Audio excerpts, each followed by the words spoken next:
Hi, welcome back guys. This is your friend, Lettuce Head Fanfics. Back with amazing fanfiction. This is the series of What If Deku Restarted the Hero Era. Please give this video a like and subscribe to the channel if you want more videos like this. Now let's get into the fanfic. Run through the plan again. Hell, we've been through this 5 times already. He knows the effing plan. I don't doubt that Katsuki, but it's for my own peace of mind dash. Izuku sighed, tuning out Kaken and Hitoshi's arguing. He turned to Mei and Kyuka, the only ones doing anything productive in the bunker. How long do you think we have? Anywhere from 5 minutes to 2 days. You know how they are, Kyuka answered. We're lucky to even have that. The door opened and in an instant everyone was silent and poised to strike. When Nito's head popped in through the cracks, everyone breathed a sigh of relief. We have security measures for a reason, a-hole. Of course. Nito entered with his charge, a young teen with long auburn hair and brilliant blue eyes, but do they really matter when soon they won't even exist? Kaken fumed where he stood seemingly about to jump Nito when the young girl spoke up. It's an honor to work with you. She bowed at almost a perfect 90-degree angle. Should be us saying that to you, little cutie. That was Mina. What she was doing in the corner earlier was anyone's guess. Cho here will be sending Izuku back so we can fix the garbage fire of our post-graduation lives. Nito continued, how far are we sending him again? Surely the start of our first year will be fine. Not quite. Everyone's heads snapped to Izuku, who stood and shut the door. By then all for One's plans would already be mostly in motion. If we really wanted to nip it in the bud, I would need to be sent back no earlier than 18 years, when we were 9. That's when All for One went into hiding after his fight against All Might. And remember, Cho-chan's quirk is rather unstable, so we should aim a little before then just in case. Done. Mei shouted, drawing attention to her as she held up her newest baby. This baby should help stabilize the quirk and make you much less likely to be lost in the time stream and thus up your chances of success. She then attached it to Chao's arm and stood back to admire her final work. It's on automatically, so whenever you're all ready to go we can start. Everyone took a second to collect themselves and huddle into a circle in the center of the safe house, Izuku and Cho in the middle. Now remember, don't dash. Change too much, get All Might killed, have one for all end, die, be incapacitated, reveal too much to too many, fail the entrance exam, get expelled, get caught doing villain and or vigilante activities, get Kaken killed, get Mei killed, get Eri killed, get Aizawa killed, get Nizu killed, prevent Eri from being born, spoil any TV shows, games, movies, or become involved with the Yakuza. I get it, Hitoshi. Just wanted to make sure. Izuku, Mei started. Remember, if you want me to make something for you with minimal questions, turn inform T to it. Izuku nodded and stepped towards Cho. I guess. He smiled the brightest smile he'd made in years. I'll see you all on the other side. Cho and Izuku held hands, skin on skin, Chao's right with Izuku's right. The support gear Mei made hum to life as Cho started to glow. The glow slowly spread up his arm to the rest of his body. He closed his eyes and felt the girl's quirk pull him in backwards. It felt strange. It wasn't as if it was a physical pull, but more a metaphysical pull. Then Izuku felt his metaphysical self fly backwards through the time stream. He watched as his life rewound before him, the final battle, the fall of Kyoto, the floods, Invasion Day, the autumn murders, when he opened his own agency, graduation, his third, second, first years at UA, training with All Might, the sludge villain, the first day of middle school, when his dad went on his business trip, when Kaken turned his back on him, wait too far, when he was proclaimed quirkless, when Kaken got his quirk. Then he saw only black. I'm in a bed, was Izuku's first thought when he regained consciousness. I'm in a really soft bed. He opened his eyes slowly, careful of the light difference between the room and the bunker, and saw All Might's beaming smile on the wall next to him. Recognizing the poster, he shot up and looked around. It was his room. His childhood room. Not many posters or figures or really any merch at all. His bookshelf had mostly comic books and kids' books, as well as that really old novel his dad bought. What was it again? something about musketeers, and the old computer he used to spend so much time watching hero fights, mostly All Might's debut on. Yes, Izuku thought, this is definitely my room.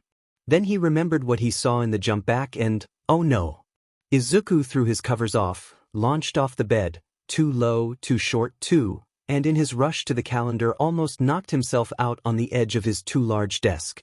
It was Sunday, December 12th, 22XX. Izuku was 3 years old. He was sent back too far. Izuku sighed, there's nothing he could do about it now, and it's not like he wasn't sent back far enough. He just had extra time to plan things out and act.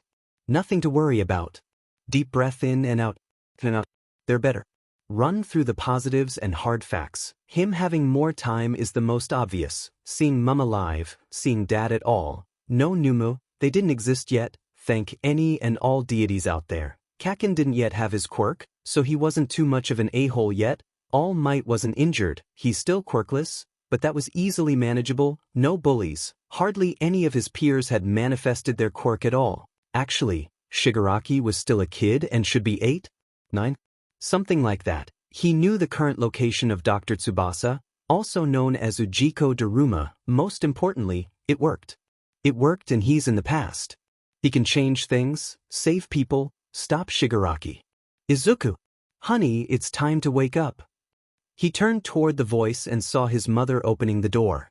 He stared at her, even when he felt tears building, and accidentally let out a sob. Inko rushed to him and engulfed him in a warm, comforting hug. Gods, he missed this. Izuku, honey, what's wrong? He melted into the embrace and let it all out. It took nearly 10 minutes of hugs and soft reassurances from Inko before he managed to collect himself. He sniffed and reluctantly pulled back. Sorry. I had an eye nightmare. Inko's face softened at this. Oh, Izu, it's okay. But I'm here. Izuku giggled at this and spoke a childish, yeah. Inko's face brightened and gave him another brief hug. Why don't you freshen up and get dressed? Breakfast will be ready soon and your father should be back with some groceries afterwards. I have to go to work after that, so you two can have a boys' day. Smiling, Izuku powered through his emotions, bid farewell to his mother, and flicked on the TV. Instead of the cartoons and anime Inko put on before she left, Izuku had the morning news playing. After 2 stories, both hero fights, the latest All Might fight and the new Hero Present Mic, Izuku heard the door open. I'm home. Izuku felt unsettled by the voice. It was his father, he knew, but something seemed a little more familiar about it. Like he had heard it in more recent years, and never in a good way. Welcome, Bish. As soon as he laid eyes on Hisashi, he went as pale as a ghost. He knew that face. He knew it, and knew it wasn't good. He had kicked that face in, felt relieved when all life left it. Saw that face on too many battlefields, causing too many deaths, of civilians, of friends, of family. He knew that face and stared wide-eyed at its owner, colors still absent from his own. Oh shit. Oh shit was right. The man that stood in front of Izuku, his father, Midoriya Hisashi, was also the 200-year-old supervillain All for One. Not the humble, fire-breathing salaryman he thought his father was. But he has slightly more pressing issues right now. The expression on his dad's face told that he had said that aloud. Izuku, where did you learn that? Hisashi, All for One, apparently, said with a stern expression. Hush. Oh, deep breath, calm. Fix this. Aunt Mitsuki. Hisashi raised an eyebrow. Mitsuki. He deadpanned. Izuku nodded so fast you'd think he'd get whiplash. Right. Well, how about you help me put all of this away? There might be a surprise in it for you. Izuku all but leapt off the couch, eager to get away from his embarrassment with almost revealing himself not even an hour after he jumped back, to All for One of all people. It didn't take long for the groceries to be put away, there weren't many of them to begin with. With a quick "come here," Izuku was lifted and seated on Hisashi's hip. So, little man, Hisashi started, want to tell me the reason Aunt Missy is suddenly Mitsuki? Izuku froze, looking like a deer in headlights. I practiced DMN Izuku's luck. And poor lying skills. One of Hisashi's eyebrows. lifted almost to his hairline. And the reason why you know my alias? Or perhaps the reason why when you saw me you looked as though you were staring death in the face? Lardash, Izuku stammered. He knew, in this moment he effed up. He knew from the beginning suddenly being a 27-year-old in a 3-year-old body would be jarring, and that it'd take some time to adjust. He knew he'd act strange and different to how he was supposed to have acted yesterday to everyone else. He also knew that he'd have to reveal at least something sooner or later to his parents. But he didn't think it'd be to all for one ever. Izuku took a deep breath to calm himself, as well as to prepare himself for everything. He started, feeling not at all prepared for this. Not really, no. Let me rephrase then. Tell me. You have 10 seconds to start explaining. Izuku contemplated telling a lie, then scrapped that plan almost as soon as he thought of it. He was never a good liar, and never really had the need to learn how to be. All for one would see through it instantly, if he didn't already have a quirk for that. No, Izuku's only option was the truth. It would be forced out of him one way or another, but at least this way he could control what the supervillain learned. Would you believe me if I said time travel? Time travel? All for one stared at him in mild disbelief, but whether that was from what Izuku said or how easily he caved, Izuku didn't know. Izuku nodded, yes. Time travel. Hisashi walked the two of them to the dining table and sat Izuku down across from where he then sat. Go on, he prompted. Well, to put it simply, everything went to shit. Noumu were everywhere and what was left of civilization was being hunted by them as well as an overpowered Shigaraki Tamura hellbent on revenge. We were incredibly lucky that Cho-chan was still alive and willing to help us. She hasn't been born yet, so don't even think of looking for her, and it was a majority decision for me to be the one to go back. But Cho-chan can't exactly practice her quirk, so it's unstable, and the further back someone is sent then the less accurate it'll be. I was meant to arrive about the time when I was 9, but, here we are I guess. Though I wonder if it's possible for her to use it on herself? And if so, would that allow her to get more practice that will carry over after the jump? What would happen to someone if they're sent back to before they technically existed dash? Izuku, you're mumbling. He jolted out of his mumbling session and looked back up. Sorry, I never really broke the habit. Anyway, in the end there was maybe 1,000 or 2 people left, with 6 of us being heroes and 1 being our support technician. It's unknown how many Noumu there were. Do you know what a Noumu is? Wait, you shouldn't, because when they first appeared they were still in the experimental stage. Never mind. But there was an estimate of at least 3,500 when they were at their peak and approximately 500 in the end, but there could have been more. Thank God that Hitoshi couldn't see him right now. He could imagine the disappointed stare his friend learned from Aizawa-sensei. All for one just stared at Izuku, contemplating what he was just told. He took a breath and exhaled. As ridiculous as this all sounds, I have no reason to doubt you. I have a lie-detecting quirk, Ha called it. But since you told me so very willingly, I won't tell Inko, Izuku sighed in relief. Yet? She will have to know eventually. Now. Hisashi reached into his pocket and took out an All Might-themed cookie. Izuku brightened up immediately when he saw it. Is that an All Might chocolate smash cookie? Perhaps. And it's all yours. Izuku reached for it and immediately began tearing up as he stared at it in his hands. These haven't been in production since the factory blew up back when I was 8 and the recipe was lost.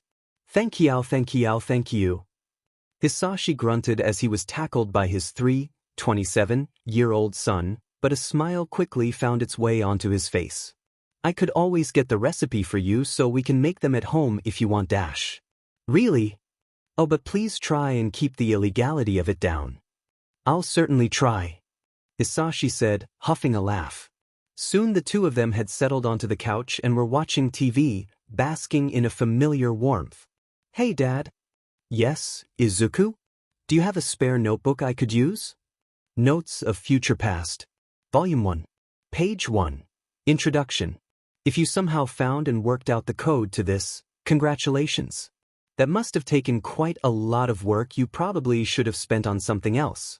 I am Midoriya Izuku, hero named Deku, and this will be the first of potential series of notebooks, separate to my analysis ones.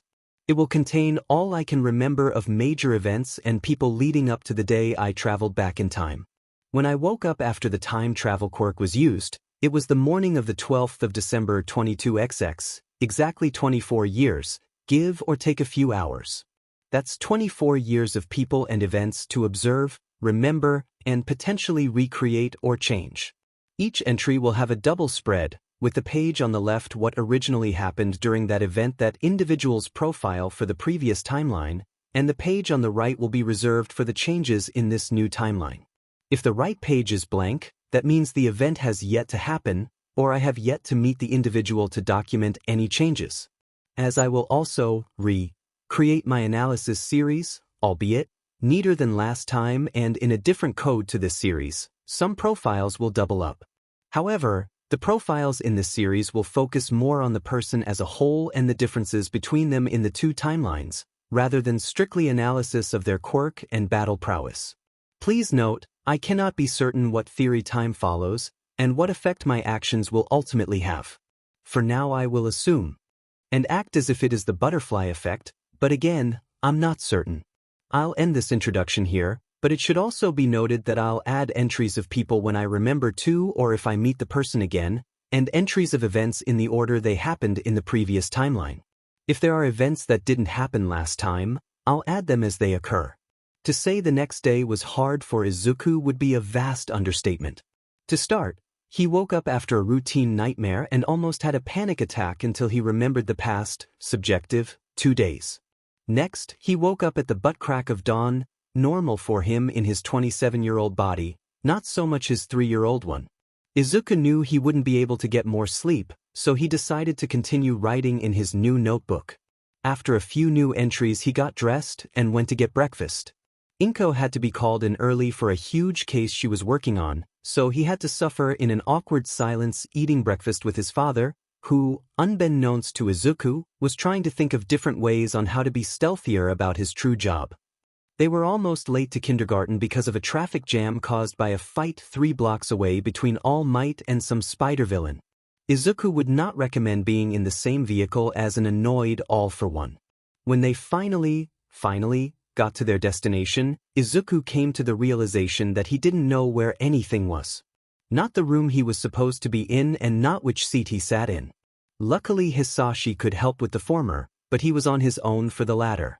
"Good morning, Kaken," Izuku had greeted, unceremoniously dropping down into the chair next to said toddler. Kaken's eyes flittered over to Izuku's disgruntled form in barely concealed concern.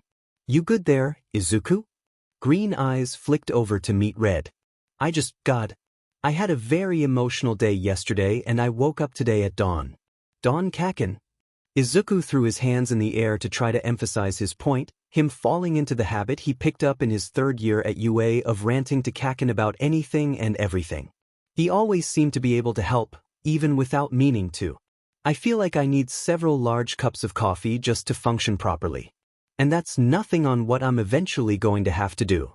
I have to stop a 200-year-old supervillain cryptid, somehow get into UA with or without the help of a certain pro-hero, stop a sociopathic, PTSD-ridden villain that ends up controlling an army of multiqued Frankenstein's monsters, stop an S-class serial killer that targets heroes, and save a little girl from the Yakuza, among many other things."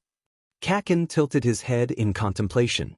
"I don't get why you have to do all this stuff, but you better not do any of this without me, Izuku. We're gonna be a hero duo, remember? That means we gotta take down the villains together." Izuku blinked and stared at Kaken for a second before he teared up.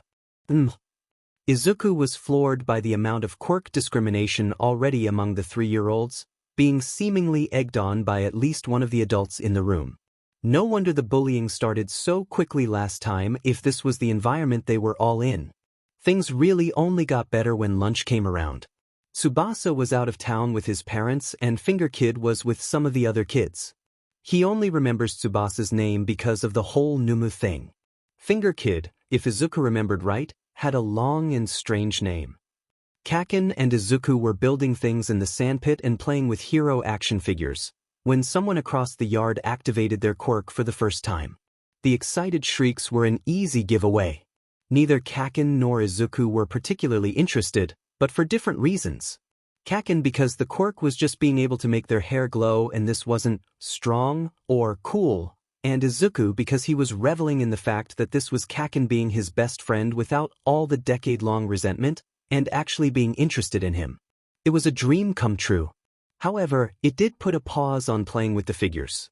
What quirks do you think will get Izuku? It has to be something cool and awesome and perfect for hero work. Izuku tried to stop the pang in his chest at the question. Well, Uncle Masaru makes sparks from his sweat, doesn't he? It could be like that. Maybe. That sounds pretty cool. Even if you get Aunt Mitsuki's quirk, I know you'd be a great hero, Kaken. Kaken scoffed at this. What can the hag's quirk even be good for? All it does is make her look pretty. That's not true, Kaken. Even if it doesn't have direct in-combat use, it could be helpful. You could collect it and explode it for one. In either gauntlets or in grenades. I guess so. Maybe. But hey, what about you? If I'm going to get an awesome quirk, that means you have to too. Izuku tried to stop the second pang in his chest, and the flinch, he really did. I could have an evolved form of Mum's quirk, giving me gravity control or telekinesis. It's unknown on just how her quirk works, so it could be either really, or I could breathe fire like Dad, or maybe pyrokinesis, or, wait. A thought struck. His dad's quirk wasn't actually fire breath. It was all for one. That changed things. They only tested for fire breath and attraction, never for all for one. The thought hadn't crossed any of their minds. Well, maybe his dad's, but he obviously didn't say anything about it. Maybe, just maybe, he did have a quirk after all. The toe thing was bogus anyway. They found that out 2 years after graduation. What is it? Kaken's voice snapped Izuku out of his thoughts. I had a thought. I'll need to test it, hold on. His eyes flicked over to the kid whose quirk just came in and started analyzing by habit. He felt an instinctual tug inside him that he never really paid attention to before, thinking. It was nothing. That it was just a longing for something he could never have. Now it made a lot more sense. Feeling the string in his gut that connected him to the kid in question, he pulled. In that moment, 4 things happened. First, the other kid's quirk cut off. Second, Izuku felt something new inside his core. Third, the people around the now quirkless kid were murmuring in confusion. And finally, Kaken muttered, "What the hell did you just do, Izuku?" while looking back and forth between the 2 others in question. Izuku looked back over to Kaken and activated the new quirk. I think I know what my quirk is, Kaken. Notes of Future Past. Volume 1. Entry 1. Bakugu Katsuki, left page. Birthday, April 20th. Age, 27. Height, 187 centimeters. Blood type, quirk, explosion. Kaken's sweat contains a nitroglycerin-like substance and he can trigger an explosion using his sweat from his palms. Kaken was easy to rile up, but also quick to appease, unless of course he was in a particularly bad mood. Prideful and driven, he mellowed out in UA and continued to do so after graduation. He was one of the last remaining heroes alive due to his skill, quick thinking, and sheer determination to win. When Kaken arrived on the battlefield, you knew you were getting out of there at least alive, if not winning the battle entirely. He carried grudges seemingly forever, or at least until he could prove that he was better than the person who wronged him. Kaken was brutally honest, and loathed liars and cheaters with a burning passion. He also hated pity, or notably what he perceived as pity, and being looked down upon, but if you earned his respect he would at the very least tolerate you better than others, and at most possibly befriend you. Because of his upbringing he developed a superiority complex, which steadily lessened after admittance into UA, and later on an inferiority complex too, which started to lessen ever so slightly shortly after it was discovered. Even though Kaken was loud and brash, he was actually an introvert. He was also rather creative with his insults, one of my favorites being, "I will kick your butt so hard your vertebrae will pop out of your mouth one by one like a Pez dispenser." Kaken enjoyed spicy food, and while he wasn't the biggest fan of sweets, he did have a few favorites. He also enjoyed hiking and mountain climbing. After the war began, Kaken was both one of the first responders to most large threats, and also one of the strongest and most trustworthy commanders. He was head of the Chiba area, which held out until the end of the war. As such, as the war wore on, he was seen less and less outside of his area of jurisdiction. The last major incident he was directly involved in was the fall of Kyoto, where he held off entire hordes of Noumu himself while everyone else evacuated. During this battle he was severely wounded and was only barely saved from death. His left leg needed to be amputated and his right elbow replaced. Both of these issues were solved by Hatsume, giving Kaken a robotic leg and internally robotic elbow, both of which connected to his nerves through nanotechnology. However, the nanotech was still slightly fragile and thus he couldn't participate in many battles, throwing his all into the administrative and strategic work he had instead. Kaken was adamant in at least attempting Operation Butterfly. He volunteered for trial runs that sent him back a week or two, and was the first to nominate me for the jump back. Part of his reasoning was he may be a dumbass, but Deku can get shit done when he puts his FNG mind to it. He knows more shit than anyone else in this room about the Hell Cryptid and his cocktail of Devil's Pawn, and the little shit also knows more about that quirk of his than anyone past or present, including both its dumbass creator and All Might. I'll be back in a second, I have to go give back this quirk. Izuku got up and casually walked over to the small gaggle of children. In reality, however, he was internally freaking out. He had a quirk. His very own quirk. It was like a dream come true. At the moment he didn't even care if it seemed like it was all for one, improved. It was wholly his. Lost in his thoughts as he was, he came to the outskirts of the group he had been aiming for without realizing. Snapping back to reality, he concentrated on the kid who was now close to sobbing.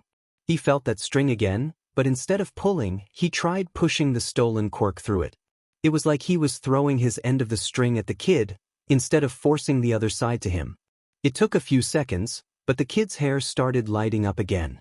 Satisfied, Izuku trudged back over to Kaken, now sporting the beginnings of a headache. "Zuku, what did you do?"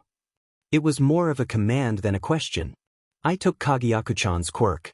I gave it back, obviously," he voiced, somewhat weakly. Thank the heavens that he picked up the name from the crowd. But think of the possibilities, Kaken. His energy was restored just thinking about what he could do with it. There's just so many. An enhancement quirk or two is a must, but if I could get a stealth quirk or a versatile quirk like maybe a whip or barrier, or maybe a transformative like hardening to boost my defenses, or maybe some sort of telekinesis or telepathy, even empathy would be cool. Izuku, you're mumbling. Izuku was snapped out of it to meet with a harshly contemplative gaze coming from Kaken. Kaken? So your quirk takes and gives quirks? Izuku nodded. Isn't that a villain's quirk?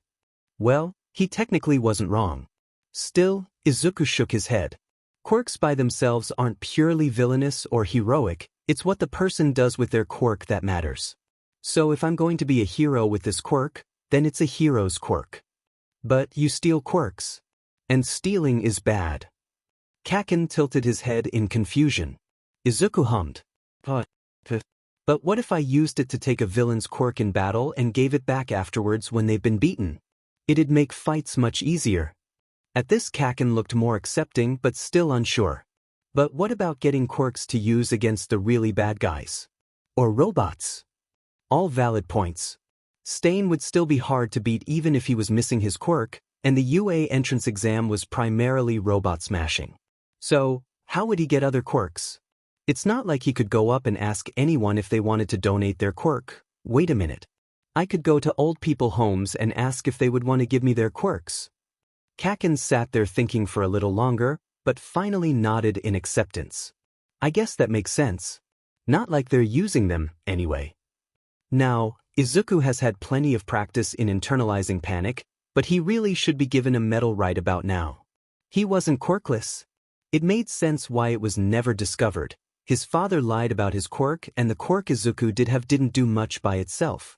It also made sense why it was hidden on official documents. His father was a villain that practically ran the underground, and having a quirk even similar to his would probably raise flags and begin unwanted investigations.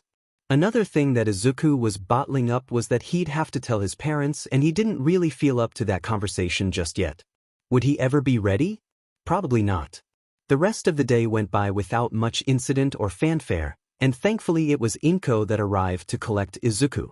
Izuku noticed on the drive back to their apartment that he could sort of sense his mother's quirk. Ever curious, Izuku concentrated on that feeling of Inko's quirk and was astounded at what he discovered. Information about the quirk poured into his head. She had the potential to pull both incredibly small things as well as larger things. It also turned out it was telekinetic-based, not gravity-based.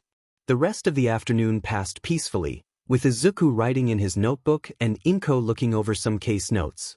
That peace all ended when Hisashi came back and dinner was served. Inko asked how his day was.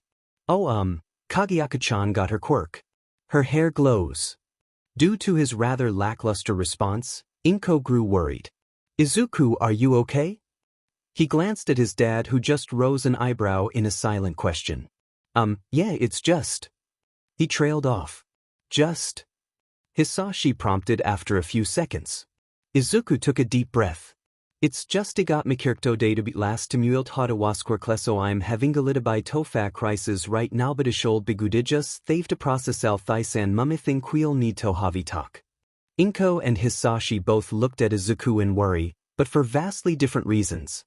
Inko, understandably in confusion, but Hisashi because he was fairly certain he knew exactly what Izuku wanted to talk about, and it wasn't just about the time travel. Everyone at the table was silent for a minute or so, and sensing no one else was going to speak, Izuku cleared his throat and started to explain. "Mom, I know this will sound practically unbelievable, but please hear me out, okay?" She nodded. "To start with, I'm technically 27 years old. I was one of the last remaining pro-heroes left alive, and was chosen for a last-ditch operation to prevent the war from ever beginning and was sent back in time. I was meant to arrive when I was 9 or so, but I was sent back 6 years too early. I'm freaking out a little because I was thought to be quirkless, but turns out I do have a quirk." Here Izuku took a steadying breath. "My quirk allows me to take, give, and sense quirks. I can take and give at a distance, though it's easier to take than give like this. I haven't tried doing it via skin contact, but I assume I can do that too. I don't have to be in possession of a quirk to sense it either." But how? How the time travel or how the quirk? "The quirk, I mean neither of ours are like that." Izuku looked at his father and simply stated, "I think Dad would be the best one to answer that question." In the end, the three had a rather long conversation, mostly centered around Hisashi, which actually was his birth name. Inko had to take the night to think on everything, and Hisashi was kicked to the couch that night, or he would have if Izuku hadn't offered his bed to share. They were in it together after all. The next day, Hisashi both dropped off and picked up Izuku from an uneventful day at kindergarten, and that night Inko delivered her ultimatum. Hisashi wasn't severely injured and Tenko was brought into the house. Notes of Future Past. Volume 1. Entry 1. Bakugu Katsuki, right page. Birthday, April 20th. Height, 188 centimeters. Blood type, quirk, explosion. Kaken's sweat contains a nitroglycerin-like substance, and he can trigger an explosion using his sweat from his palms and the soles of his feet. Kaken in the new timeline still has a short fuse and is still really driven and prideful, but in a less toxic way than before. He still has the same natural skill and battle sense as previously, however it seems that due to having actual friends this time around and removed from certain toxic factors in his childhood made him even more determined for victory, but for different reasons. Instead of striving for victory to show he was the best there was, he now strives for victory for his allies' sakes. Still holds a grudge like nobody's business, but he's more vocal about why now, instead of letting it fester. Kaken still highly values honesty and fair play, but will bend these values if it benefits the team. Thankfully I managed to stop his complexes from developing, at least too far. At one point Kaken did start developing his superiority complex, albeit at a much slower pace than last time, but that was sorted out relatively quickly. He still strives to be the best he can be. He's still loud and an introvert, and seemingly even more creative with insults. He still has similar likes to last time. Though, it should be noted that he likes more sweets now than in the previous timeline. He's much better at dealing with and processing emotions other than annoyed, anger, and hatred, likely due to the differing environments in his upbringings. In the team's dynamics, Kaken raises moral and motivates others by simply being himself, trying his best to go to the lengths he goes to be the best he can be. He is one of the go-to commanders for missions and advice alike. It seems his strengths and natural tactical affinities highlighted in the other timeline in the war, while not as imperative to this timeline, still exist and are being used in many facets in his life with overwhelmingly positive results. Thankfully, he hasn't lost a limb yet. Let's hope it stays that way. It took a few days, but on Friday night Hisashi brought a very confused, very small and, thankfully, severed handless Tenko into the house. Inko was cooking, so Izuku greeted them at the door. "Dad, is this Tenko?" He knew that it was, of course, but he asked to try and keep up appearances. All for one nodded. "Yes, Izuku, this is Tenko. Your new big brother." It seemed he was keeping up the act too. Izuku studied Tenko. His hair was black, though his roots were paling, and there were still a couple of scars on his face. The clothes Tenko wore were dirty and old, as evidenced by the tears and frayed edges. His quirk was also likely the more destructive version he originally started to exhibit after Kurogyari was arrested. Izuku walked up to Tenko, who looked like he was studying Izuku too, tugged on his shirt, and gave him a blinding smile. "Let's go, Tenai. I'll show you around." And so Izuku did. He showed him each room and gave an exaggerated, childlike introduction of them all. In the end, the two of them were seated next to each other at the dining table. Throughout the whole tour Tenko hadn't vocalized anything, seemingly content to follow Izuku and listen. During dinner, Izuku noticed Tenko kept staring in seeming odd contemplation at Inko. "Tenai, why do you keep looking at Mum?" Tenko violently flinched at suddenly being called out and started to constantly shift his wide eyes from one of the other three to another. Why you don't have to tell me if you don't want, I mean I was only curious. You seem to be staring really intently like you knew her before or something. Really, you don't have to say if it's something you're not comfortable in sharing dash, Izuku tried to reassure and hopefully calm Tenko. It seemed to work at least a little. She, looks like my grandmother. Kinda. He said in a meek voice, eyes hidden by his hair as he stared at his lap. Izuku's head whipped to his parents, so fast a small wind blew part of Tenko's hair. His eyes narrowed at his dad slightly. "Your grandmother, you say? Was she a hero?" he said in faux excitement. Tenko visibly relaxed after a second or so after. There was no reaction from either adult in the room about Izuku's comment. "Why, yeah, she was a hero. I only know because of the picture my father had. She had yellow gloves and a white cape. A really bright smile too." Izuku's eyes narrowed further, thankful Tenko wasn't looking. Hisashi was starting to fidget, it was hardly noticeable. In fact, Izuku was sure his mother hadn't noticed at all. "That sounds like Titania. She'd be the right age to be your grandmother too. She had some sort of float quirk, I think. But she was incredibly strong too." Tenko whipped his head up to stare at Izuku in awe. He knew about his grandmother. But what surprised Izuku and broke his glare at his father was that Inko sat there gaping at him too. "Izuku, honey, are you sure it's Titania?" "Michim. I'm sure. Not many heroes that old had white capes. Most went with bright colors, like blue or green or orange. Not many had white on their costumes at all, actually. Though Titania and her friend Gran Torino were notable exceptions. We can always look at pictures later, if you want. From what I've seen of her, though, she does kinda look like you, Mum. Especially when you have your hair up in that bun you like. I think she died about 30 years ago? Something like that." If anything, Inko's eyes widened further at this. "Mum," Izuku voiced in concern. "What's wrong?" Inko snapped out of her daze and cleared the table of the dirty dishes. "Why don't you go look for pictures on the computer now, honey? Tenko-kun can help too." Izuku was still very concerned for his mother, but did as instructed with Tenko following behind as he still wasn't used to the apartment. A picture of Titania both in and out of battle was quickly brought up on the monitor, and Tenko very enthusiastically verified that yes, that was his grandmother from the photo he saw, which quickly brought his mother to tears.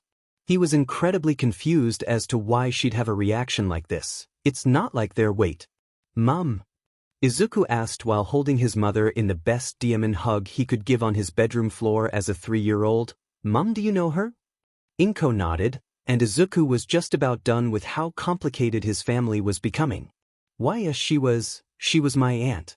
I only remember meeting her a couple of times when I was really little, but we had a few pictures around. Izuku tried, and barely succeeded, to hold back a deep, long-suffering sigh. Honestly. Instead, he turned to Tenko with his biggest, brightest grin. That makes us officially cousins. And of course that made Tenko tear up and slam into the hug. Now he had to deal with 2 crying family members, and wasn't that a fun thought? He was related not just to one, but 2 of his arch-nemeses, and an honest-to-God shocked all for one in the doorway. Obviously he didn't know this, otherwise 1, his mother would have likely died years ago, and 2, he wouldn't be showing just this much emotion otherwise. Izuku swore he heard a very soft but with definite feeling, F-. It took a while, but eventually everyone had calmed down enough that they could move from the awkward position on the floor. It was then that Izuku realized that they didn't have a spare room for Tenko. Mom?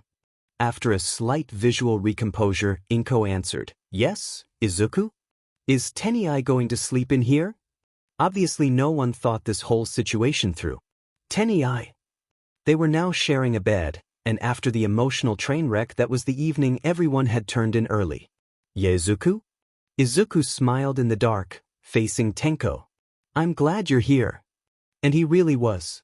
The alternative would be much, much worse. For everyone. On Sunday night, Hisashi and Inko announced they'd be moving houses and have already put down a deposit, because of All for One's influence, no doubt. They'd be moving in a couple days before Christmas, and they'd be even closer to the Bakuga household than they already were. Notes of Future Past. Volume 1. Entry 2, Midoriya Inko, left page. Birthday, July 4th. Age, 46. Height, 160 centimeters. Blood type, quirk, traction. Mum could attract small objects via a weak pull, either telepathic or gravitational, unclear on which. Only worked on objects she could comfortably hold in her hand. Mum was always kind and supportive, but a little bit overprotective during the years I was quirkless. No matter what, though, she was always thinking of my safety and happiness. More the former than the latter. Like me, Mum was incredibly emotional and could cry a ridiculous amount. Also very emotive with facial expressions and gestures. Mum had an incredible protective streak and drive, so much that she was willing to pull me out of UA for my supposed safety. We, being All Might and I, thankfully managed to finally convince her to allow me to stay there. Mum was ecstatic when I opened my own hero agency. She would bring in lunches every couple of days, as well as things she had knitted and other small knickknacks. That was why, about a year after the war officially began, though it had, in all technicality, been running since the USJ incident, the beginning of the war officially was the outbreak. When she didn't show up at the agency after a week, everyone knew something was wrong. When I visited the apartment, I had moved out at that stage. Small objects, shattered glass, and a small amount of blood was scattered everywhere. 3 weeks after the search began for her, Shigaraki appeared on live television through a hacked feed with Mum and the families of other major heroes, and those from my graduating class who weren't highly ranked. I got there as fast as I could, but I couldn't save her. I tried, I really did. 100% full cowl concurrent with other quirks at my disposal like Black Whip and Float, and I only got there in time to save Todoroki Fuyumi, Todoroki Natsuo, a now legless Todoroki Rei, Denki's parents, and Bakugo Mitsuki. There weren't even dust scraps left of anyone else. There was an empty grave for her in the Mizudafu cemetery, right next to Bakugo Masaru and Yagi Toshinori. I later found out that as I was on my way to the scene, Toshinori had somehow managed his muscle form to buy the heroes some time. He was the first to go, followed by Mum. Izuku probably wasn't as excited for the move as much as he should have been. He had only just got used to his childhood apartment again, and now he had to get used to a whole new house. Don't get him wrong, he loved the house and was happy to have space. He just didn't like the timing of the move. Either way, Christmas was in a few days' time and everyone had been so busy that no one bought any presents, with the exception of Inko, but she usually bought them in advance. So that meant on Christmas Eve, Izuku, Hisashi and Tenko all went out to the mall to buy all the presents they needed to. Izuku ended up buying individual presents for the entire Bakuga family as well as the Midoriya family. The trip was tense, but understandably so. Izuku hadn't been in a crowd that big, let alone at that height, since the beginning years of the war. There just wasn't many people alive in the later years. Tenko, on the other hand, still had various issues about his quirk. Izuku didn't know the whole story, but he knew enough to understand why he was scared. With Christmas shopping done and everything wrapped, Izuku thought he could finally relax. He thought wrong. Apparently, the Bakugas were coming to celebrate the following day. Knowing how Katsuki could be, Izuku took Tenko aside to warn him about Katsuki's almost brash personality. Tenko was understandably wary, but Izuku really hoped they could get along. The morning arrived too quickly for Izuku's liking, and was seated on the couch between an antsy Tenko and an increasingly irritated Katsuki. How much longer we gotta wait? We've been sitting here forever. Hopefully not for much longer, thought Izuku. Katsuki was reaching explosion point. Calm down, brat. We'll be ready soon. While you're waiting, you could at least introduce yourself to little Tenko there. Mitsuki yelled from the kitchen, making Tenko jump then flinch at being named. Katsuki was grumbling under his breath about stupid hag doesn't know sheet and the kid looks like he's about to make a run for it. He did still turn to Tenko, leaning over Izuku and point at him. Bakugu Katsuki, and you better remember it. Izuku and I will be the best DMN hero duo you'll ever see. Tenko just sat there looking at Katsuki for a second before he realized that he should probably introduce himself back. Shimura Tenko. But I think I'm going to be a Midoriya? I'm really Izuku's cousin, but I'm being adopted soon, so I'll be his brother. They sat there staring at each other, Katsuki appraising and Tenko waiting for some sort of response, for a solid minute before Katsuki nodded approvingly and looked Izuku straight in the eye. I like him. He's a good one. Keep him. He sat back on the couch after saying his piece. Before Izuku could so much as look questioningly at him, the adults came back into the room carrying all the gifts and food. They went in a clockwise circle. Mitsuki received some higher quality beauty products of various kinds and brands, and some bath bombs. Masaru was given books and a new kitchenware set. Inko got bath bombs too, as well as some hair care products and perfume. Hisashi's gifts were all over the place. He was given a collection of quirk theory books, a new clip-on tie, which Izuku found amusing. He wasn't the only one who couldn't tie a tie properly, and from Izuku he got a realistic, posable All Might action figure. Hisashi looked absolutely disgusted with this gift, while Izuku was smiling smugly, almost challenging him to talk shit about it. After the adults all got their gifts, it was time for the three kids to get theirs. Tenko was first and he got a shirt, some decorations for his new room, a portable gaming console with some games, school supplies, and a small rock garden. Izuku's gifts were next, and he got a pile of hero merch, some proper notebooks with high-quality stationery, no kaken, he was not drooling over it, as well as a matching console to Tenko's. Tenko had been given a blue one, whereas Izuku got green. Katsuki also got hero merch, as well as a few other things, but a couple of scorch marks on the box of an Endeavor figure caught Izuku's attention. Kaken, he started and pointed to the marks, there's some burn marks on the box. Everyone's attention shifted to the two. Katsuki looked at the box. The silence that washed through the group was the only reason Izuku heard the telltale pop, pop, pop of his Fire-End's explosion quirk. Izuku reached across and turned his hand over, and sure enough, little sparks were dancing across Katsuki's palm. Everyone sat there, staring transfixed at the sparklers in Katsuki's hand with the exceptions of Hisashi, who has already taken, used, then given it back a year ago, and Izuku, who had already grown up with it once. So while the others were watching the light show, those two started serving food for everyone. The rest of the day was filled with Katsuki playing with the other two kids and his quirk, and the adults doing what adults did. At the end of the day when the Bakugus had to leave, everyone agreed that it was a great day for everyone. Izuku woke up from another nightmare. Thankfully it wasn't a particularly bad one. He had dreamt of only the beginning of the fall of Kyoto.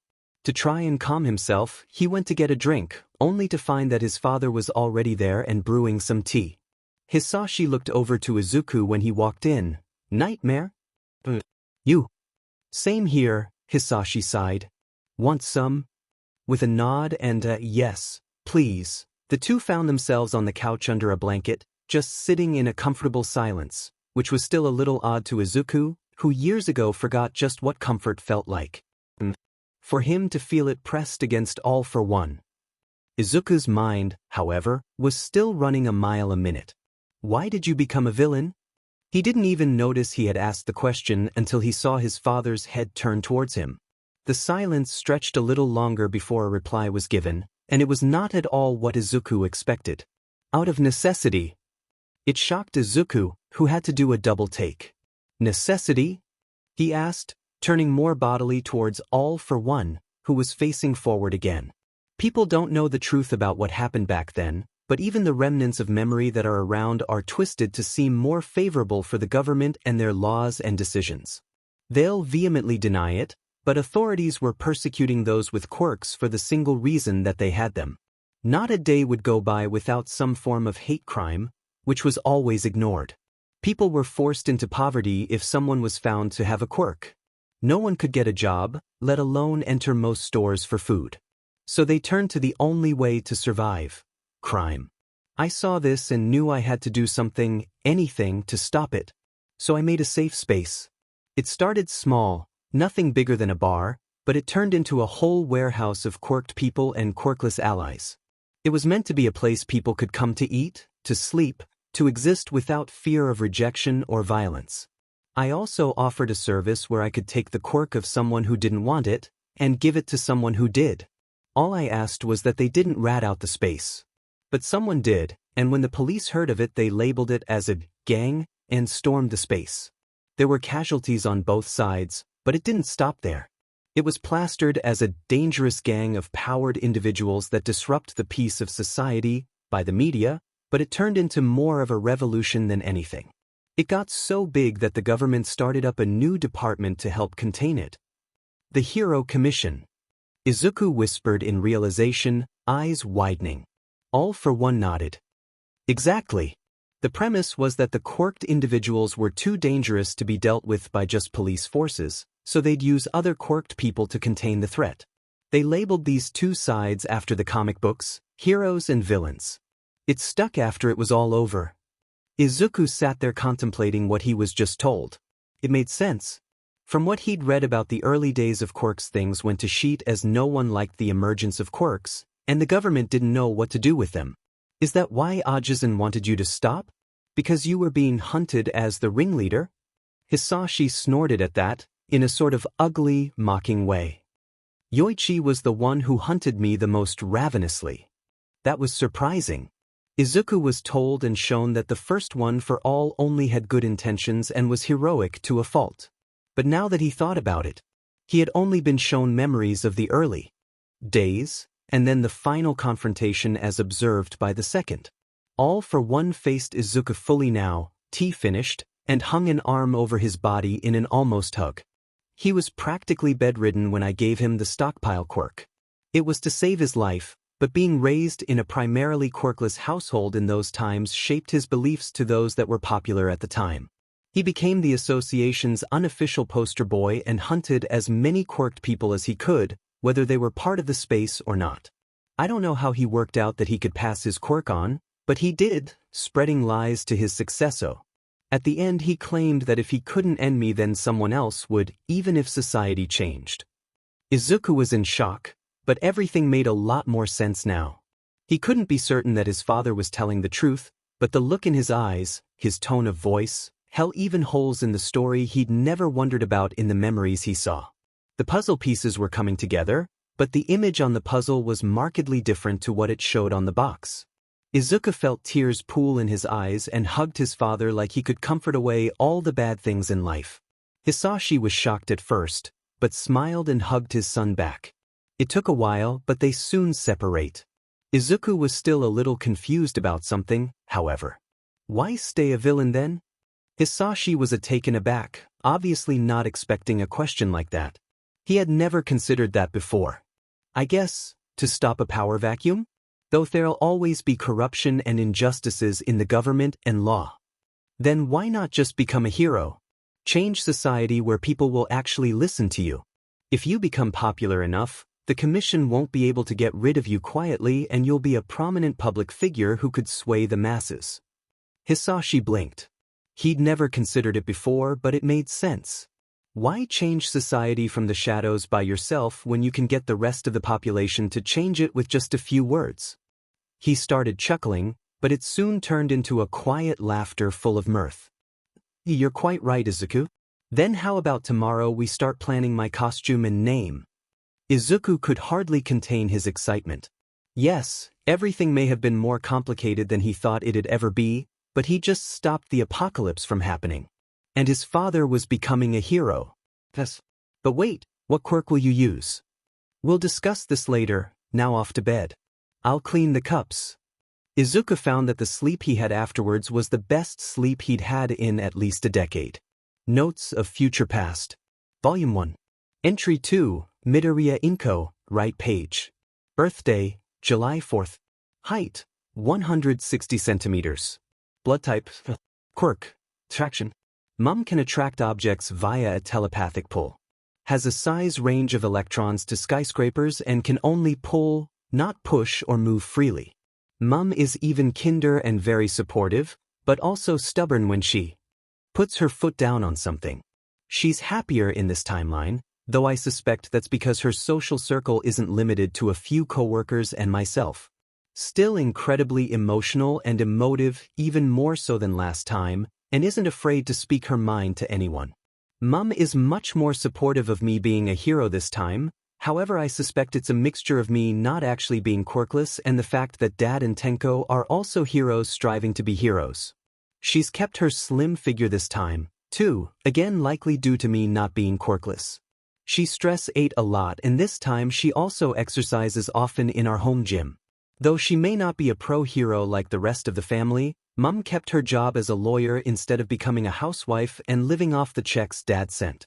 She has gotten quite a bit of renown and prestige due to some of the cases she's handled and won. See Himura Shudo, right page for more details. She also received a quirk counselor's license, so she can help children when she can with new or unstable quirks, as well as also officially help when I get a new quirk. She says when I open my own agency in this timeline, she and some of her colleagues will handle any and all legal problems for me. I have a feeling she'll also bring in lunches and knickknacks again. I swear the agency will have the best legal team since the commission began. I still can't believe you chose to use your actual quirk for when you're a hero. Izuku said in minor disbelief to his father on their way to the local retirement home. It was a nice day out for winter, anyway, and the home wasn't that far away, so they decided to walk instead of drive. Izuku was glad that they did though, because he didn't think he could handle being in the car with his father when he was almost literally glowing with pride and excitement. It will mean I get more media time faster, and I'll be more versatile and thus better equipped to handle villains and rescues alike. Yes, I get that. But what about those who are trying to hunt you down? All Might, Nizu, Gran Torino, Sir Night Eye and Tsukachi should be in on it sooner or later too. His concerns were just waved off. It's fine, it's fine. If it comes down to it, I'll just say I'm all for one's son or something. I managed to get away and live my own life and had to put down only one of my quirks to try and hide. Believable, he reluctantly conceded, especially taking into consideration what people think about you, but that won't fly for Tsukachi. Unless of course you have a quirk that messes with a lie detector quirk. All for One's grin just grew at that, and his eyes glittered. Sounds like fun. It's been a while since I've seen a quirk like that. Of course I can fool the quirk, but it'd be much more fun to go around it. Izuku just sighed. Well, what about when people ask about why you've come out now to put down your real quirk? Easy. He only had an age-slowing quirk, not a youth quirk or whatever else they think it is. He simply got too old to do much anymore. Summoned me to him to pass on his hoard of quirks and died afterwards. I guess that could work. But how are you going to get it through the bureaucracy? You can only change your file to something if it's similar to what was already there. I have contacts.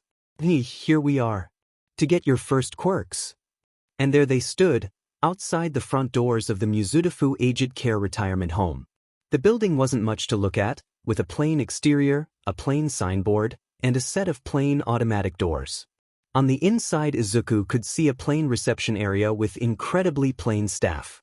Overall, plain, unassuming, and something that's definitely suspicious. He narrowed his eyes. Do you own this place? From the surprised splutter and vehement denials, he'd take that as a yes. After walking in and being taken to the lounge area, they had called ahead and explained the situation, and the staff agreed to let them come and ask the residents. Again, suspicious, Izuku set about asking those that were there. There were several people, about half with mutation quirks. His father had warned him not to take any, as if he took and activated them he could damage his body and or be in a lot of pain, so those residents were out. A couple were revealed to be quirkless, which was bad luck, but there were still a few who had emitter quirks. No one there had a transformation quirk, well, apart from this one grumpy old lady who was senile and thought Izuku was a yokai of some kind, but that's neither here nor there. In the end, Izuku left with a minor speed enhancer, as well as a quirk called Solid Light, and another called Shadow Curtain. Solid Light was self-explanatory. It allowed him to manipulate the light around him to make a solid form. He could make shields, floating platforms, springboards, swords, spears, bullets. The limit was his creativity and how long it took before his fingers started going numb. Shadow Curtain, on the other hand, was a stealth quirk. If he was in darkness, or completely in a shadow, he could become almost invisible. You would only be able to visibly detect him if you managed to see the slight distortions on the edges of his form. The drawback was that the longer it was activate, the more fatigued and headachy he'd get. The walk back home, which was accompanied by excited chatter about Izuku's new quirks, was interrupted when Izuku spotted a group of slightly older kids, 6 or 7 years at most, that stood around something, laughing in clear mockery. What really set off alarm bells in his head was the pained shriek that sounded a few moments after he spotted the group. Hero instincts activated, Izuku stormed up to the group and yelled out to them, "Hey, what do you think you're doing?" The group stopped and turned to see the angry 3-year-old standing there, glaring up at them with crossed arms. Said 3-year-old was quickly sneered at. Just taking care of some villainous scum. Taking it out of the equation before it gets big enough to be a problem. The largest, and obviously the leader of the group, was the one to speak. Izuku just glared harder. Really? Doesn't look that way to me. It just looks like you're picking on someone smaller than you for no reason at all. Oh, and what are gonna do about it? The group was now encircling Izuku instead of the other kid.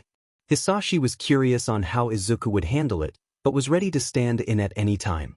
Izuku knew he couldn't rely on Shadow Curtain as there weren't any big shadows, or even Solid Light. He hadn't had the chance to practice with it. The speed enhancer he'd worked out was similar to the speed aspect of One for All, so that'd be somewhat easier to grasp and use.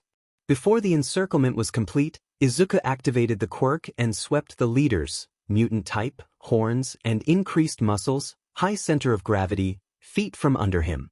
He sprang to the next of the group, emitter, seemingly telekinesis from the floating rocks, bad form, and kicked him in the chest, sending him sprawling. The next two, transformation, spiked arms, sloppy left hook, emitter, heat and smoke emission, overstepping, charged him at the same time. Izuku simply ducked under their swings and used one's arm to flip him onto the other. The final one of the group, mutant type, horns, lacks the muscle definition of the first, used the second long flip to try and surprise him, but Izuku simply sidestepped and tripped him. Seeing the whole group sprawling on the ground in various levels of pain, Izuku crossed his arms and sternly told them, "Don't let me catch you doing something like this again." They made themselves scarce very quickly. Breathing a sigh of relief that everything turned out okay, Izuku turned towards the one getting bullied and froze. Holy shit, it was Hitoshi. Little, crying in pain Hitoshi. Izuku shook himself out of his daze and kneeled in front of the other. "Are you all right?" "Of course he isn't what are saying, stupid Deku." Hitoshi just shrank in on himself and nodded, furiously wiping the tears from his eyes. "Are you sure?" Izuku asked with a head tilt. I'm sure my dad has a healing quirk he could patch you up with. Hitoshi just looked confused and opened his mouth to seemingly ask what he mean, but caught himself quickly and looked at the ground. Contemplating this, Izuku sat down and just reached his hand out in greeting. Well, it's nice to meet you. He used his biggest, brightest smile. I'm Midoriya Izuku. What's your name? Hitoshi stared at his hand like it would suddenly shoot fire at him, and then studied his face. Seemingly satisfying by what he found, or what's more accurate, what he didn't find, he reached out and grabbed Izuku's hand. Shinsu Hitoshi. Would you like my dad to heal you? Or would you rather be patched up by hand? Hitoshi opened his mouth to speak but quickly shut it again. You don't have to be scared to speak. But Hitoshi just shook his head. Izuku contemplated what he could do to help his old but also not yet friend when he had an idea. He looked around to see if anyone was listening apart from his father, who he knew would be. Finding no one, he leaned in towards Hitoshi like he was about to tell him a secret. If you'd like, I can take your quirk for a little bit. That way you can speak to me freely without having to worry. Hitoshi just looked shocked. That was possible? Of course, it's your quirk, so I'll give it back. But we can help you control it if you want. I'm sure my father wouldn't mind seeing such an interesting quirk in action. And I'm pretty sure he has several quirks to nullify or repel mental quirks. Excited by the prospect of being trained to not accidentally use his quirk, people who he won't have to fear being affected by his quirk and a potential friend, Hitoshi enthusiastically nodded to Izuku's suggestions. Izuku smiled, then tugged on the string connecting him to Hitoshi's quirk. There we go, Gon. I'll give it back later. And I'm going to have to ask you to keep my quirk a secret, okay? Can your dad heal me? Of course. Izuku led Hitoshi over to Hisashi while talking animatedly about some animals he saw in the woods Kaken and him used to go to often. Shinsu-kun, this is my dad. Dad, this is Shinso Hitoshi-kun. Can you heal him? If you told Izuku 2 months ago that he'd fix the apocalypse and be good friends with Kaken, Tenko and Hitoshi while also having a quirk that's wholly his own, he'd have laughed in your face. No way was that possible. Yet there he was, sitting in his living room with all of the above, wishing all for one luck on his hero license exam. And don't forget to be nice to the civilians. Not condescending, never condescending. Only villains do that. Hisashi sighed. Yes, Izuku, I know how to be a hero. I've had 200 years of observations to know what to do. But, he ruffled Izuku's hair, your advice is appreciated. That night the Midoriyas, Bakugas, and Hitoshi all went out to a barbecue place to celebrate Japan's newest hero. In a soundproof room in an unassuming building in the middle of Tokyo, 3 figures were discussing their hunt. We've checked everywhere. No one has even heard any rumors about his whereabouts or workings. It's almost as if he's just disappeared into thin air. It's been 2 months, we can't just track nothing. He has to be out there somewhere, I just know he is. People don't just disappear unless they're hiding either something or someone. He's right, Sasaki. He's old, and is sure to know places and ways to throw people off. We must have been getting too close, so he was forced to disappear for a while. He'll come back, he always does. Just as Sasaki opened his mouth to rebut his companion's words, the phone on the desk started ringing. Only a handful of people have access to that number, so it was answered right away. Evening, gentlemen. I apologize for being late, there were some very interesting new hero licensees today. It's fine, Principal, we were just discussing how he's disappeared. Well, yes, about that. You see, there was one particular licensee you might want to take a look at. He might be able to help you. Oh, who is it? The new hero musketeer. Real name, Midoriya Hisashi. Notes of Future Past. Volume 1. Entry 3, Shinso Hitoshi, left page. Birthday, July 1st. Height, 185 centimeters. Age, 27. Blood type, AB. Quirk, brainwashing. Hitoshi could take control of people's bodies when they vocally respond to something he has said. He could only use simple commands. Hitoshi was very straightforward and stoic, though he did have a way with words. He was able to incite responses from most everyone, whether they knew his quirk or not. Initially resentful of those he perceived as being blessed, he eventually let go of those grudges and opened up. Well, Denki, Nito and I practically forced him into friendship, thus allowing him to see other people's experiences and hardships. He typically bonded best with those who had rougher pasts. He was originally in the general education course at UA, though he managed to work his way up to start the hero course in his second year. During his work studies, Hitoshi tended to almost exclusively work with underground heroes, with the exception of Present Mike. This set him up well for his post-graduation life. Quickly becoming the rising star of the underground, Hitoshi had regular contact with more prominent figures such as Eraserhead, Umbra, and Glitter. After the death of Eraserhead, Hitoshi was quick to become the head of the secret underground network Eraserhead had set up for communication, intelligence, smuggling, and surveillance during the war. The ISN, Intelligence and Surveillance Network, was crucial to how long we held out in the war. We learned in advance when several attacks would take place, where certain bases were, and took supplies to remote areas. It was thanks to the ISN that we learned 48 hours in advance that Kyoto was going to be attacked, and the ISN helped evacuate as many people as they could using a literal secret underground tunnel network. They also helped us locate Cho and get her out of the surrounded and isolated Morioka. Eventually, though, it was discovered by Toga Himiko and most of the members were killed or used for Noumu fodder. About 1 month before the end of the war, Hitoshi was the only remaining member of the ISN left. At first, Hitoshi was skeptical of Operation Butterfly, but after a few test runs Kaken did that prevented attacks and kept the few supply routes we had left running, he warmed up to it. Eventually, he was the one who convinced Kyuka and Nito to go along with it. One thing Izuku was not expecting was Kurogiri, especially not Kurogiri being his babysitter. He really should stop being surprised by things. Hey Jirajiri? It was almost physically painful to call him that, but the act needed to stay. How do you know Dad? Again, Izuku should stop being so surprised by everything, but Kurogiri somehow looked conflicted. He was missed. How could he look conflicted? We're not work associates. I get that, but how did you two meet? Hisashi obviously didn't mention that Izuku knew all about his criminal enterprise. I was hurt and your father helped me get better. He even made my quirk better. Was the eventual response that came with a head pat. That felt weird. Is Jirajiri better now? If I wasn't then I wouldn't be here looking after you and Tenko. It was a Sunday in late March, and Hisashi had to deal with some finishing touches and paperwork for the new hero agency he was opening at the start of the school year. Inko had been called into work too, so the two brothers had to be looked after by someone else.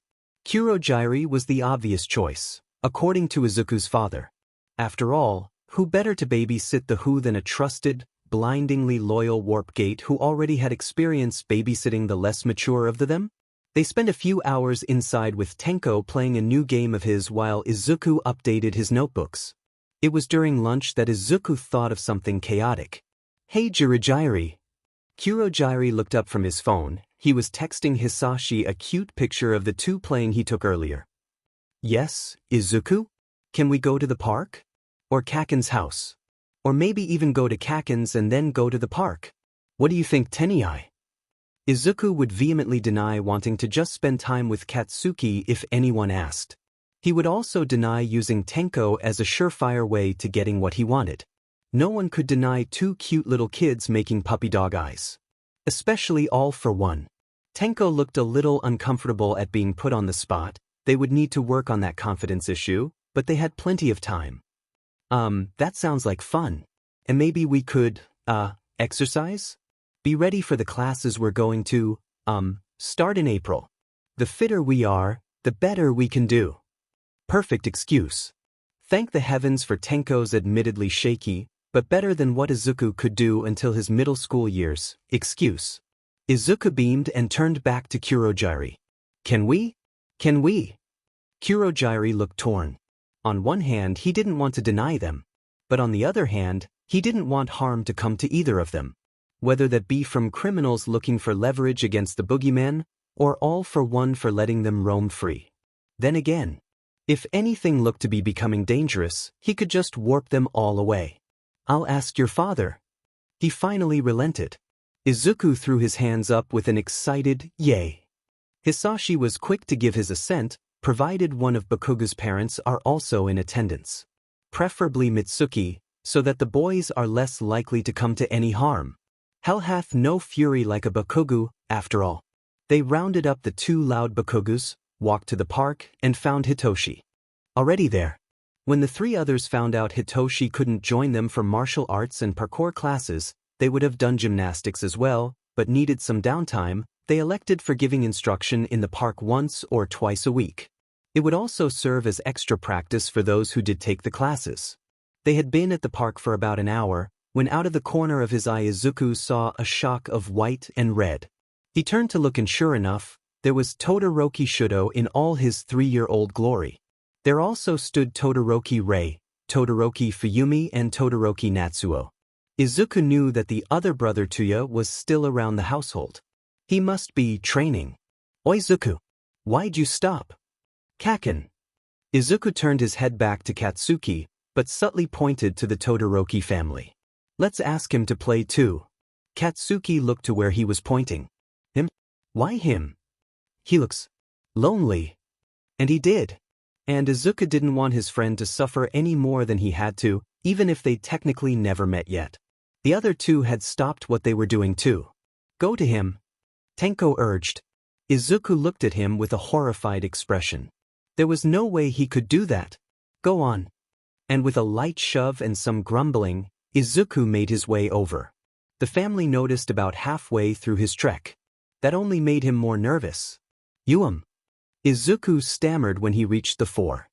He looked at Shudo, and seeing him without his signature scar gave him the small burst of confidence he needed to get his words out.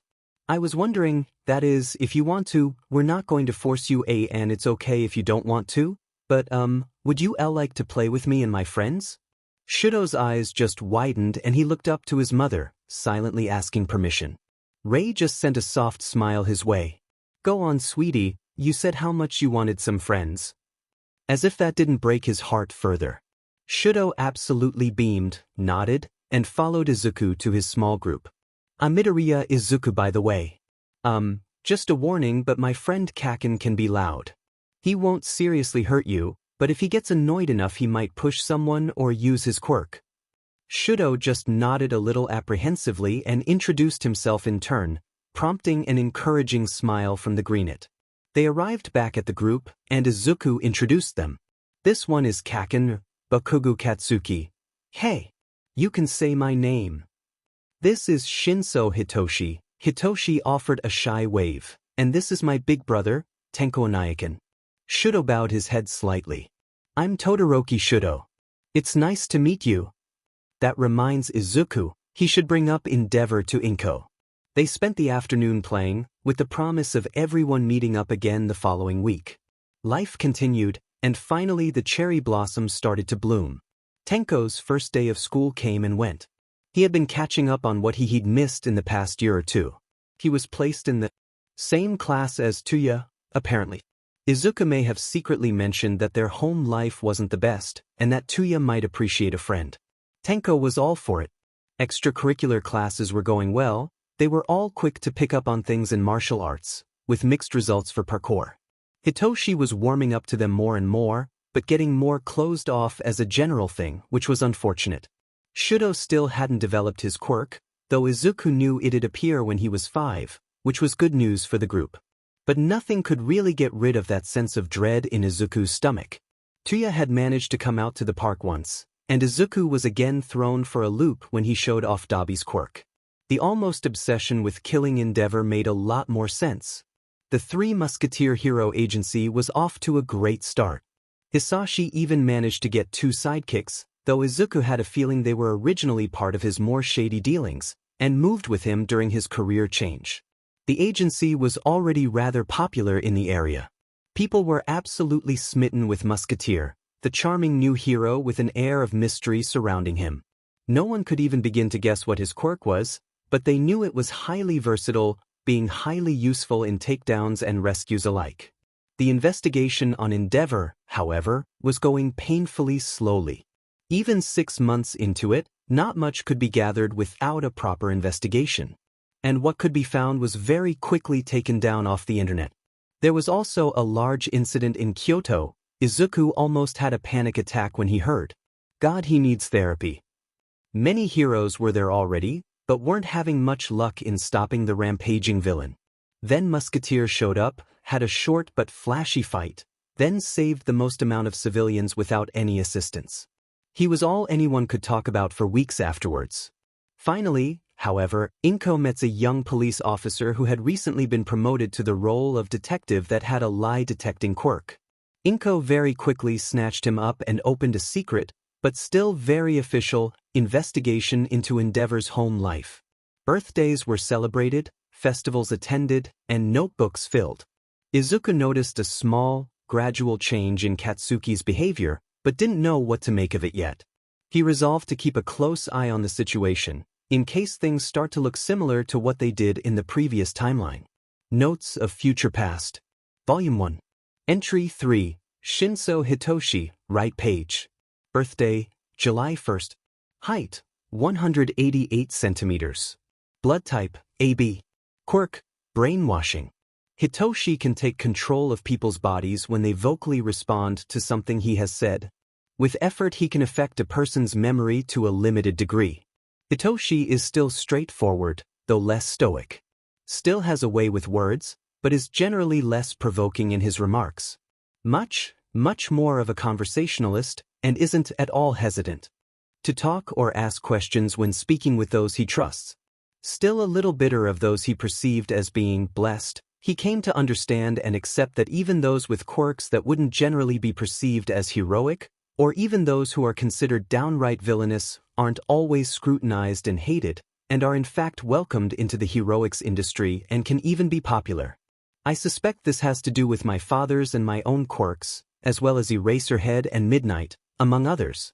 He typically bonds best with those who aren't afraid to speak their mind, and those who have a non-heroic quirk. He managed to get into the heroics course at the beginning of first year, which greatly enhanced his abilities and experience. Interned and had his work studies with Underground Heroes and Present Mike again, but also worked with Mighty Agency under Sir Night Eye. This allowed him to be better at investigation and perception. In the team, Hitoshi is largely in charge of investigation and infiltration, alongside Himiko. He brings a fresh flavor of humor and helps ground everyone else when needed. He likes singing too, and is rather good at it. Hitoshi has also found that it's an effective way to get some villains to respond. The day started like how they usually did nowadays for Midoriya Hisashi. He woke up first in the house, got started on breakfast and turned on the morning news. His wife would walk in ready for the day, take her serving and sit to eat. Tenko would come in grumbling about how early it is, join Inko at the table and take no less than 10 minutes to wake up properly. Izuku would come out last and take his meal to the TV, and would shortly be joined by Hisashi himself. After everyone was finished their food, Inko would bid her goodbyes, Kurogiri would come collect the boys and Hisashi would warp into his office at his agency, get changed into his hero costume, then head out for his early patrol. Today in his patrol, he was joined by Tihai Aki, better known as Ping, the radar hero. Aki was found by All for One about 20 years ago, cold, alone and dying in the streets. He had taken her in and nursed her back to health, helped raise her, though he outsourced most of it, and was the first to welcome her when she vocalized interest in working for him. She was unquestionably loyal, and would undoubtedly follow him to the ends of the earth. This was one of the reasons he chose her to join him at his hero agency. The other was her quirk. He'd seen search quirks before, but none with such specific a purpose. Aki's quirk allowed her to search for quirks. The broader or less specific the search conditions, the wider range it had. It was useful for finding a quirk he wanted, but also for missing persons and rescue operations. She could also locate people and determine their quirks in a small range, but that was exponentially more strenuous than the main function. Ping's hero costume was plain by design. Since she wasn't the most combat-oriented, though she could still hold her own, and definitely beat most pros he could find in a fight, she was mostly on desk and investigatory work. Her costume reflected this, bearing more resemblance to a secretary than a hero. Her costume was mostly black, but it had green highlights that could glow green to reflect her eyes when she used her quirk. It was very deceptive though. Although it didn't look like it, it was easy to move in. It also had resistance to being torn or sliced, as well as having a limited force absorption. Her vest was also bulletproof. Her glasses had a HUD display, as well as infrared and night vision capabilities. Overall, very action movie-like. There were hidden pockets that hid knives, smoke bombs and taser discs, and the tips of her boots had hidden spikes laced with quirk suppressants. To complete the look, Ping carried around an electronic clipboard that could also function as a tablet. She could hack into electronics, cast evacuation signals, contact police and other heroes with it, among other things. Musketeer smiled and waved to everyone as they walked through the streets, listening out for trouble and Ping's report of rumors and hearsay of the underground, as well as what had happened overnight. Sectors 1 through 5 have had nothing of note since yesterday. Sector 6 had a small gang fight, Sector 7 had a pair of murders. The police are looking into it, but so far there aren't any suspects, even though there were signs of quirk usage. Both victims were missing their eyes, teeth and tongue, and fits the MO of a new serial killer that first appeared a year ago but disappeared for a number of months. Sector 8 had a small string of robberies all conducted by the same group, though they were apprehended by one of the new underground pros in the area. Sectors 9 and 10 didn't have any incidents, but there was some talk about a new group forming in the wake of All for One disappearing from the underground. One of the members is said to be an ex-member of the Lightning Dragons and has linked up your identity as All for One to your current identity as Musketeer. They seem to be gathering members to try striking, but it's slow going. All for One thought that could cause an issue, but they had yet to do anything, so they couldn't just barge in and arrest them. Keep half an eye on the killer for new incidents, and watch this new group closely. They could become a large problem if left unchecked. Try to limit their movement in any way you can without it seeming suspicious. We don't want them to know we're on to them. Of course, sir. After a largely uneventful morning patrol, Hisashi started on paperwork, had lunch, did more paperwork, had a much more eventful afternoon patrol, a hostage situation and a bank robbery, compared to a purse snatcher and a teenage shoplifter, poured through even more paperwork, and made it home in time for dinner. And as such, the days of Hisashi's life as the pro-hero musketeer wore on. It was a quiet Sunday in August that Inko took her 2 sons to the park. The sun was shining brightly, and even though her 2 boys were excited to see their friends, Inko was technically working. Inko knew who the usuals at the park visits were, and was hoping to catch the Todoroki family while there. Just in case, the detective she was working with was with them so they could ask a few questions about the household. They arrived, and Izuku and Tenko ran off to join their friends, and just her luck, the Todoroki family was there. Tuya and Fuyumi seemed to be missing, but Natsuo, Shuto and Rei were present. Inko and her companion shared a glance, and approached the mother of 4. You must be young Shuto's mother. I'm Midoriya Inko, Izuku's mother. It's a pleasure to finally meet you. Todoroki Rei likewise. You have a rather intelligent young man on your hands. And this is Detective Tsukachi Neo Mesa, pleasure. We were wondering if you would like to assist in our investigation of Endeavor, as well as consent to our eventual questioning of you and your children. Notes of Future Past. Volume 1. Entry 4, Kurogyri, left page. Birthday, unknown. Height, 187 centimeters. Age, unknown. Blood type, unknown. Quirk, Warpgate. Kurogyri could create portals through his mist, and could transport multiple people over long distances. Coordinate-based. Level-headed and blindingly loyal to All for One and his charge Shigaraki Tamura, Kurogyri was often their taxi and chaperone. He was also completely formal and well-spoken. He had shown worry and genuine care for Shigaraki, which according to Eraserhead was something that surprised both him and present Mike when they went to interrogate him in first year. Hardly ever fought directly, but was present in many incidents such as the USJ, training camp attack, Invasion Day, most of the floods, and many other smaller conflicts. Was arrested no less than 4 times, with the first time the longest he was kept captive at 3.5 years. He escaped that time during the Tartarus break, where many villains including All for One and Stain escaped. He was finally put out of commission shortly after the fall of Kyoto, the final blow dealt by Mei, surprisingly. We never knew she had a sniper rifle, let alone that she was such an accurate shot. Dad, hurry. Izuku called out when his father walked in the door, poking his head into the hallway. The new rankings are coming out soon and I want to see what your first official rank is. Hisashi chuckled and ruffled Izuku's hair. Ah, fatherly affection, how it's been missed. I'll get everything set up so we can look after dinner. Surprisingly, Tenko was excited too, though he wasn't as energetic about it. Dinner was a quick affair, and as Hisashi was setting up the TV to view the new rankings, there were snacks and blankets to set up too. The Bakuga family all poured into the house and settled on the couch with the Midoriyas. In two other parts of the city, there were other children eagerly waiting for the announcements.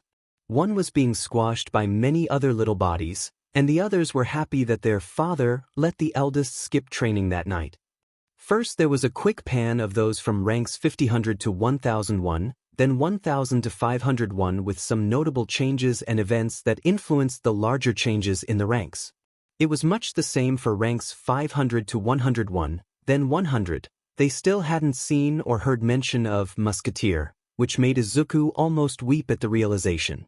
There were some notable changes to some of the lower ranks in the top 50, then the new number 36 is an unexpected addition to the top ranks. This will be this hero's first official ranking, so it's truly incredible that they've made it to the top 100, let alone the top. This hero is incredibly popular with the locals, will go out of their way to help even in the smallest of ways, and even has the record of fastest solved missing persons case and fastest solved kidnapping. Although they don't have much business outside of Mizudafu, they made a huge splash nationally when they came to assist in Kyoto against the villain war in an incredible short fight against the villain many other top pros were struggling against. They then helped with rescue efforts, with 80% of the rescued being thanks to them and their sidekicks. That's right, the new number 36 hero is the charming and mysterious newcomer, Musketeer. We at the Hero Commission can't wait to see just what else Musketeer will do. Izuku was in tears, hardly hearing the loud cheers all around the room. He could hardly tell when he started hugging his father, and could hardly hear the pounding at the door. But he did, and it seemed like the only other person to hear it was his father. With the rest of the 50 to 11 ranks being announced in the background, Hisashi got up to check the door. Izuku contented himself in taking some snacks Kurogiri offered, but quickly stopped when a loud "Lord" rang through the house. Kurogiri heaved a long-suffering sigh, while everyone else looked confused. Izuku knew his face was white as a sheet and his eyes were as wide as saucers. He had forgotten about that particular underling. Seemingly on autopilot, Izuku felt himself walk over to the door to see his father trapped in a bear hug from an amazingly small Gigantomachia at the Genkan. My lord, it's been so long. I have been looking everywhere for Lord. Why did Lord disappear? But I saw Lord on the screens, I did. So I went searching for Lord and I found you. Izuku became slowly more cognitive throughout Gigantomachia's spiel and managed to croak out a "dad," while staring at an increasingly uncomfortable Hisashi still trapped in the bear hug. His call, unfortunately, brought the attention of both of them to Izuku. Hisashi seemed to very quickly accept of their fate. Gigantomachia's face quickly showed his glee, and "It's a little Lord," boomed down the hall. Izuku very suddenly found himself being caught up in the bear hug. It took a while, and some not-so-subtle threats from Hisashi, but Gigantomachia was introduced to everyone. He was also placed on guard duty for the house, as well as occasional bodyguard duty for the children. Before Hitoshi met Izuku, his life was completely silent. Yes, other people made noise, but Hitoshi wasn't allowed to. He wasn't allowed to make any noise at the orphanage, whether it was a vocal noise, him bumping into something, him sneezing or coughing, or cries of pain. Absolute silence. It wasn't any different that morning, the morning after the new rankings were announced. Hitoshi yawned, rubbing his eyes awake. He was happy that Izuku's dad was highly ranked. Maybe he could celebrate with them in the park? Hitoshi could only hope as he got out of his itchy and lumpy bed. He quickly threw on a t-shirt and shorts, and walked as silently as he could down the orphanage stairs. He got his breakfast silently, ate his breakfast silently, cleaned up silently, then left silently. The only time he was comfortable with talking, let alone aloud, was when he was with his friends. Which was new, but wholly welcomed. In fact, they encouraged him to make noise. Hitoshi kinda wanted to ask Izuku if he could teach him to sing. He'd heard singing before and wanted to try it. It seemed fun.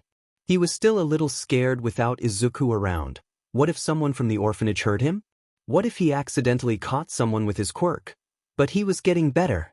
He knew none of them cared what his quirk was, and he was happy he could relax around them. Only Katsuki was at the park, which was disappointing. Hitoshi understood why the Todorokis weren't around. He knew that their father wasn't nice and was kinda like the older kids at the orphanage, but Tenko and Izuku not being there was a surprise. Someone who used to work for their dad showed up and was getting settled in, Katsuki had explained. The two still had fun anyway, even if what they could play was limited. The mean kids knew to stay away when Katsuki was there too. He'd helped Izuku drive them away a few times. All too soon Hitoshi had to head back. He waved goodbye to Katsuki and walked as slow as he dared.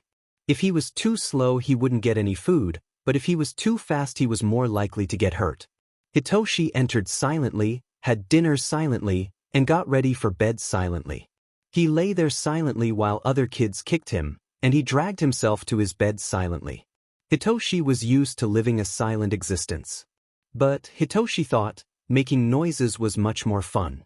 Notes of Future Past. Volume 1.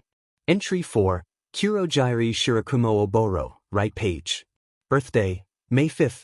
Height, 187 centimeters. Blood type, unknown. Quirk, Warp Gate Cloud. Kurojiri can create portals through his mist, and can transport multiple people over long distances. Coordinate-based.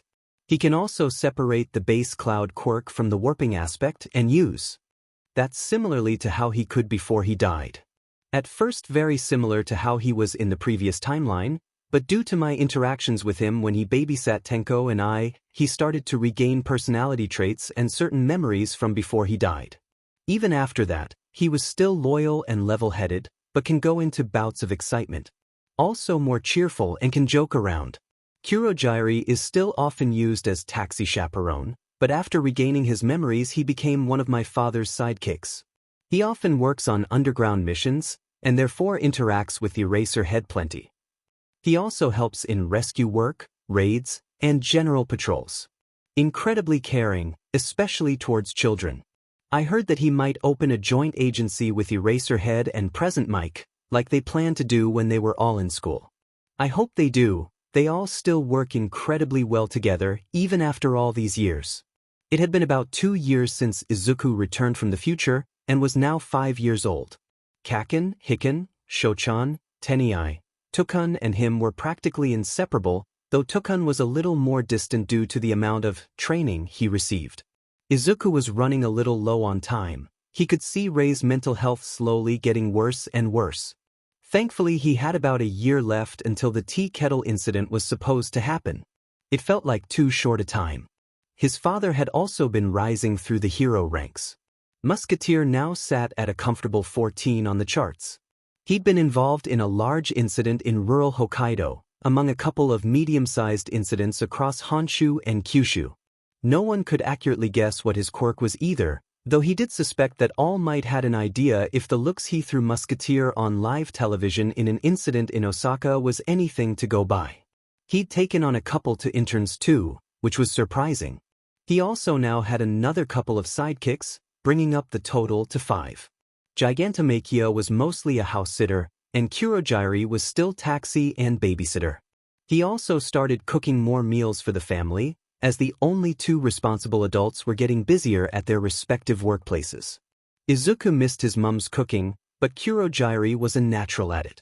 Inko had been slowly gathering more and more evidence against Endeavor, and said that they might have enough soon to take it to court. Recently, however, Kaken had caught the flu, and that day was one of the days Kurojiri would cook for the family, so Izuku had to walk home alone. It wasn't far, and the streets he walked had many heroes patrolling them, so he figured he was safe. It seemed he figured wrong. About halfway home he felt something prick his neck and he passed out, unable to even get a glimpse at his attacker. He woke up with a sack over his head, tied to a chair that was way too big for him. There were at least 7 voices around him, and he could hear some more people shuffling about indoors. Closing. Judging from the quality of the sound, he wasn't in an open space like a warehouse, but the lighting that shone through the sack and how far away some of the sounds were pointing to him likely being underground. Oi, how long's the brat meant to stay, sleep?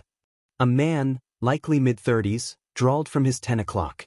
The answer came from his 2 o'clock, and was another man, though this one was older. In his 50s perhaps? He's 5, and we gave him a larger dose of the tranq than we needed to. He should be asleep for another hour or so. Boo, it's already been 4 hours. The first voice responded helpfully.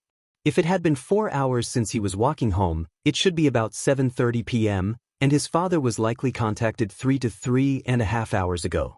If they haven't found him yet, he's likely no longer in Shizuoka, as Ping would be able to search for his quirk on a prefecture-sized scale. Good news for you then, came from his 6 o'clock. He's been awake for this whole conversation. Breathing and heart rate shifted. The voice, female, likely in her late 20s, had an almost animalistic, growling undertone to her voice, so she likely a predator animal mutation quirk.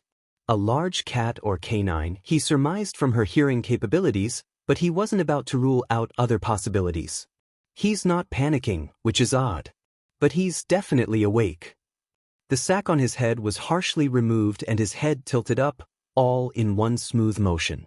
He found himself face to face with another woman, early 30s, with a snake mutation that strangely didn't slit her eyes, gave her a snake tongue that flitted out, and shiny scales over her skin. In the background he could see the first 2 men. The first was bulky and had a third eye, and the second was tall and thin without any obvious quirk manifestations. The snake woman smirked, showing off her fangs. Oh boy, definitely a venomous species. Well, the little one was awake. Oh cool, she elongated her S. And where are we? He asked, quirking an eyebrow, knowing he couldn't play the scared little kid card. Pity, he wanted to try it at least once.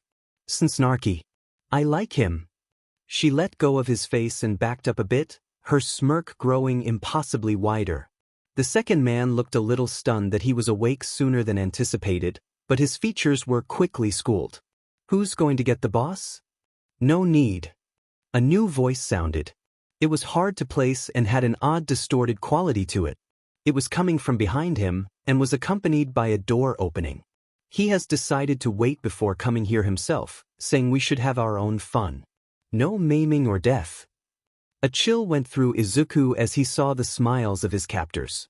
Hisashi almost fell into his chair when he returned from patrol at 4 o'clock. He had to stop several fights and arguments around the local schools. He swears he'll never send Izuku to Aldra if what he saw there today is any indication of what the school is constantly. Setting up to start plowing through his paperwork, his personal phone started ringing. Anyone who has that number would know not to call unless there was something very wrong, so it was answered in less than a second. Yes. Master, Kurogyari started, Izuku's missing. That had musketeers standing, already walking to Ping's office. He hasn't arrived home, and I called the Bakugus but they say that he isn't there either. I checked the park just in case. I found Hitoshi there but no sign of Izuku. Thank you for telling me, Kurogyari. I want you to stay there just in case he appears. I'll call you if I need you. He hung up. When Hisashi walked into Tihai's office, she was neck-deep in her own paperwork. Aki, search for Izuku's quirk. It's similar to mine, so search for quirks that can take other quirks. Widest range possible. In response, Ping's eyes lit up and she dropped her pen while moving to stand. Her eyes widened by an almost imperceptible amount. He's not in Shizuoka. We'll need to go prefecture by prefecture if we want to find him. Hisashi cursed rather violently. Make sure everything is ready to go for the search in no less than half an hour. I have some phone calls to make. With that, Hisashi Power walked back to his office and shut the door. The first phone call was easy. Tell Kurogyari to help with the search and join them at the agency in 10. The second phone call was also easy. Ring the Bakuga house and tell them to stay where they are and only let himself or Izuku in until he told them otherwise. The third call, however, was what he was dreading. It rang once, twice, 3 times. Hisashi? You don't usually call during work hours. Is something wrong? Inko.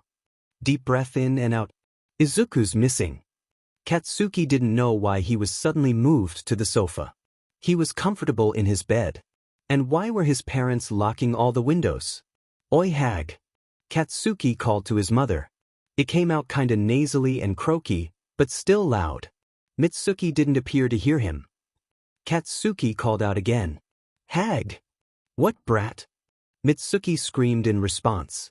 This, however, accompanied by her throwing her phone at him. Katsuki was glad it didn't hit him this time. He was already sick, he didn't need to have a bruise or a blood nose too. Why am I here? 'Cause Izuku is missing and we need to keep an eye on you. That got Katsuki's attention. Zuku's missing? That's what I said. He never got back home, so his father is going to look for him. We're locking everything shut in case someone comes here. Now shut up. Katsuki was worried about Izuku. He knew Izuku would be alright, he had to be. How else were they going to be heroes together? It had taken about 12 minutes to get everything in the agency ready for their departure. Too long, in Hisashi's opinion. The 3 of them, being Musketeer, Ping and Kurogiri, had departed almost right away.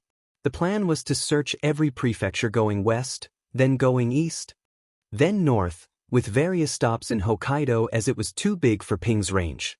They checked Shizuoka again just in case, still nothing, then warped to Yamanashi. From there, they went Nagano, Toyama, Ishikawa, Fukui, Gifu, Aichi. That had taken 15 minutes, and Izuku still hadn't been found. Then they were off to Shiga, Mie, Nara, Waima, Osaka, Kyoto and Hyogo. They still hadn't found Izuku, but that set took upwards of 45 minutes, due to fans seeing him. He tried to get away, but they kept pestering him. The 4 prefectures of Shikoku, Kagawa, Tokushima, Kochi, Ehime were next. Those in all took, thankfully, only 7 minutes.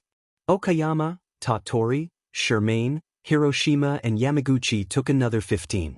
To finish their journey west, they went to Okinawa, Fukuoka, Saga, Nagasaki, Kumamoto, Kagoshima, Miyazaki and Oita, which took 18 minutes, them now being in minute 112 since Hisashi had been notified.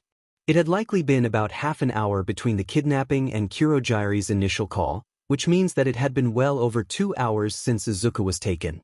They started the search again in Kanagawa, moving quickly to Chiba, Ibaraki, Tachijai, Gunma, Saitama and Tokyo. That had taken another hour and 15, due to similar reasons as Kyoto and its surrounding prefectures.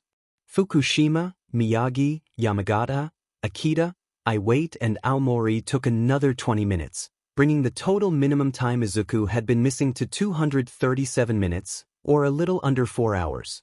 Unknown to the small search party, Izuku had just woken up. Of course he was in Hokkaido. They must have had a warper or something to get to Hokkaido so quickly. When they started their search in Hokkaido, it didn't take long to find Izuku, he was in Sapporo. They managed to track his location to downtown, and the entrance to the underground lair he was into a laundromat. 5 minutes later they were storming the hideout. Izuku was amazed he was still conscious. At least he learned part of his old pain tolerance had been brought back with him. Not all of it, but enough that he could deal with the 10 minutes of mild torture he just had. It wasn't fun having non-lethal snake venom in him, especially with claw marks and the like across his body. And the cuts on his face and everything else they'd done. He would have loved to take their quirks, but he had been put in quirk suppressant HNDCFFS2. And how the hell did they get their hands on those? Now, however, he had a new issue. DOS was apparently on his way. The room's occupants had hardly changed over the 10 minutes, but the 2 men, the wolf woman, the snake woman, the one with the distorted voice, as well as a person who could regurgitate swords, which is definitely a unique and impractical quirk if ever he'd seen one, had been constants. The boss would like the boy out of the HNDCFFS. Distorted voice stated, and his hands were almost immediately set free. His first action, he had decided a few minutes prior, was to analyze all the quirks around him. The snake quirk was a mutation giving characteristics of a blue-stripe garter snake, black and blue keeled scales, with the blue being 3 vertical stripes. Mild venom that wasn't lethal to humans, he already knew that part from experience. Also had a mild resistance to poisons and the tongue was forked. Next was the wolf mutation quirk. A standard gray wolf, with the ears and tail to match, heightened hearing and scent, stronger legs for speed as well as moving through snow. The teeth were also similar to a wolf's and could crush bone easier than a non-mutated human's. Hair was more like fur, though it still grew at a similar rate and length as normal hair. Minor cold resistance, slight foot-hand pads, and a transformative part that allowed claws to form. The third eye quirk was just that, a third eye. Nothing special about it at all. The quirk the second man had was an emitter quirk that allows him to see an estimation of what is desired, like how much of something was in a container compared to something else. The simpler the estimation, the more accurate it was. Sword regurgitation was an emitter that made different parts of swords and knives at different points of the throat, starting at the stomach. Naturally, these areas, as well as the gums, cheeks and tongue, were reinforced and strengthened. The distortion quirk was the one that fascinated Izuku the most, however. It was actually more of a glitch quirk, capable of causing small glitches in reality, allowing the user to do short warps, walk through things, duplicate objects, change audio, change visuals, etc. If it was a glitch that could happen in a video game, it was likely possible to make happen in real life. The more powerful or complicated the glitch, the more strain was placed on the user. Overuse could cause death. Could also create regular electronic glitches, which was incredibly less strenuous. It was an emitter, but had a transformative effect when in use. The user visually and orally gained glitch-like qualities. Izuku was in love with the quirk. The analysis on the 6 quirks in his immediate vicinity took about 30 seconds. It took 3 more for him to take the ones he wanted, plus the bladed weapon vomiting. The mutation aspect was probably the best part about that whole quirk. Everyone in the room immediately knew what happened, but couldn't do much as there was a loud noise that suspiciously sounded like an explosion a little ways out of the room. Everyone just stared at the door. The tap, tap, tap of shoes walking down the hallway stopped outside the room and everyone tensed. The handle twisted, and the door swung open. Izuku beamed at who it was. "Dad!" Musketeer was angry, scratch that, livid. These lowlives kidnapped his son, and according to one of the men he interrogated in the first basement, they were going to use Izuku as a ransom against him and then kill the 5-year-old. As all for one he may have done some, a lot of morally reprehensible acts, but even he had standards. Basement level after basement level, thugs were taken out and drag stashes unveiled, but still no sign of Izuku. Hisashi didn't bother tying up or restraining those he caught, and cared little for the insects who used their escape tunnel. All he cared about was getting his son. Ping and the police they called in could handle them. Finally, Hisashi came to what appeared to be the final basement. Level he cleared most of the floor, losing his patience and causing an explosion at some point.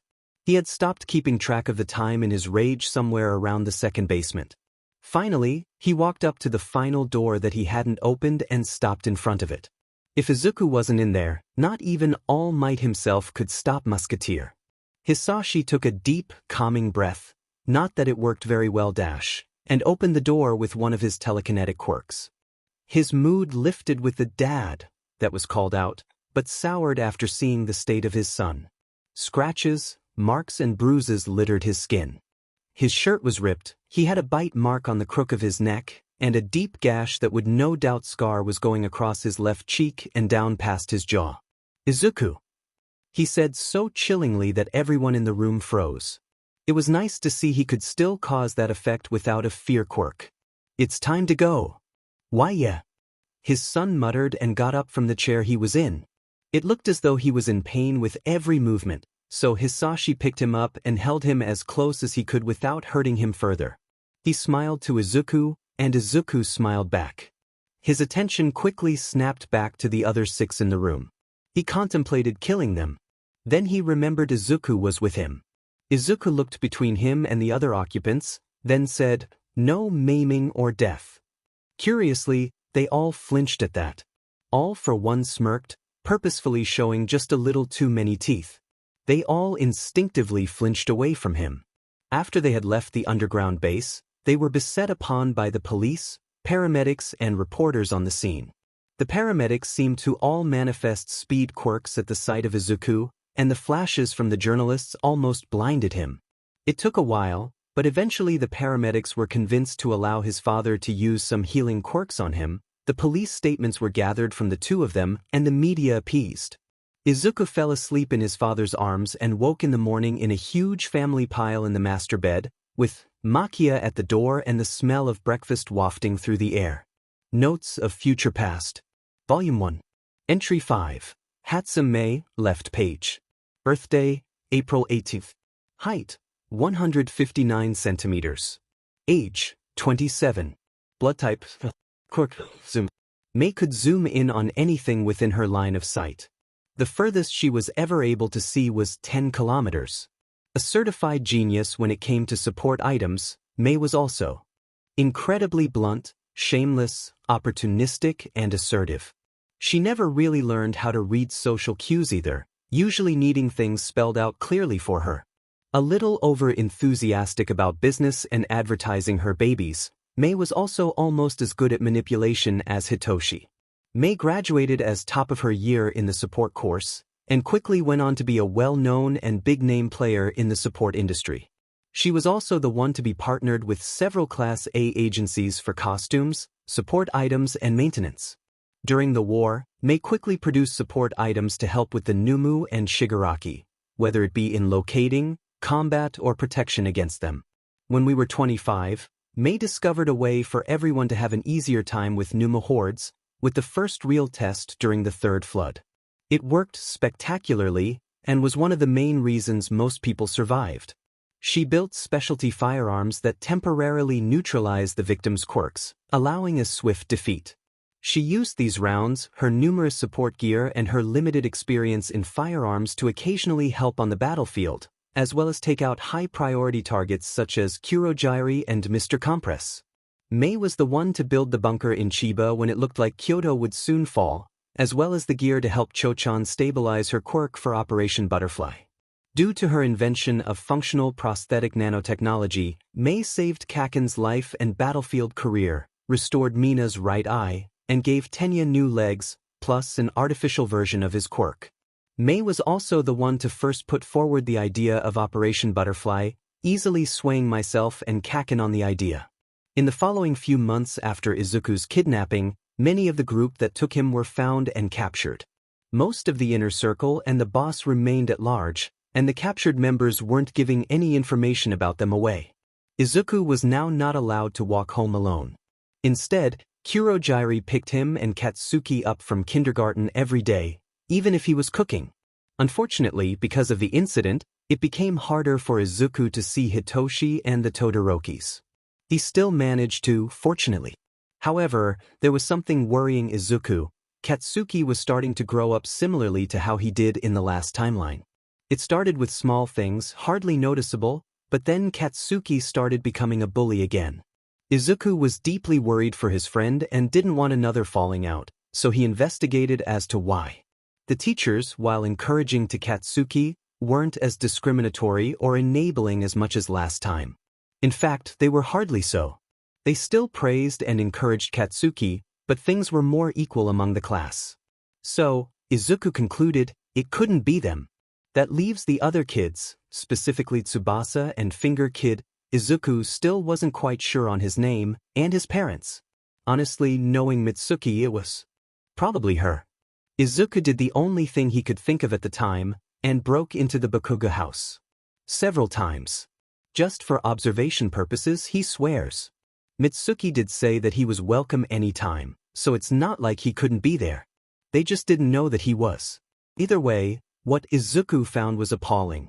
It was very quickly apparent that without outside eyes looking, Mitsuki was immensely physically and emotionally abusive to both Kaken and Masaru. Izuku was starting to see a pattern form among his closest friends that he really didn't like. He took the matter to his parents straight away, with evidence of course, both images and audio-video recordings. Naturally, Inko didn't want to believe it at first, but quickly changed her tune when Izuku supplied his recordings. Hisashi was more open to the idea, stating, "I always suspected there was something going on behind closed doors." Honestly, it didn't take long to get a case together and the two Bakugo males away from the mother. Since they didn't have their own place, as the house was in Mitsuki's name, it was worked out that they would temporarily stay with the Midoriya family.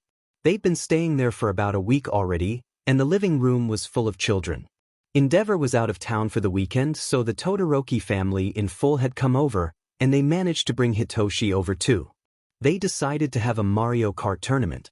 The four older kids, Tenko, Tuya, Fuyumi and Natsuo, raced 3 races. Fuyumi chose Isabelle, Tenko chose Shy Guy, Tuya picked King Boo and Natsuo picked Ludwig von Kuppa. The tournament was set up so that in the final rankings, the top 2 would move on to the final set. The same was done for the 4 youngest, with Izuku picking a green Yoshi, Katsuki picking Bowser, Hitoshi picking Baby Mario, and Shudo choosing Princess Peach. The results of the first set was predictable. Tenko and Natsuo were the top the second set? Not so much. What? How did Peppermint beat me? Shudo had gotten second. I don't know, Katsuki. I just copied Natsuo Nizan. That just lit Katsuki's fire even further. Fine. Beginner's luck, I guess. But I'll beat you next time, just you wait. Sure. It was a tense final set, and they all had to sit apart from one another so there was no sabotage. Cough Natsuo cough Izuku cough. It was tense even until the final stretch. Go Tenko! Go Zuku! Kick his butt. The two brothers were practically tied for first, trying to push each other's vehicles out of the way, when they got their final item boxes. The room held a bated breath, and the items were revealed. Tenko had gotten a green shell, and Izuku... No. Why'd you have to get the super horn? Needless to say, Izuku won. While the two Bakugas were staying at the Midoriya residence, the two 5-year-olds took the opportunity to have a very long sleepover. And to do that, they had to stay in the same room. So they shared a bed. It was about 9 p.m. and the two boys had been laying awake staring at the ceiling for an hour, unable to fall asleep. Izuku, Katsuki called. Said boy turned to look at his friend, still staring at the ceiling. Yes, Kaken? Do you think I'm weak? That shocked Izuku. So far while his friend had been there it had all been fun and games, nothing serious about it. So for Kaken to bring it up now, he must either feel really insecure, safe, or something else. Of course not. You're one of the strongest people I know. Why are you asking? It was dark, which was the only reason Izuku didn't notice the tears forming in his friend's eyes. He definitely heard the sniffle. Oh. Cos mum said I was. Boys. She'd always scream it. I did something wrong? I'm worthless. I don't understand something? Waste of space. I complain about something? I'm useless. I can't do something? I'm weak. Pathetic. Izuku recognized each and every insult, and found he could guess what it was going to be before Kaken had said it. It was the same insults for the same situations that Kaken once screamed at him. He found himself at a loss, sadness and empathy panging at his heart. That's where he got it all from? It was a wonder Kaken could even stand to be in the same room as him. Involuntarily, Izuku remembered a specific moment of his second year of UA. Someone in the class, Izuku thinks it was Tsuyu-chan, asked what they were to each other. At that point they had a healthy rivalry, and Kaken had grown up tremendously. Before Izuku could even think to answer, Kaken had done it for him. Practically brothers. Had been his answer. We've known each other since the nerd was born. I was just outside the Dilroy room for FS sake. Grew up nearly neighbors too. It had baffled Izuku at the time, but now it made more sense. Kaken's only reference for how a family would act was his own, really, and that comprised of the shy, follower, mediator Masaru and the loud, violent, brash, abusive Mitsuki. She was well behaved in front of company, so it would make sense if Kaken assumed Izuku's own mother was similar. Shaking himself out of his thoughts, Izuku hugged Katsuki tightly. Kaken, she was wrong. You are so smart and so brave, and so incredibly capable. We're 5, Kaken, we can't be expected to be able to do everything and anything, nor know everything there is to know. But what if I make a mistake? Won't that mean I'm just not worth it? He was full on crying now, and Izuku felt himself tear up as well. Of course not, Kaken. Everyone makes mistakes, it's how you learn. Learn to be better, do something better. It doesn't make you worthless, or lame, or a waste of space, or useless, or weak, or pathetic. He felt arms wrap around him, and his shirt dampen. You're super strong, Kaken. And you prove it every day. Notes of Future Past. Volume 1. Entry 5. Hatsum May, right page. Birthday, April 18th. Height, 158 centimeters. Blood type, quick, zoom. May can zoom in on anything within. Her line of sight. The furthest she is currently able to see is 9 kilometers. Still a certified genius when it comes to support items, probably even more so than the other timeline. May is also still blunt, opportunistic, and assertive. She can read some social cues, though still chooses to be oblivious to most of them. A great advertiser and salesperson, and still very good at manipulation. May has managed to maintain her position of top of her year in the support course by an even wider margin, thanks to some commissions I asked for well before UA. May makes many different support gear for many different purposes. She makes support gear for rescue and medical work, villain tracking and apprehension, and well as surveillance and espionage. When I started my vigilante activities, May was the first person I went to. She made me my costume and some limited support gear, which she repaired and upgraded over the years until UA. Even then she added some useful gear to my costume. One thing she has started working on is Quirk's suppressant weaponry, similar to her suppressant bullets in the war. It's still in prototyping currently, but I'll update when we get it working properly. May and I work collaboratively occasionally.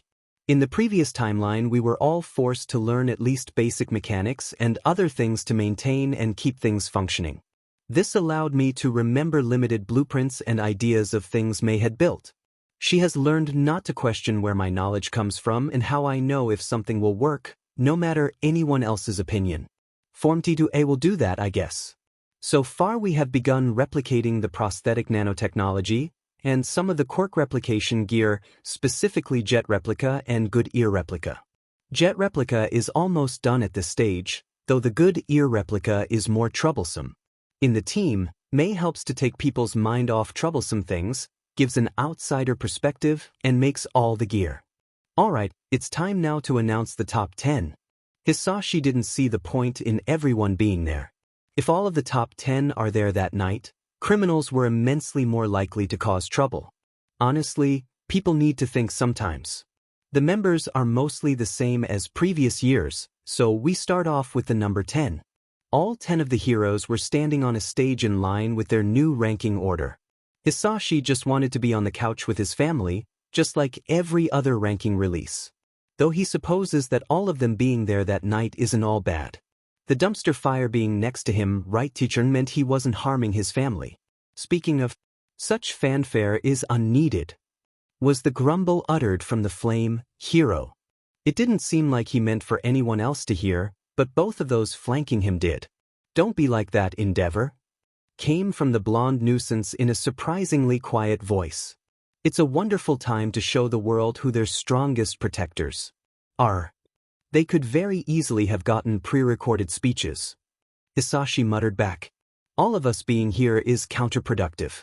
They want to show who the strongest are, but by doing so they take us from where we can do something if there is an incident. The underworld knows this, so they take advantage of it. Big deals, transportation of goods, and the like. That's what happens on nights like this. Happens on the night of the hero ball too. The face All Might was making made Hisashi wish he had a camera. Maybe he had a quirk for that? Exactly. They should let us go do our jobs. Some of us have actual important things to do. Like what? Abuse your family. Hisashi didn't say it, but gods did he want to. Things like this are important too. People see us, brings up the mood. But why do all 10 of us need to be here? It's impractical. If they wanted to keep people's moods up, Just bring in the top that leaves the other 7 to actually do something with their time. It'll save plenty of time as well. Less time here means more time elsewhere. Do you have somewhere to be, musketeer? The strained voice and smile made it easy to tell what the number 1 was insinuating. He'd retired, thank you very much. Hisashi just rolled his eyes. Unlike some people, All Might, there are those of us that have families with young children. Good, he had Endeavor's attention. I'd like to see them before they go to bed. All Might looked like he was eating on a lemon. Children, you say? The way Endeavor said that made it sound like he was going to eat them. How old? One is 5, the other 10. I think my eldest is in your son's class at school, actually. The one with the blue fire. Oh, he had him. Endeavor was more and more interested in where this was going, just as Hisashi wanted. All Might, on the other hand, looked like he was having the crisis of the century. It was glorious, and this whole event was worth it just for his reactions. I also have a son that's 5. What are their quirks? Surely they'd be similar to yours. Hisashi nodded. My youngest has a similar quirk to me, though it is a little different in its mechanisms.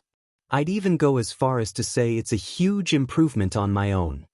Oh, Hisashi was living. All Might's expression was just getting better and better. My oldest, however, has a decay quirk. Anything he touches can disintegrate. It's different from both mine and my wife's quirk. He's technically my wife's cousin's son, but there was an incident. His father was abusive, so Shimura Tenko became Midoriya Tenko. The name drop had All Might pale as a sheet and trembling. His eyes widened even further and his tremblings larger when he made the connection that he was married to his master's niece. Oh, it was wonderful. Hisashi was going to remember that for the rest of his life, he knew it. Do either of them have any interest in heroism? Oh, right, the reason he was there in the first place. Both of them actually. The oldest wants to be like his grandmother. All Might's expression became complicated. Relieved but frustrated, happy but concerned. Whereas my youngest has always wanted to be a hero. Just like you actually, All Might. Even more conflicted. A hero that saves everyone with a smile, that never gives up. He's admired you since before he could even talk properly. While Endeavor did look a little dark at the mention of Izuku's admirations, he quickly schooled his expression. How about we schedule some joint training sessions? Your 2 sons and my oldest and youngest. Hisashi tried his best not to scowl or grimace, instead placing a polite smile on his face. That sounds wonderful. When would work best for you? Here, I'll give you my number. He whipped out a small notebook he had and wrote his work number. No way was he giving the man his personal one. I'm sure the 2 will be delighted. And both for different reasons. Vastly different reasons. Endeavor made a hum that was strangely similar to a grunt and took the paper. I'll call you to arrange the meetings later. A pleasant smile, with an imperceptibly sinister satisfaction. I look forward to it. Mission success. And now for our new number 3. He's the newest hero in the top 10 and has quickly risen through the ranks. Please welcome Musketeer. Izuku was nervous. Yes, nothing would go too wrong, and both him and Dad will be there just in case, but he couldn't help but be worried. Shido's quirk appeared last month, a week or so before the new rankings, and he'd hardly been seen since. By anyone, including the rest of the Todoroki family. Izuku could see Rei's health fading at an even faster rate. He hoped he wasn't too late to save them. A hand landed on his shoulder, startling him out of his thoughts. Looking up, Izuku could see his father giving him a reassuring smile.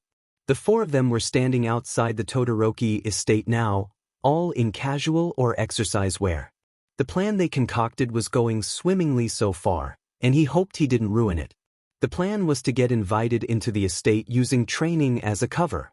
While Endeavor was occupied by Hisashi and the boys, Inko would go with Rei and investigate the house to turn up anything that could be used for evidence. When the case was ready to go, Rei would take the children to live in the Midoriya house to protect them all. The Bakuga boys had found an apartment nearby to live in, so room had opened up in the house. Hisashi rang the doorbell, and not a moment later they were welcomed by Fuyumi, who smiled pensively. Father is waiting in the training rooms, and Mum is in the lounge with Natsuo. It's on the way, so I'll take you all through. Inko had been looking around rooms and Endeavor's office while he was occupied. And God's was Inko happy at the hall. The marriage contract, receipts, medical records from private healers, tales from staff. All Dming on their own, but together with what they already had was sure to have Endeavor locked away for life. She was now entertaining the other two children with Rei when her boys came walking through looking exhausted. Even Hisashi was exhausted, though obviously not physically. They nodded to each other and Inko turned back to the original occupants of the room. Remember, she whispered to Rei, we'll only start the process when you come to ours. Rei nodded and smiled thankfully at her. Thank you really. For everything you and your family have done. Inko returned the smile. It's really no problem at all. It was the right thing to do. Notes of Future Past. Volume 1. Entry 6, Togata Mirio, left page. Birthday, July 15th. Height, 183 centimeters. Age 24. Blood type, quirk, permeation. Mirio could become intangible, letting him pass through any tangible matter. Using this, he could appear like he was teleporting by phasing through the floor and popping back up seemingly anywhere he wanted. Mirio was ever boisterous, making jokes to lighten the mood and make people smile. He was also extremely determined and adventurous, using new experiences to better himself at every opportunity. Brave and confident, he knew how to pick his battles. Mirio was also tenacious and stubborn in heroic efforts, especially when it came to saving someone. It was these traits that made him loose his quirk in the raid on the Shai Hasaikai to save Eri. In his third year of UA, Mirio was in the Big Three, the top 3 students in the heroics department. After he lost his quirk, however, he had to repeat the year of practicals when his quirk was returned in the break between school years. While Mirio graduated a year later than he would have otherwise, he was quickly a fan favorite. He rose through the ranks relatively quickly once he went pro too. Mirio's agency and my own were considered sister agencies, his in Tokyo and mine in Mizu. We had a close partnership, especially when we worked on cases together and were working in the same city. Working a case in Kyushu, Mirio was one of the first on the scene of the outbreak, the official beginning of the war. Him, Hawks and all the other local pros tried their best to defeat the threat of the League and Noumu. The Liberation Front had long been defeated by then, but it quickly became apparent that the best they could hope for was containment to allow evacuations. Mirio fought most valiantly and fell sometime during the 3rd hour, saving a small child from a high-end. Kyushu soon fell and was used as the new base for the League. Mirio later showed as a high-end Noumu I fought in Tokyo. Due to his permeation quirk it was difficult to deal with him, but I was glad he was high-end. He still retained some intelligence. Something in him either stopped himself or remembered me or himself at one point as he hesitated, allowing me to land the killing blow. The Todoroki family had finally arrived at their house yesterday. It had taken a few months, but Endeavor was finally out of town again. It was just for the weekend, but that was plenty of time to move all of their belongings. So today there was going to be a double celebration. The first thing they were celebrating was obvious, the freedom of the rest of the family from Endeavor. The other thing, however, was Izuku's 6th birthday. Everyone was gathered at the house. Hitoshi, the 2 Bakugas, the whole Todoroki family, minus Endeavor of course, Detective Tsukachi, even the sidekicks of the Musketeer Agency, they were all gathered for the party. They were about to get the celebrations underway when there was a knock at the door. Izuku was confused. Everyone they knew was already present? His father looked pleased with a hint of smugness and went to answer the door. I invited a special guest. Was the only explanation they were given.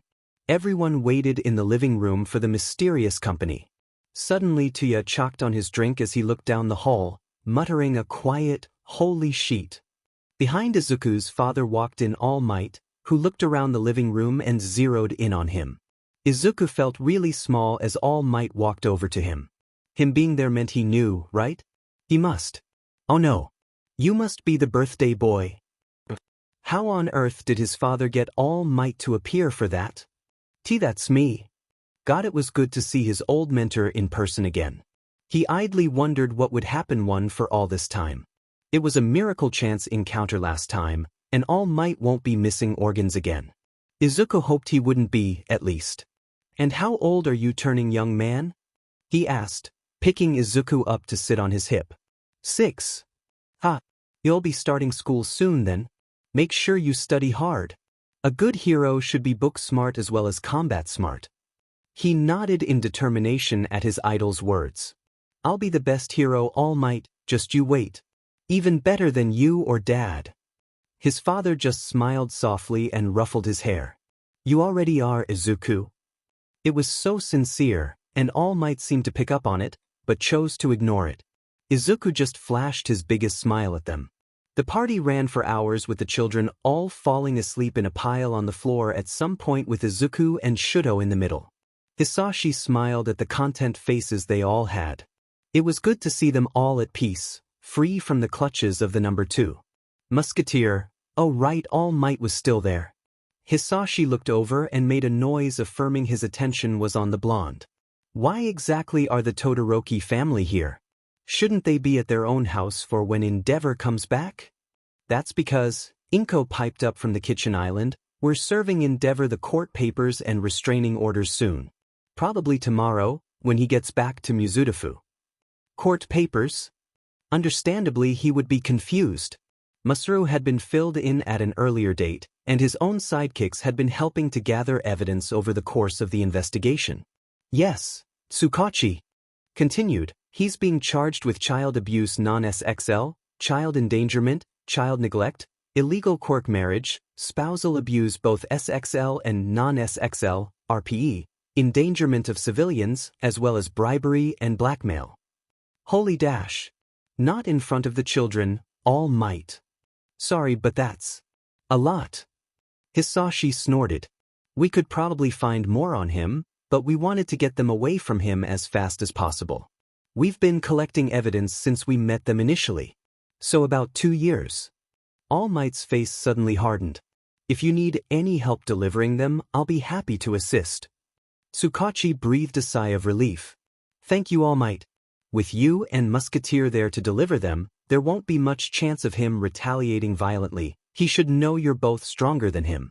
I'll text you the time we're preparing to go deliver them. Thank you, Tsukachi. Notes of Future Past. Volume 1. Entry 6, Togata Mirio, right page. Earth Day, July 15th. Height, 184 centimeters. Blood type, quirk, permeation. Mirio can become intangible, letting him pass through any tangible matter. Using this, he can appear like he is teleporting by phrasing through the floor and popping back up seemingly anywhere he wants. Mirio is still boisterous and making jokes at every opportunity, at least when the mood calls for it. He also still uses new experiences to better himself at every opportunity, though is a little less determined than the previous timeline. I suspect this has to do with Sir Naitai's death, or lack thereof. Excellent at picking his battles, Mirio is still tenacious and stubborn when it comes to saving someone.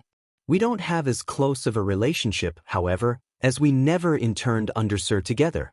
Mirio is still in the big 3, though since the Shai Hasaikai raid didn't happen, or at least, in the way it did last time, he never lost his quirk, thus allowing him to graduate at the same time as Nijire-chan and Sun Eater. Although Sir never split from the All Might agency, he convinced All Might to allow him to take Mirio on as an intern. He was able to learn many more things there than at Sir's independent agency due to the size of All Might's. They take on both small and large jobs, with All Might himself mostly taking on the larger ones. Even though I interned there myself, we didn't have much interaction with one another. He was under Sir Night-Eye, while I was under All Might himself. Mirio continues to intern there even after All Might retired, staying under Sir's employment. It was bright and early, in fact, the sun started to rise not half an hour ago, on a July morning in Mizudafu that found the number 1 and number 3 heroes waiting out front of the Todoroki residence with a squad of highly trained police, a secretary-like sidekick and a green-haired lawyer. The one who owned said house wasn't there yet, so they were facing the street. How much longer until he shows? All Might asked his fellow hero. He should be here within 20 minutes. Ping answered instead, still facing forward. He left his agency not long ago, so now he just needs to commute back. It only took 15 for Endeavor to arrive. And when he saw the entourage gathered outside his property, he scowled. What is the meaning of this? Inko stepped forwards with the court papers, smiling. I can't believe you took a photo of that. Izuku exclaims, stifling giggles. Why wouldn't I? It was too good of an opportunity to pass up. Hisashi said, gluing a copy of the photo he took into a scrapbook. The picture showed Endeavor's face up close, his face stuck in an odd mix of shock, confusion, rage, loathing, and disbelief. The combination was truly amazing to see on the ex-hero's face. Due to the nature of the charges, his license had been put on hold until he was proven not guilty. He wouldn't be though. Not with the amount of evidence they had gathered. Do you have a camera quirk or something? I doubt you would have been able to open your phone's camera and aim the still shot quickly enough. A mixture of a few quirks can result in something similar. Memory capture, material creation, image transpose, and color correction. A long process, but ultimately worth it in situations such as this. Izuku's eyes were sparkling at the mention of the different quirks. So cool. The proceedings in court took a while to get through, due to the sheer amount of charges and evidence, and Izuku was starting to get bored of it all. His mother was the prosecuting lawyer, his father was there both as security in case Endeavor tried anything as well as a witness. He himself was a witness at one point too, but at that moment he was waiting at the house with his brother waiting for the Todorokis and his parents to come back with the verdict. Over the last few months, the 5 Todorokis had been living with the Midoriyas in their large house. With 11 people living there, one of which being Gigantomachia, things were a bit cramped, but they managed. Shuto and Izuku shared a room, same with Natsuo and Tuya. Fuyumi stayed with their mother. We're home. His parents called out. Welcome back. The 2 brothers automatically answered, pausing their game. They turned around on the couch to face those walking in, all of which looked like a huge weight had been lifted and were smiling. Shuto looked over at them peeking over the couch and seemed to brighten even more. There were even tears forming in the corners of his eyes. All Izuku could feel for them was unbridled joy. He was the only one there who knew how bad it could have been, with the possible exception of his father, who may have had a mind-reading memory-viewing quirk, and was ecstatic for his friends. So he launched himself at them, initiating a group hug. So where are you gonna live? You can't stay with Izuku forever. Kaken asked Shuto after kindergarten the following day. It was the end of winter, so it was almost time for them to start school. And Izuku didn't know how to feel about that. He'd have to redo his entire schooling. Mama used some money she got from Endeavor to buy a house. It's 2 streets away from Izuku's house. He held up 2 fingers for emphasis. Are you going to stay a Todoroki? Izuku wondered out loud, tilting his head slightly. Or are you all gonna change to something else? Tuyanizan and Natsunizan and Mama all don't want to be Todoroki. Fune doesn't mind so much. So Mama said we're gonna have the name she used to have. Himura? I think. That's right, Shuto. Tuya came in and ruffled his little brother's hair, then flopped on the couch near them with Tenko. We're gonna be the Himura family from now on. A soft smile found its way onto Izuku's face. Are you still going to be a hero? Was the quiet question from Hitoshi. Honestly? Izuku thought it was a good question. Originally Shuto became a hero because Endeavor made him. Who knows what he might want to do now? Kaken, after processing the question, looked at the 2 brothers in a mixture of pleading and worry. I will. Tuya said. My quirk might hurt me after a while, but someone has to give the world a good flame hero. I will too. Shuto almost whispered. I'm going to be the best hero I can be without his help. Izuku was proud of his 2 friends. Being a hero despite where they had been until rather recently showed they were strong. Izuku thought it was a great time to share his idea. Why don't we become a hero team? Everyone looked over to him. Like the wild pussycats? Asked Hitoshi.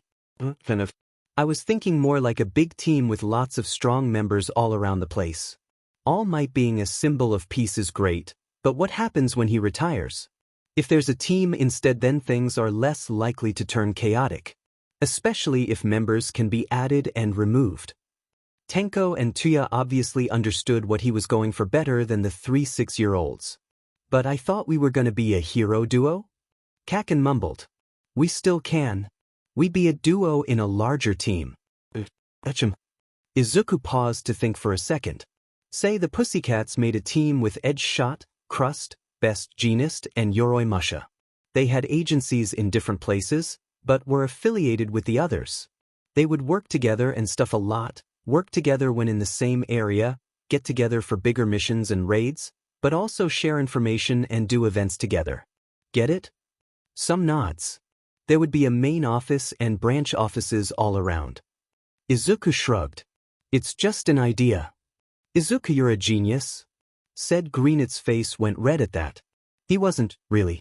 It was just an idea he had entertained and expanded on from some of the others a few years before Kyoto fell.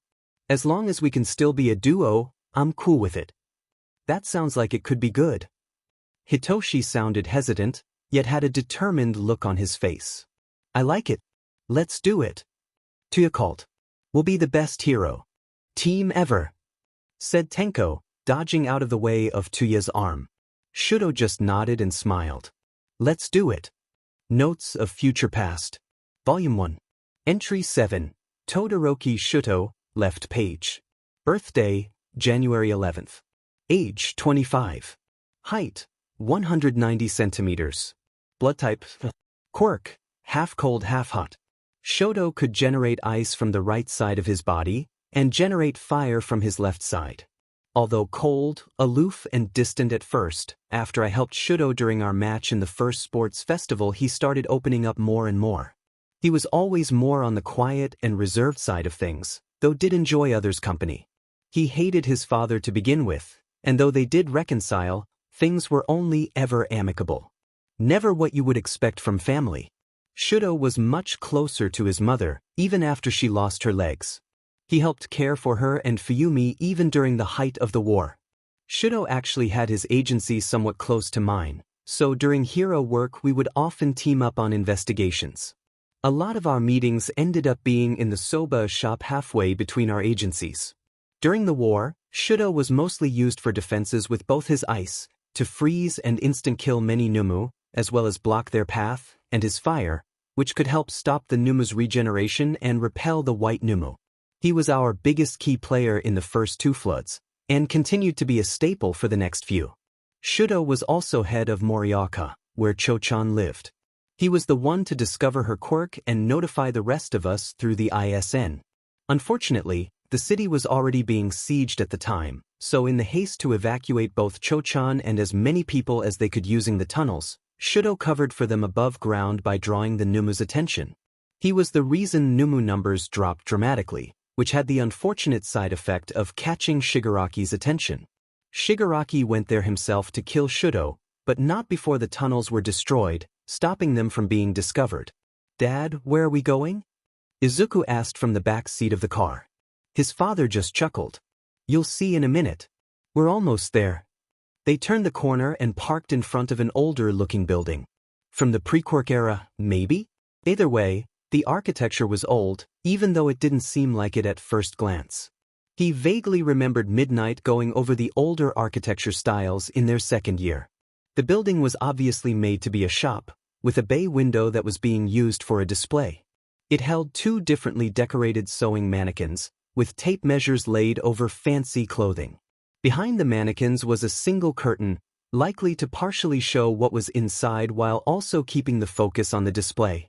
There was only of those small dangly shop signs to the top left of the doorway, decorated with measuring tape, scissors, and a spindle of thread. Over the doorway and the display was a name sign. Tenmono's, it read. A tailor? Because what else could it be, really? Exactly. I've been coming here for the better part of a century. I unfortunately didn't know it existed beforehand. They've always made good clothes, only getting better over time. A measurement quirk runs in the family, though at one point there was someone with fabric control. As interesting as that is, why are we at a tailor? You have at least 5 suits at home. It's for you. Izuku blinked, confused. Me? Hisashi nodded. I'm assuming you do want to come to the hero ball, yes? Oh my goodies. He was almost vibrating. It would be his first hero ball. As well as his father's, Izuku guessed. He hadn't been invited to the first two after graduation and was busy in an important case for the third. The fourth was cancelled last minute for some reason, and after that. Well, hard to justify a ball when there was a war. Musketeer, on the other hand, just never went. The inside of the shop was surprisingly spacious. The outside gave the illusion of a slightly cramped space. Oh, Hisashi-san. What a nice surprise.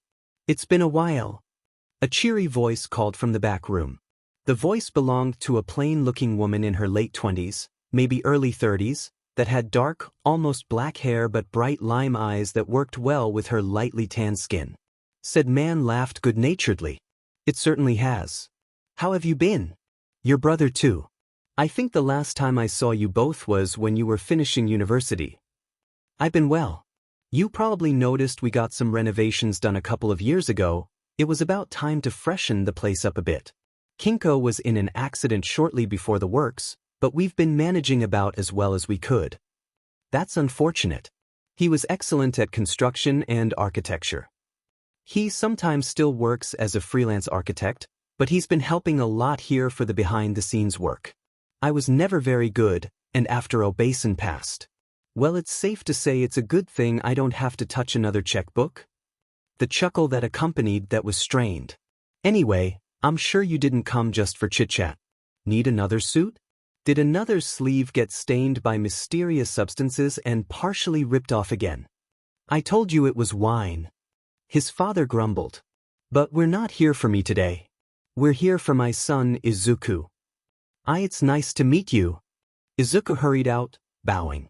Good to meet you too, kid. Name's Tanmano Ito, but just called me Ito. If you come with me, we can get your measurements. She turned back to Hisashi. You sure you just want one for him? You could have a matching pair. Oh no. Oh no. Izuku felt dread pool in his gut as his father's face lit up. You know what? Sure. That sounds like a wonderful idea. It had been 2 weeks and the suits were finally ready for pickup. Unfortunately for Izuku, his father arrived at his kindergarten to take him there himself. Well, look, it's Musketeer. What's Musketeer doing here? You think he would sign something if I asked? Hushed whispers from all the children, and admittedly, their parents, reached Izuku's ears from all around. Why couldn't he have picked him up from home? Sadly, even though Izuku tried his best to keep out of sight, his father still saw him. Izuku! He called, waving him down. All eyes were now on him. Isn't that the kid that hangs around with the explosive one? What even is his quirk? I've never seen it. I heard he doesn't have one. What? No way, quirkless? Izuku just sighed. Dad, why did you have to come here in uniform? He asked, walking up to said uniformed hero. All he got for his troubles was a head pat. I was on patrol nearby. Another sigh was heaved. Let's just go. A warp gate was opened to the tailors, and they were greeted by Ito and a man in a wheelchair. He looked similar to Ito, but had lighter hair. Not light by any means, but it couldn't be mistaken for black. Welcome back, both of you. I'll go get the suits. Kinko, it's good to see you. So that was the brother then. Likewise. It's been a while. Man, he looked tired. And this must be little Izuku. Ito's been talking non-stop how cute you were. Blushing to his roots, Izuku somehow managed to get out a response. It's nice to meet you. Hisashi, can you come here for a second? Came from the back room. Coming. The two left in front of the shop stood there, or, well, technically sat in Kinko's case, in silence for a few seconds. You want to be a hero? Yes. I'm planning on going to you. I take it you have a similar quirk to your father? That shocked Izuku. They knew what it was? He nodded. I'd like you to have mine then. Izuku blinked. Why? My quirk is to instinctively know something's balance, but only if I can see it in person. Ever since my accident, I haven't been able to work on site for any construction. What I do around the shop here and stuff I do as an architect don't really need it. It would be good for hero work, so I'd like you to have it. Better than wasting away not being useful for anything with a guy in a wheelchair. Izuku. Didn't really know what to say. Are you sure? I'm sure it's useful for lots of things. I'm sure. It would help me, I think. Get over everything. The contemplative silence they were left in didn't last that long. If you're sure. I am. And so Izuku felt for and pulled the string. Thank you. Izuku found he couldn't really feel bad about it, seeing the freed expression on Kinko's face. Best Genist, can I please have your autograph? Izuku pleaded, holding out a, not so, fresh notebook to the pro. He bought a new one specially for that night. Of course. Izuku had gone around to most of the heroes present already, collecting signatures. He didn't know what his dad was doing, nor did he care. Networking and conversations didn't really interest Izuku at the moment, and he didn't have to worry about such things for at least 10 more years.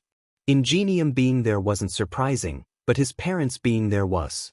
Tenya, he knew, wasn't present, so who could be babysitting? Present Mike and Midnight were with the Ida family too, though Izuku noticed there wasn't any sign of Eraserhead. The food was good, and there was plenty to go around. It was an enjoyable night, all things considered. Notes of Future Past. Volume 1. Entry 7. Himura Shuto, right page. Birthday, January 11th. Height, 193 centimeters. Blood type, quirk, half cold, half hot. Shoto can generate ice from the right side of his body, and generate fire from his left side. If he concentrates hard enough, he can generate water as well. Still rather reserved, although this time Shuto, due to growing up mostly away from Endeavor, is more open and expressive. He also is less out of the loop on sarcasm, jokes, etc. and takes things less literally. He dislikes his father, though it hasn't grown into hate. Shuto was reluctant to use his fire at one point, using it as little as possible. I managed to talk him out of that and he's much happier than beforehand. Shuto is very close to his whole family and treasures them all. He has expressed a desire to talk with his father if he's ever released, even if it's on parole. He has said he won't welcome him with open arms, but is willing to at least have a conversation. In the team, Shuto acts as mediator during internal disagreements and external offers and meetings. This is due to his cool head and wide perspectives, as well as his logical thinking. He is also a huge help during investigations. Many of his ideas are still way outside of the box. He is obviously still a conspiracy theorist and is convinced that Hitoshi is Aizawa's secret love child, or at least a nephew. Considering all the surprise family ties, he could be the tap tap tap, the Izuku could hear the Noumu. He could easily kill the Hulk class and the Spider class he could hear behind his hiding place, but that would easily attract more. It could mean an Eagle class or a pack picking up on his whereabouts, or worse, a Hornet class. Tap tap scuttle scuttle. He was lucky the two he encountered were primarily sight-based. Hulk class's brain and energies were more focused on physical ability anyway, so he wouldn't have to worry so much about it screeching for backup or any complex tactics. They were only capable of frontal assaults. They had average hearing, no sense of smell, and no sixth sense for detention. The scuttle tap tap. The Spider classes, on the other hand, had great eyesight due to their multiple eyes, poor hearing, decent scent tracking, and only a sixth sense for ambushes and surprise attacks. They could and would call for backup, as well as crawl along walls and other surfaces. They had different types of thread they could spew from both ends, and still had arms. They were light, but less powerful and had generally weak defenses. Unless of course it was the type with the exoskeleton. The tap tap scuttle. He just had to stay still, not move, and wait for them to pass. At least it wasn't a slime class there. They were the latest model of Noumu and they were the worst yet. Worse than the hero classes, those made from ex-heroes that retained enough knowledge of their fighting styles and quirks to have a real edge. They were effectively trained in combat and tactics, so they counted for majority of the casualties until recently. Scuttle. Tap tap. The tap tap tap. They were almost right behind him then. Just don't make any noise. Don't mumble. Don't move. Come in, Deku. His earpiece crackled to life with Mei's voice and he couldn't answer now. The two Noumu, while not having the best hearing, would definitely hear him if he spoke then. Deku, do you copy? They should probably come up with some sort of protocol for that type of situation. He couldn't answer, but if he didn't, everyone else would panic. The scuttle scuttle. Oh, if he really could answer now. The Ent class, while made mostly of wood, was highly dangerous in a fight with its binding capabilities and surprisingly swift movements, and had good hearing too. Even moving his arm up to his ear would be too risky. Creak, thud,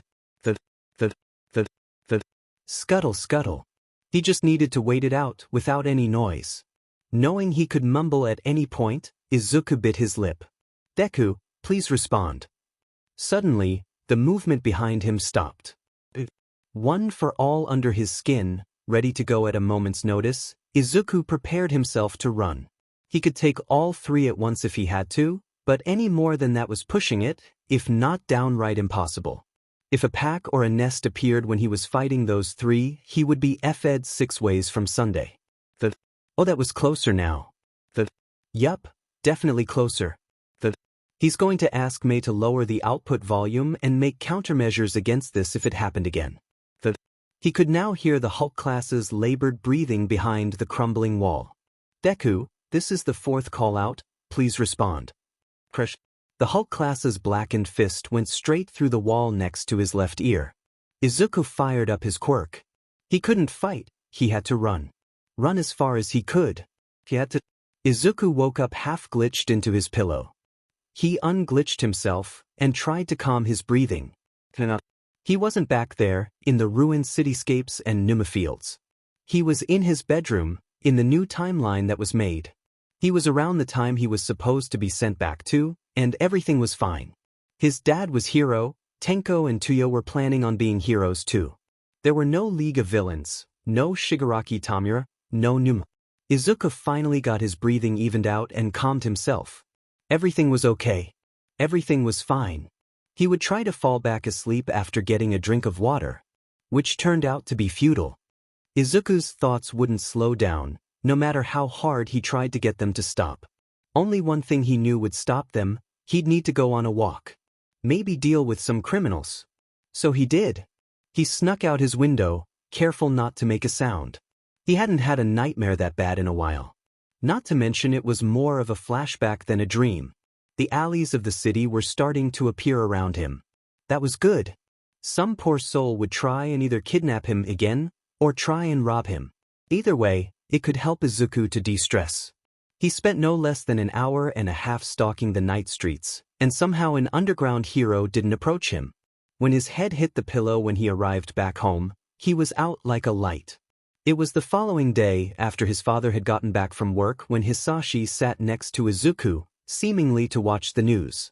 So last night in 3 sectors of the city, someone apparently left many thugs and small-time villains unconscious. Izuku froze. People are wondering if it's the work of a new villain or a vigilante. Though most could only identify a short height and dark hair, if they were a vigilante, perhaps I would consider working with them. Though, they would need to be much more careful than they were last night. Oh, of course they would. If they were a vigilante, then they would need proper gear and a costume of some description to hide their identity. They'd also need to be careful of any and all cameras and patrolling underground heroes. If they were a villain too, though that seems unlikely seeing as they only knocked the people out. Perhaps they just went out as stress relief, though. Knock a few villains unconscious to calm themselves after something happened. Hisashi nodded in agreement. Well, if said possible vigilante did indeed have something on their mind, say, after a nightmare or flashback, then I'd hope they would have someone to talk to about it. Going around assaulting people is a crime after all. Though, it did appear as if all arrested attacked first. So they get away for it this time at least. Alright, I hope so too. Izuku felt the sweat on the back of his neck as Hisashi nodded once more. Good talk. Hatsum May considered herself an average 9-year-old girl. She went to school, did her homework, and ate her greens. She also built support gear that rivaled most support companies. So she wasn't expecting a green-haired kid that looked like a miniature number 2 hero to be knocking on her window at 3 in the morning. Since May was an average 9-year-old, she ignored him. Until, of course, he opened the window himself and sat on the sill. The two just stared at one another unblinking for a minute before he spoke. I'm here to fill out and turn in some T2A forms. Oh hell yeah. Looks like May wouldn't be so average any longer. A manic grin spread across May's face. I always knew time travelers would ask for my services. What babies do you need? Future Kuin. A grin found its way onto the boy's face as well. Oh, I'll need many babies, May-chan. Many babies. May never thought she'd take any particular liking to a client, but she guessed she was wrong. I look forward to our partnership. May it be fruitful in all its baby making. Notes of Future Past. Volume 1. Entry 8. Dabi, left page. Birthday, unknown. Age, unknown. Height, estimated to be 170 centimeters to 180 centimeters. Blood type, unknown. Quirk, cremation. Dabi could generate an incredibly strong blue fire, though seemingly at detriment to himself. Strongest temperature recorded was upwards of 2,000 degrees Celsius. While not much is known of his past, Dabi seemingly found corruption everywhere in hero society and strove to tear it down. What is known of him was that he was cold, driven, and extremely focused on making his goal reality. As long as there were heroes, there was something to destroy. He first appeared during the attack on our first-year summer training camp, though he appeared also at Kamino, the Kyushu battle with Hood, as well as the attack on the Paranormal Liberation Front, among many other conflicts afterwards. During the war, Dabi was mostly seen leading units of Noumu, generally the slightly more intelligent ones. When the pack classes were created, he led them exclusively. This also led to his downfall. Apparently, animals were used in conjunction with humans to create the pack class Noumu, and so Kuji's quirk was effective to a degree. Kuji had been cornered by Dabi and his pack, and turned them on the fire user. Without their leader, the Noumu quickly turned on the only other living human there. Even at 9 years old, May was an excellent support technician. She made him a nondescript costume that was both protective and flexible, plenty of hidden pockets, and hid his identity. It was so good, in fact, that he hadn't needed any repairs or upgrades in the 4 months since he started hitting the streets. The voice changer that was inbuilt was surprisingly durable, and made his voice sound all over the place and glitchy, which worked really nicely with the glitch quirk he was using to prevent any video footage of him from being recorded. He didn't go out every night. That would be stupid. He still had to go to school and act normal around everyone else. He went out once or twice a week, and stayed out only a couple of hours each time. It was usually when he needed to clear his head, but he tried to keep the days he went out random. He didn't want to establish a pattern that could be traced easily, leading to a trap.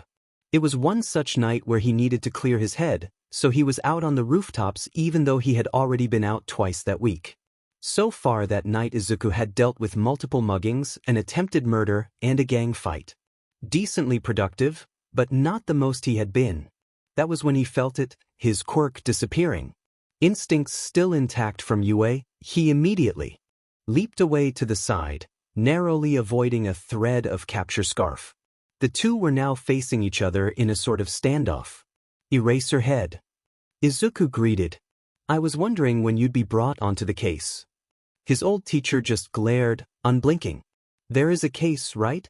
The glaring intensified. I'm going to assume there is. Hey, what name did they choose for me? I'm curious to know. The glare he was receiving wasn't lessened any, but he did receive an answer. Pushed through gritted teeth, but still an answer. Static. Izuku perked up at that. Oh, unique. It's because of the cameras, right? I was expecting glitch or ghost or something. The police can be very unimaginative sometimes. I mean, do you remember Spike Lad? Very unimaginative. Izuku stood up and stretched in a seemingly casual way. It wasn't, but to any outside observer it would be. It was then, as he was still watching Eraserhead, that he saw when the man noticed his height and stature. Izuku may or may not have known about Aizawa's soft spot for kids, and he may or may not have used said knowledge to his advantage.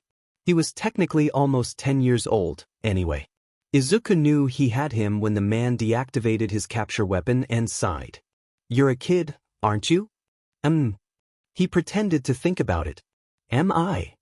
And oh, he just realized he's technically older than the pro in front of him. Technically older than what he would be when he started UA the first time. He should wait until he was home to contemplate that one. Listen kid, you shouldn't be out here. Why aren't you in bed? Izuku figured Aizawa wasn't going to try and catch him, but it wasn't like he could just spill everything to him. Oh, he had an idea. Yes, that could work. You need to have at least level 30 friendship to unlock my tragic backstory. Aizawa just sighed and pinched the bridge of his nose. But, luckily for you, I'm willing to meet occasionally. But you have to be alone. He stressed the alone. He didn't want to get caught, thank you very much. Aizawa narrowed his eyes at him. Where and when? It was more of a demand than a simple question.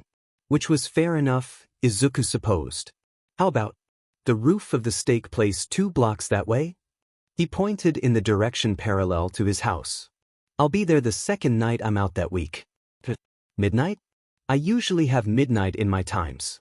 If not midnight, then 2 a.m. That sound good? He asked with a head tilt, to really sell the fact he was a kid. It seemed to have worked, because Aizawa relented. Fine, problem child. Oh, that was fast. But you better show. I'll wait 15 minutes, and if you don't show, I will send out a search party. Great.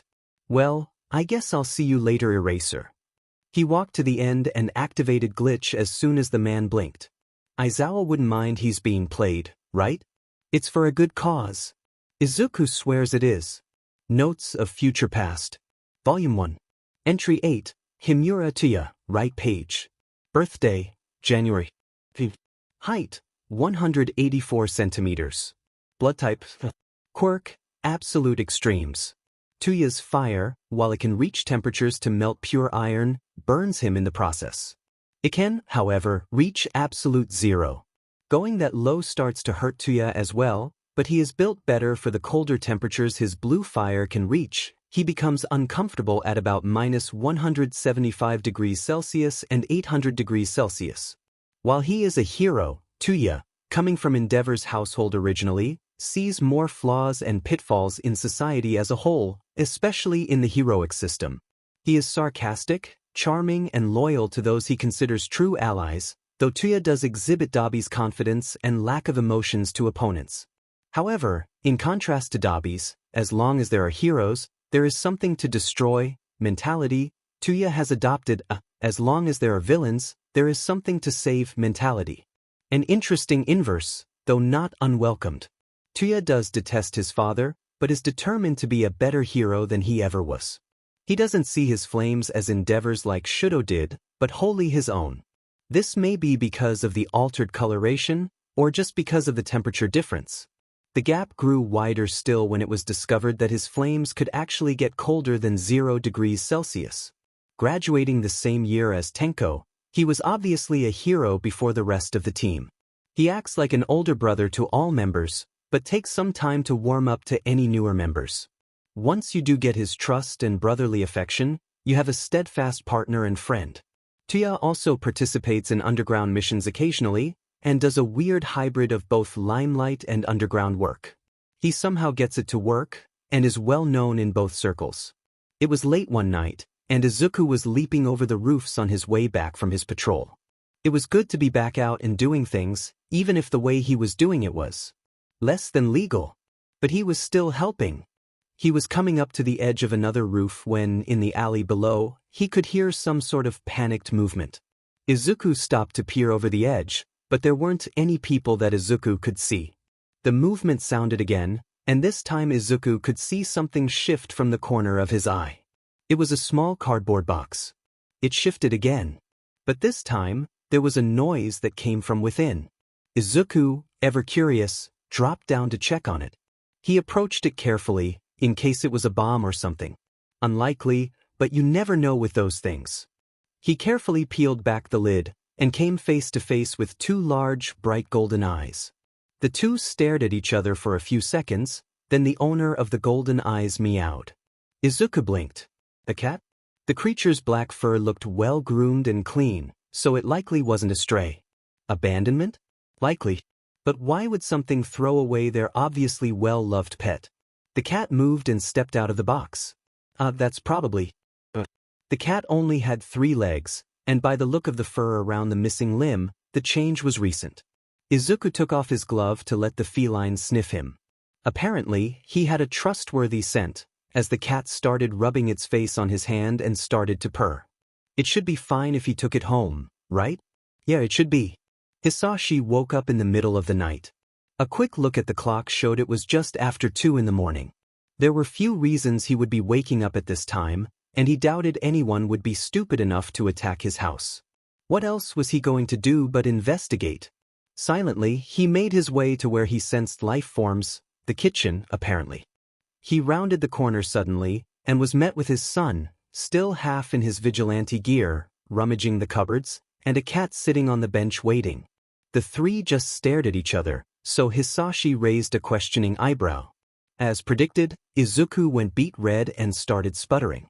Something about finding the cat in a box on the way back from patrol and asking if it was fine to keep it. It only had 3 legs, Izuku had said, and it seemed to like and trust him already. Hisashi walked up to the cat and held his hand out for it to sniff. He also activated one of his quirks. He hadn't used that particular quirk in a long time, hadn't really had the need to. You smell like bright one.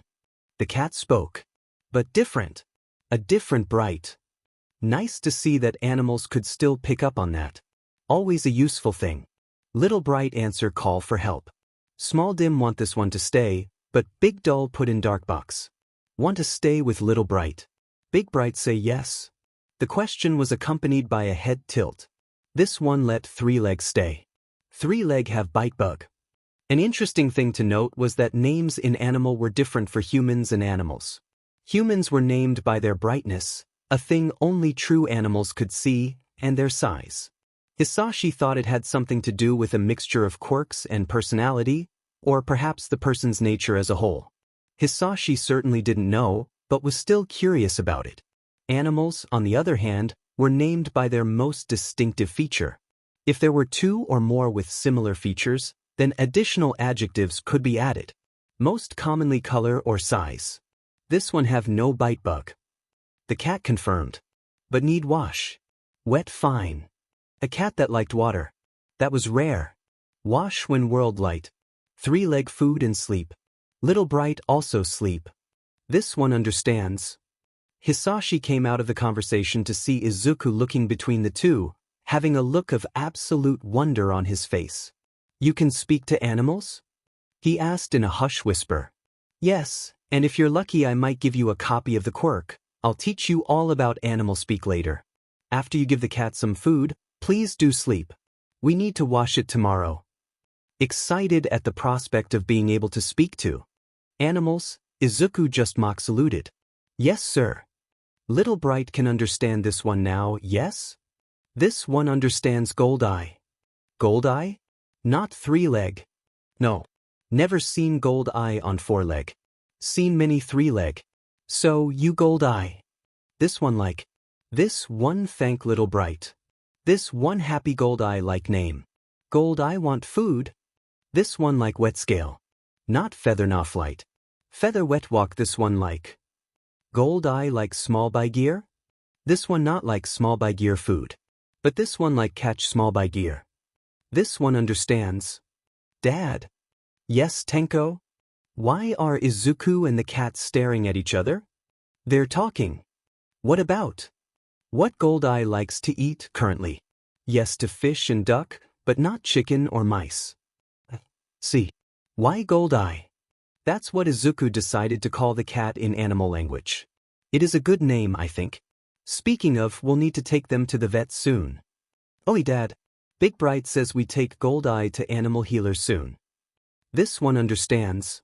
Notes of Future Past. Volume 1. Entry 9. Aizawa Shoyuda, left page. Birthday, November 8th. Age, 39. Height, 183 centimeters. Blood type, B. Quirk, Erasure.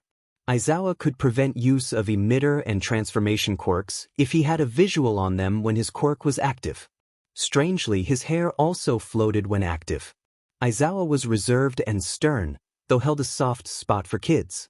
He often came across as cold, apathetic, and impatient, though that likely arose because of his high expectations.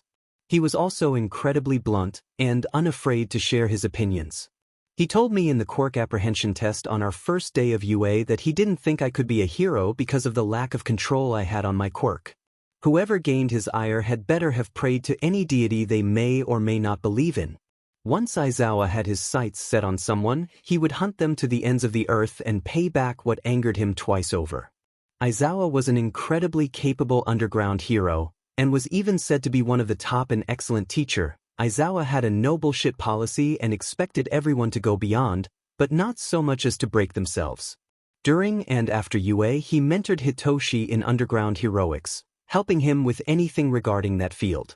They were practically father and son. Aizawa would also try and help the rest of us if we had any troubles. Apparently, in the underground things were stirring and rumors were flying like crazy about a month or so before the war started.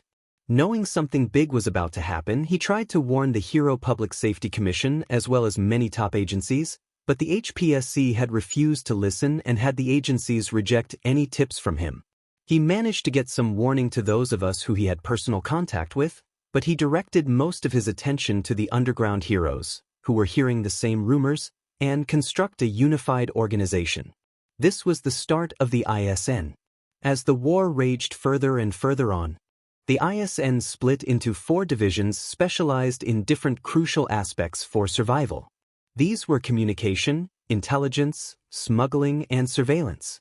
Communication dealt with different settlements communicating with one another. Intelligence was information sharing between the underground and limelight heroes. Smuggling was moving people and supplies discreetly, and surveillance was watching and reporting on any and all villain and Noumu movements and developments. 2 years into the war, Eraserhead found himself face to face with one of the first Noumu packs. He chose to engage, to let Hitoshi escape with the knowledge of the new class, leadership of the ISN, and the vegetable seeds they were there for. Do you have your notebooks? Your pens and highlighters? Your phone? What about your handkerchief? Yes, Mum, I have it all. I gotta go. It was slightly amusing to watch it happen, or at least Izuku thought so.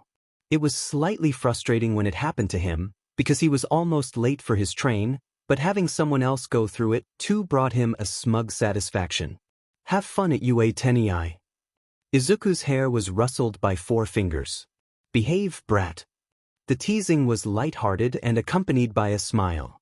I'm off, see you all later. See you later. He was happy for Tenko. Apparently his brother got one of the top 5 spots on the entrance exam and was put in class 1A. He was again in the same class as Tuya. The two were about as thick as thieves, which was nice. Izuku briefly wondered if Aizawa would be teaching at UA yet. Last time he started teaching around that point in the timeline, so he wondered if it would be the same this go around.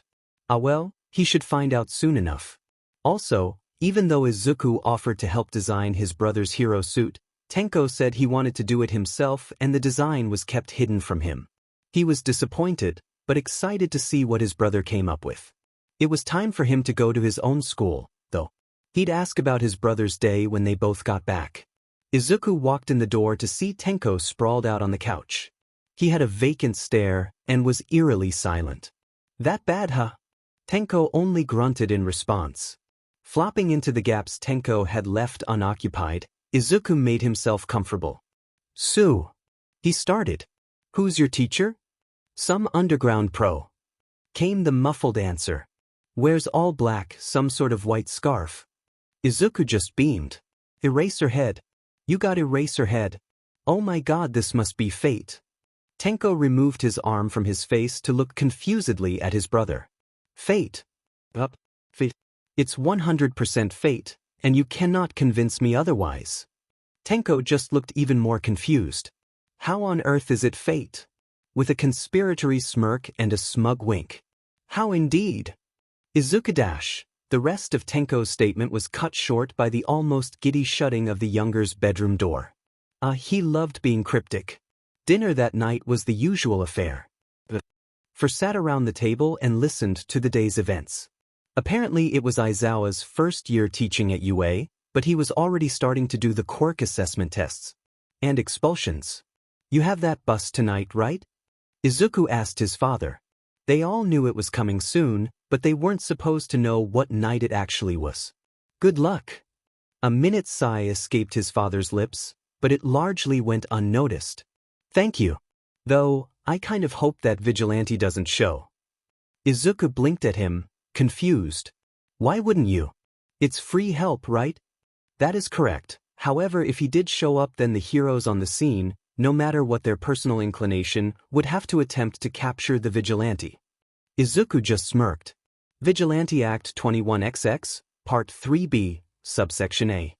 A vigilante may act without restriction as a registered pro-hero would and without license if two or more heroes on scene permit them to do so, for that sole isolated incident only. If you and another hero say that the vigilante can help with the bust, then they can help with the bust. The sigh this time was palpable. If the vigilante were to come, and if another hero would be willing to agree to utilize the clause, they wouldn't even be needed. Maybe. Izuku conceded. Or maybe not, depending on where you're hitting. The mild glare sent his way did nothing to deter him. And surely you'd be there to neutralize the frontrunners. They could hang with one of the sneakier underground heroes to take out others and secure loads.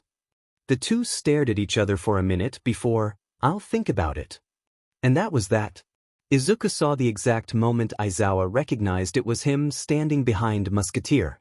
He could tell because of the look of internal death and resignation in his eyes, which was endlessly amusing, and Izuku was looking forward to messing with him as much as possible. Eraser. Funny seeing you here. See Musket? He can do it. The elder Midoriya just looked at Izuku with a raised eyebrow, thankfully saying nothing. What are you doing here? Eraser hissed at Izuku when they got closer, eyeing Musketeer with suspicion. He was probably wondering how hard it would be to take Izuku and run. Izuku paid it no mind, but was touched his old teacher cared about him. I'm here to help, of course. Why else would I be here? He tilted his head to punctuate his question. Kid, the Ravenet said quietly, you do realize this is an official hero mission? And you're standing next to the number 2 hero. Izuku scoffed playfully. Of course I do. I'm underage, not stupid. Vigilante Act 21XX, Part 3B, Subsection A. I'm sure I don't need to quote it for you. Aizawa looked skeptical, which was fair. But what wasn't fair, in Izuku's opinion, was the glare sent his way. And Musketeer is willing to vouch for you. Of course I am. His father decided to pipe in. He'd be here either way, this just makes it easier for us to keep an eye on him. And get him treated. If he gets hurt. I'm not actually against vigilantes, despite what many think. I'm not a hypocrite. The two had a slight stare off, before Aizawa conceded. Fine. I'll be the other hero needed if anyone asks. Excellent. Musketeer said with a smile. By the way, I don't think we've ever met. It's a pleasure to meet you, especially since you're my son's homeroom teacher this year. It took Aizawa a second, but he quickly realized who he was talking about. It's the decay one, right? I've had him and the fire one for exactly one lesson, and I can already tell they're going to be problem children. Izuku decided then would be a good idea to clutch his heart and gasp dramatically. And here I thought I was your problem child. You're the problem child. Midoriya and Himura will be problem children. There's a stark difference. Whatever you say, Eraserhead. Everyone. The officer in charge of the raid called them all to attention. Thank you for coming. As everyone's attention was focused on the officer, Izuku activated Shadow Curtain and hid in Aizawa's shadow. I'm still here, I'm just going to stay hidden for a bit. He whispered to the pro. Confirming the lightly nodded response, Izuku tuned in to the briefing. The warehouse we're hitting will have 2 main entrances and 2 minor ones. Musketeer will take the larger main entrance, where we expect the largest group of villains will be. Crust and Fourth Kind, you take the second main entrance. Eraserhead and Mothman will take the 2 minor entrances. Us police will surround the building and let you all do what you need. Anything we need to know. Yeah. Eraserhead started. Static's here. Both police and heroes were instantly on alert. He'll be going in my entrance with me. Non-negotiable. He side-eyed Musketeer, but Hisashi just looked amused. I'm fine with that. In fact, it was part of the deal him and I had for him to come. The others not in the loop looked a little, okay, a lot lost. Aizawa raised an eyebrow, but said nothing. He obviously was filing that away for later, but that was fine. Either of you mind telling us what's going on? Cut and Mothman. Musketeer just sighed, as if he was sick of hearing about it. Vigilante Act 21XX, Part 3B, Subsection A. The head officer looked to be biting back a curse. He wasn't the only one, so clearly that particular piece of legislation is rather well known in the force. That's helpful to note. Fine. But he stays with Eraserhead. The raid was ridiculously easy to Izuku. Though perhaps with his history of raids his bar was a little skewed. His first raid was Overhaul, after all, and they only got progressively worse over time. Eraserhead had even questioned how he was so good at it. Kid, how are you so good at this? It's a full raid that needed 5 pros, and you're breezing through this. Izuku just stared at him from behind his mask. This is far from the first raid I've been on. Eraserhead just looked concerned. Yeah, that did sound pretty concerning coming from a literal child. Kid Dash, you're not level 30 yet. Izuku cut in, not wanting to spill the secret just yet. He'd probably spill at some point, but today was not that day. Whatever this mysterious backstory of yours better be a good iffy story, kid. Sir, yes sir. The pair crept through the warehouse taking out fleeing thugs as they went, before they finally came up to the storage room. Surprisingly, there was no one inside, but the shelves were lined with boxes and cases. Cautiously opening one, Izuku was faced with tubes of a bright azure liquid. Izuku hadn't seen a drag like that before, and wasn't keen in trying it out. We all good here? Musketeer asked from the doorway. Yeah, but we found an unknown drag. Unknown? Even for you? That's certainly surprising. Aizawa looked between the two as they talked, probably analyzing how familiar and comfortable they seemed around one another. Wait, the words caught up to him. He knows your backstory and I don't? The two Midoriyas looked to him from their inspection of the tubes. Musket has different parameters than you do. Other things to take into consideration. He also only knows the bare bones, nothing in detail. That's Dash. Aizawa's rant was cut short by Musketeer's. You work out what it is? Yes. It's incredibly similar to Trigger, but with some slight differences in its makeup. It can be likened to a blend of the Asian variant and the American variant, with some tweaks of its own. Running some quick estimations, Izuku reached a horrifying deduction. It'd probably last the several hours of the American version, but also have the potency of the Asian stuff. That sent chills down both pros' spines. The balance would be hard to keep, so that's likely what the new things in the formula are, but it may also be a general enhancement to effectiveness. That's incredibly worrying. Yeah. Notes of Future Past. Volume 1. Entry 9. Aizawa Shoyuda, right page. Birthday, November 8th. Height, 183 centimeters. Blood type, B. Quirk, Erasure. Aizawa can prevent use of emitter and transformation quirks if he has a visual on them when his quirk is active. The odd flotation of his hair, after some suggestions and trials, was found to have similar properties to Shimura Nana's float quirk. He can target light objects in a certain range and cause them to float too. Largely the same as in the previous timeline, Aizawa is, however, less intense about it. This change was likely brought about by our interactions during my vigilante activities, finding out his friend Oboro was still, technically, alive, as well as when he adopted Hitoshi. Aizawa is actually more dadlier than last time, again, probably due to the adoption and dealing with me every week. Being able to take on Hitoshi as a student earlier, he helped to train us all through middle school.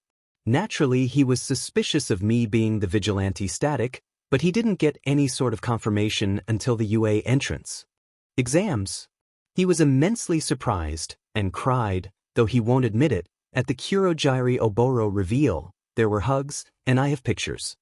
The three of them, that is, Oboro, Aizawa and Yamada, all rekindled their lost friendship and have plans to open their own joint hero agency. Another surprising reveal was that he was a great-nephew of Shimura Nana's, which explains the flotation aspect of his quirk. This technically makes him my cousin, making familial relations infinitely more complicated. Tenko had a feeling he used all his luck in his first 15 years of life. Well, from ages 4 to 15 at least. He didn't remember much from before that, but he did remember the picture of his grandmother, his sister's face, and the way his father crumbled to dust under his hands. Not the most pleasant memories, especially the rest about his birth father, but memories all the same. That was all bad luck.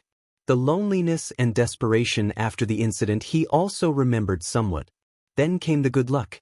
What he did remember clearly was Dad finding him. He remembered being taken to a bar and being introduced to Kurogiri, or is it Shirakumo now? Tenko didn't know, but apparently memories from before he was Kurogiri have been returning slowly, and he remembered a year or two later he was taken to the Midoriya house. There he met his aunt and cousin, though now they're his mother and brother, and he couldn't ask for a better family. Then, because his brother had always had a weird ability to befriend troubled kids, Izuku befriended the then Todorokis. Tenko met his best friend in that family, and they'd always been there for each other.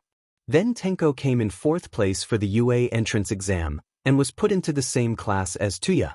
He also managed to get a decent score on Aizawa-sensei's test on the first morning and wasn't expelled. All his luck had definitely been used. Which was why he didn't complain when he was paired with Baita Mainu in Heroics class. She thought she was hot shit, but no one liked her. She came second on the entrance exam, yes, but it was exclusively villain points. She got 6th on the apprehension test too, but it was all with her quirk. It was a simple, yet versatile, force application quirk.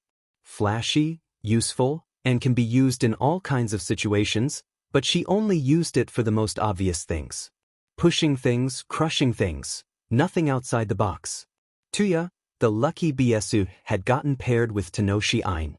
She was an empath, but she could slightly influence people's emotions and make constructs and attacks depending on what she was feeling. The effects had major differences between emotions, apparently. Best part about Tenoshi? She was a nice person. The exercise was to find more flags than the opponent team, as well as fending off their attacks and stealing away their flags for themselves. They also had a home base of sorts. Really the whole thing was capture the flag, but with extra flags everywhere. Simple enough.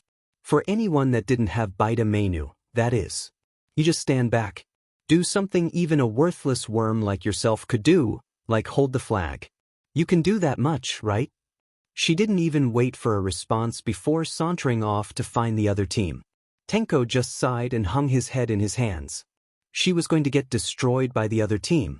Another slide to the bad luck. They were against Tuya and Tenoshi, a powerful duo without arrogance and with smarts to plan things out. The smart thing for Tenko's team would have been Baita defending the flag, as she could push anything and everything away from it, while Tenko, who'd had some level of stealth training already, and in all honesty was probably lighter, go fetch the other flags. But no. Baita just had to go off on her own. Tenko would just have to set up as many defenses and traps as he could. It took all of the prep time and then some to set everything up. Tenko wasn't quite confident in using his large-scale decay yet, so he was stuck with decaying things in small sections, as well as doing it quietly so as to prevent the other team from potentially hearing what he was doing. The ground immediately surrounding the flag housed a complicated web of pipes and construction materials, while the ground further out from that was similar to a moat with rudimentary spikes at the bottom.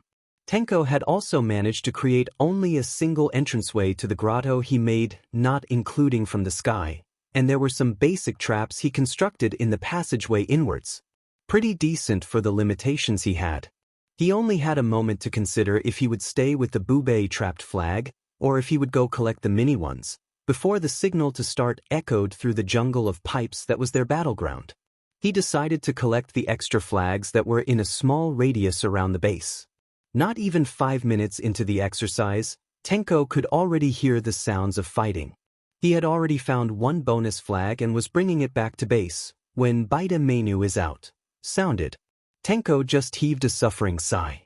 Probably taken out by Tuya Judo flipping her. God, he would have liked to see that. Another 15 minutes had passed quietly, and Tuya had managed to collect and bring back about 7 flags. He could wait for the next 10 minutes to tick down and protect the base, which was what he probably should and would usually do, or he could go directly for the other base. The problem here was that Tuya, his best friend of several years, and who obviously knew how Tenko thought and how he liked to play things safe, was his opponent. Tuya would come to the conclusion that Tenko would stay back and defend his flag. Thus, he would have him and his partner search for the base and overpower him. It would leave their base undefended. Making his mind up, Tenko silently made his way to where he thought the other base would be. As he surmised, unguarded, it was child's play to take the flag and get back to his own base, though he did stop to discreetly take blackmail photos of his best friends stuck in some of Tenko's traps.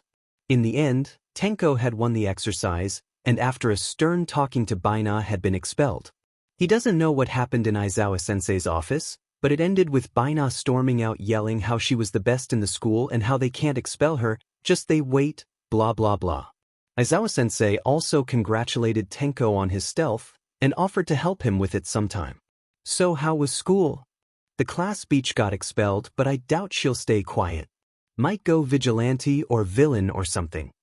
What's her quirk? Force application, but she isn't at all creative. I'll make sure to keep a lookout. Notes of Future Past. Volume 1. Entry 10, Yamada Hizashi, left page.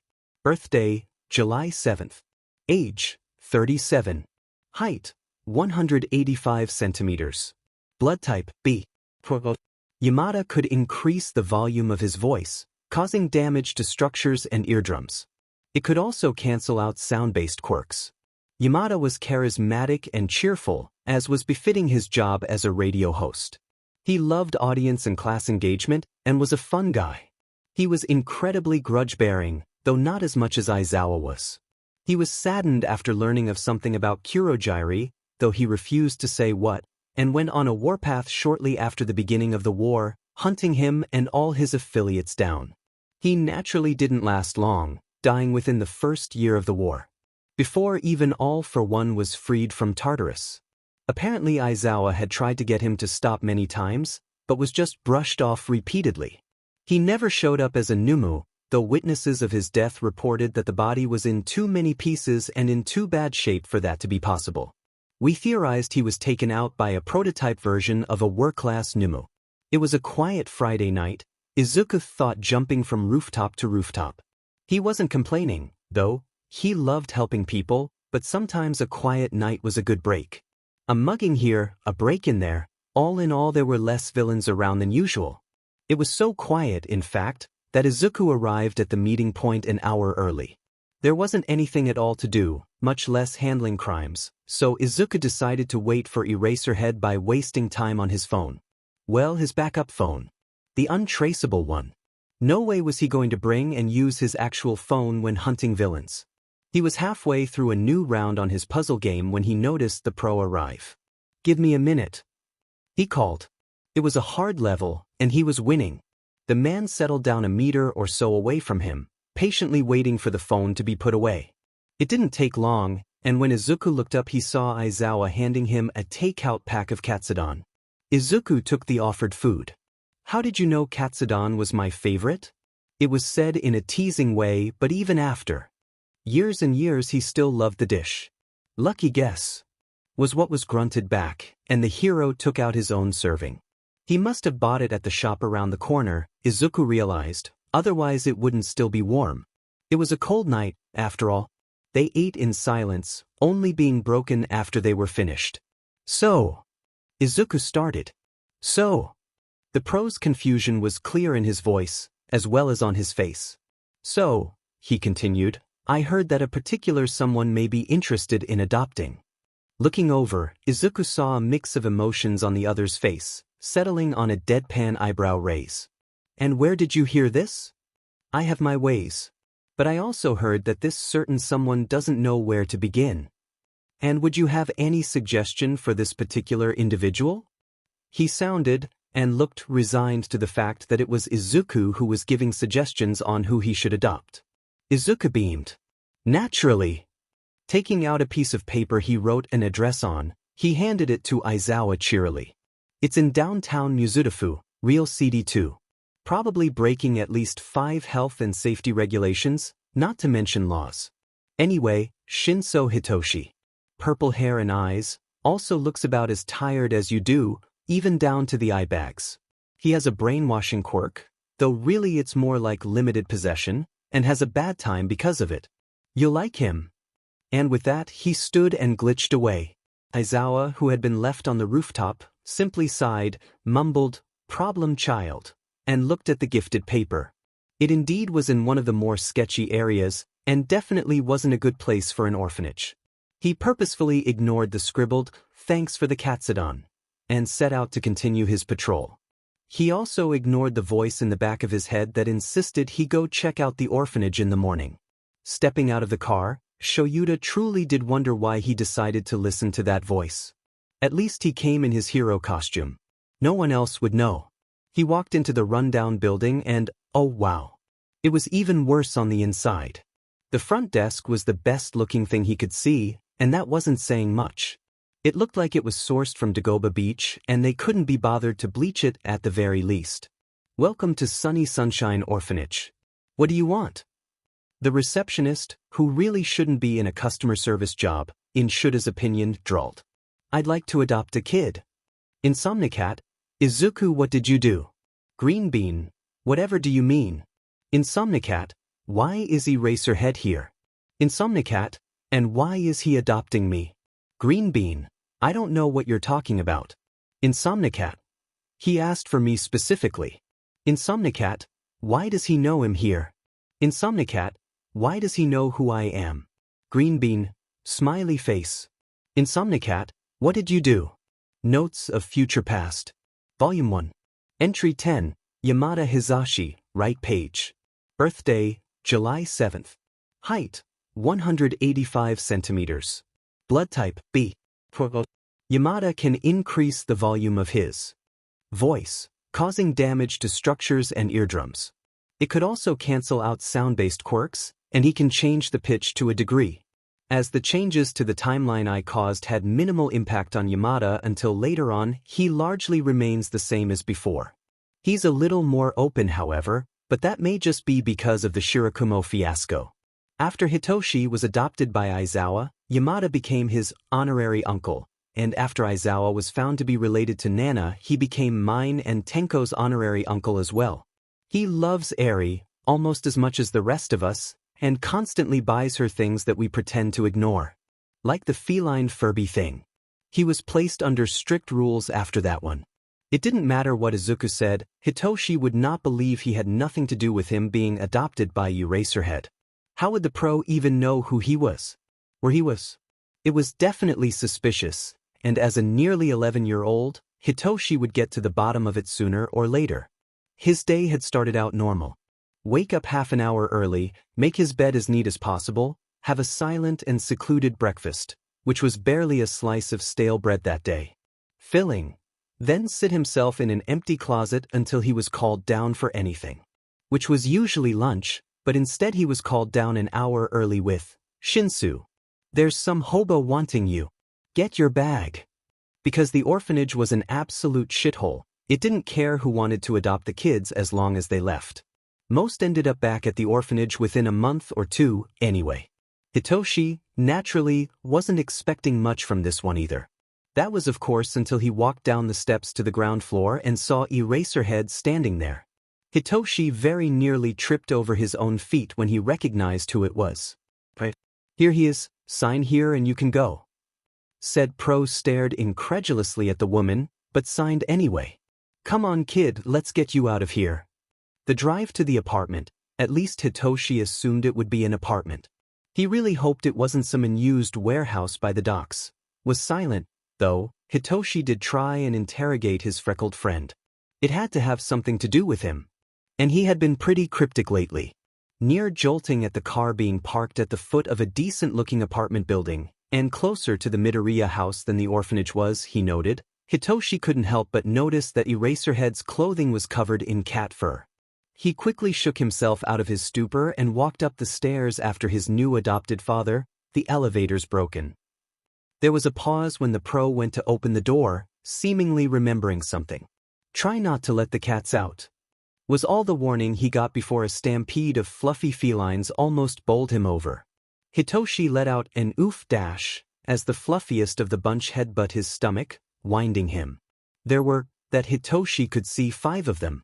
An orange tabby that was missing an eye, a large tortoiseshell with a nicked ear, a pure white kitten with what looked like the start of wings growing on its back, a black cat with a 3rd eye, and an ashy one, the one that winded Hitoshi, that was very warm.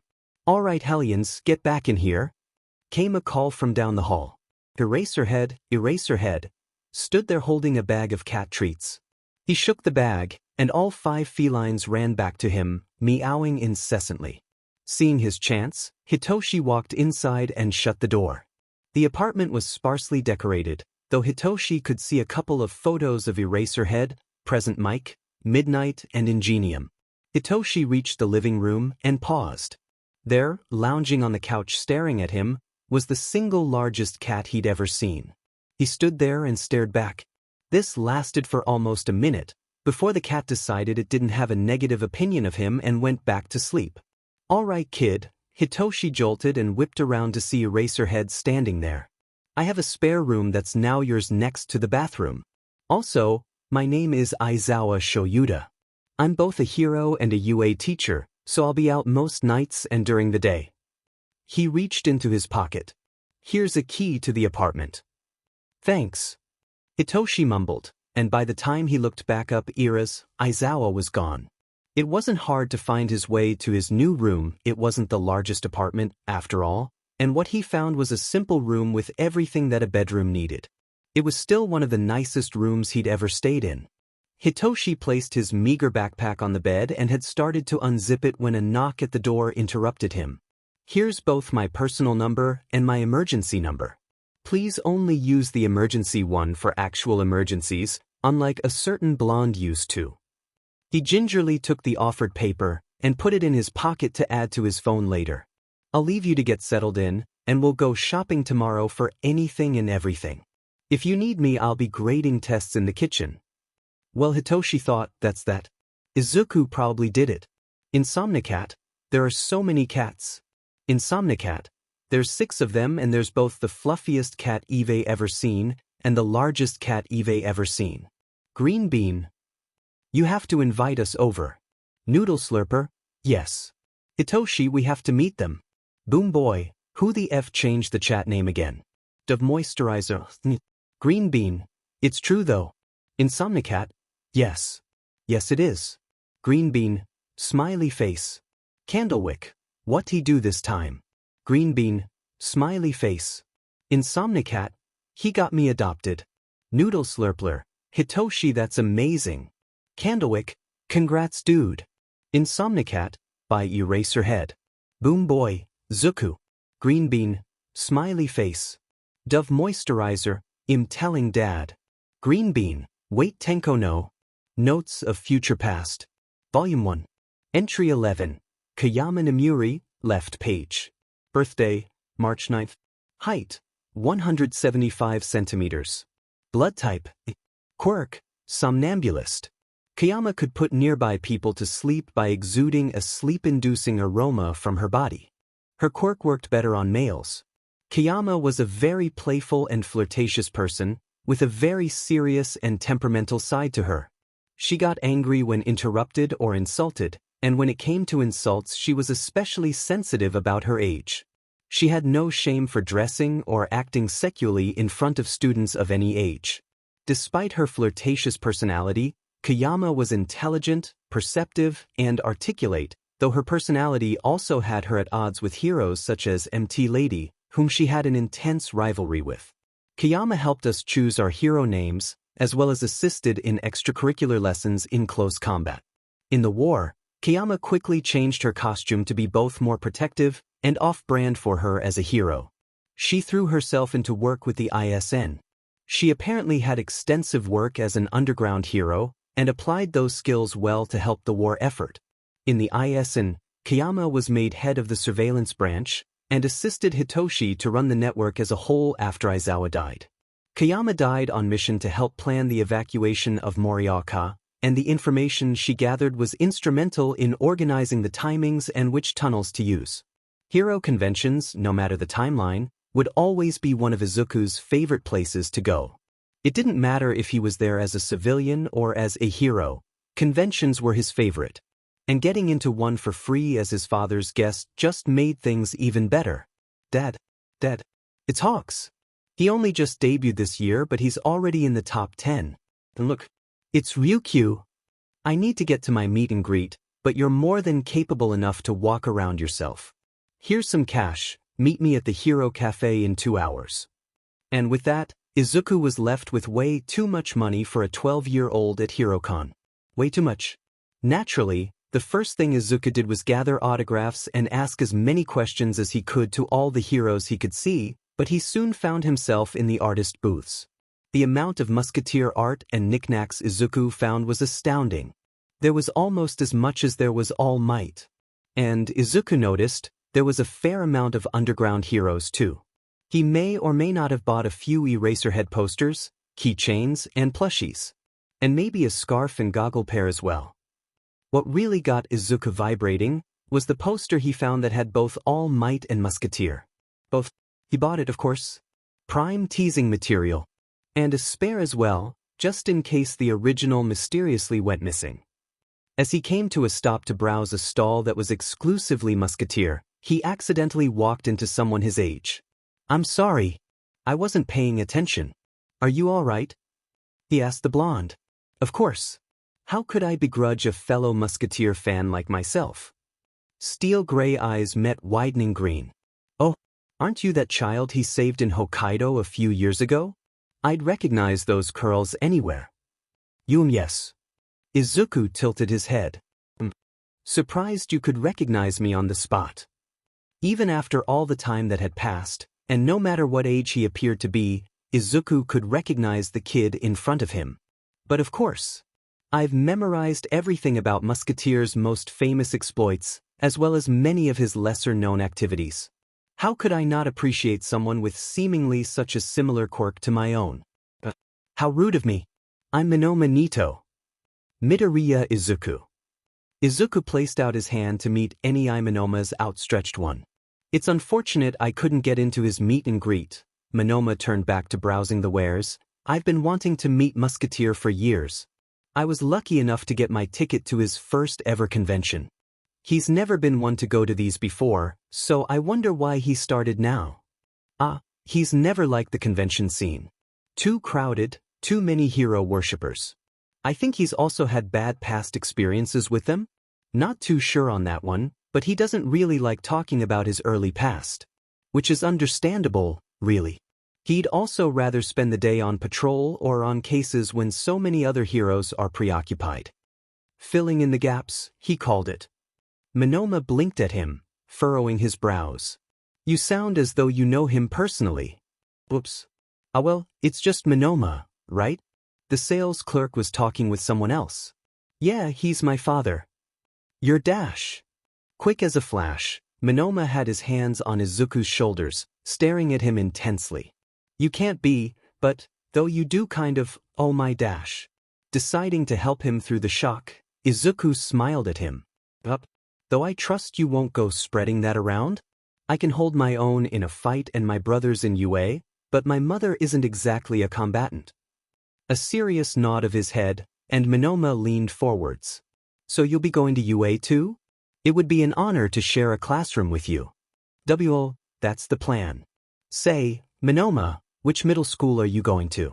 It would be good to have another hero fan around." But maybe cool it on the fanaticism a bit." Sue him, he missed his friend." Of course. He went back to looking at the posters and Rich Kid sniffed. "I'll be attending Muzutafu Private Junior High starting this coming school year." "Oh, my friends and I will all be going there too." Izuku blinked.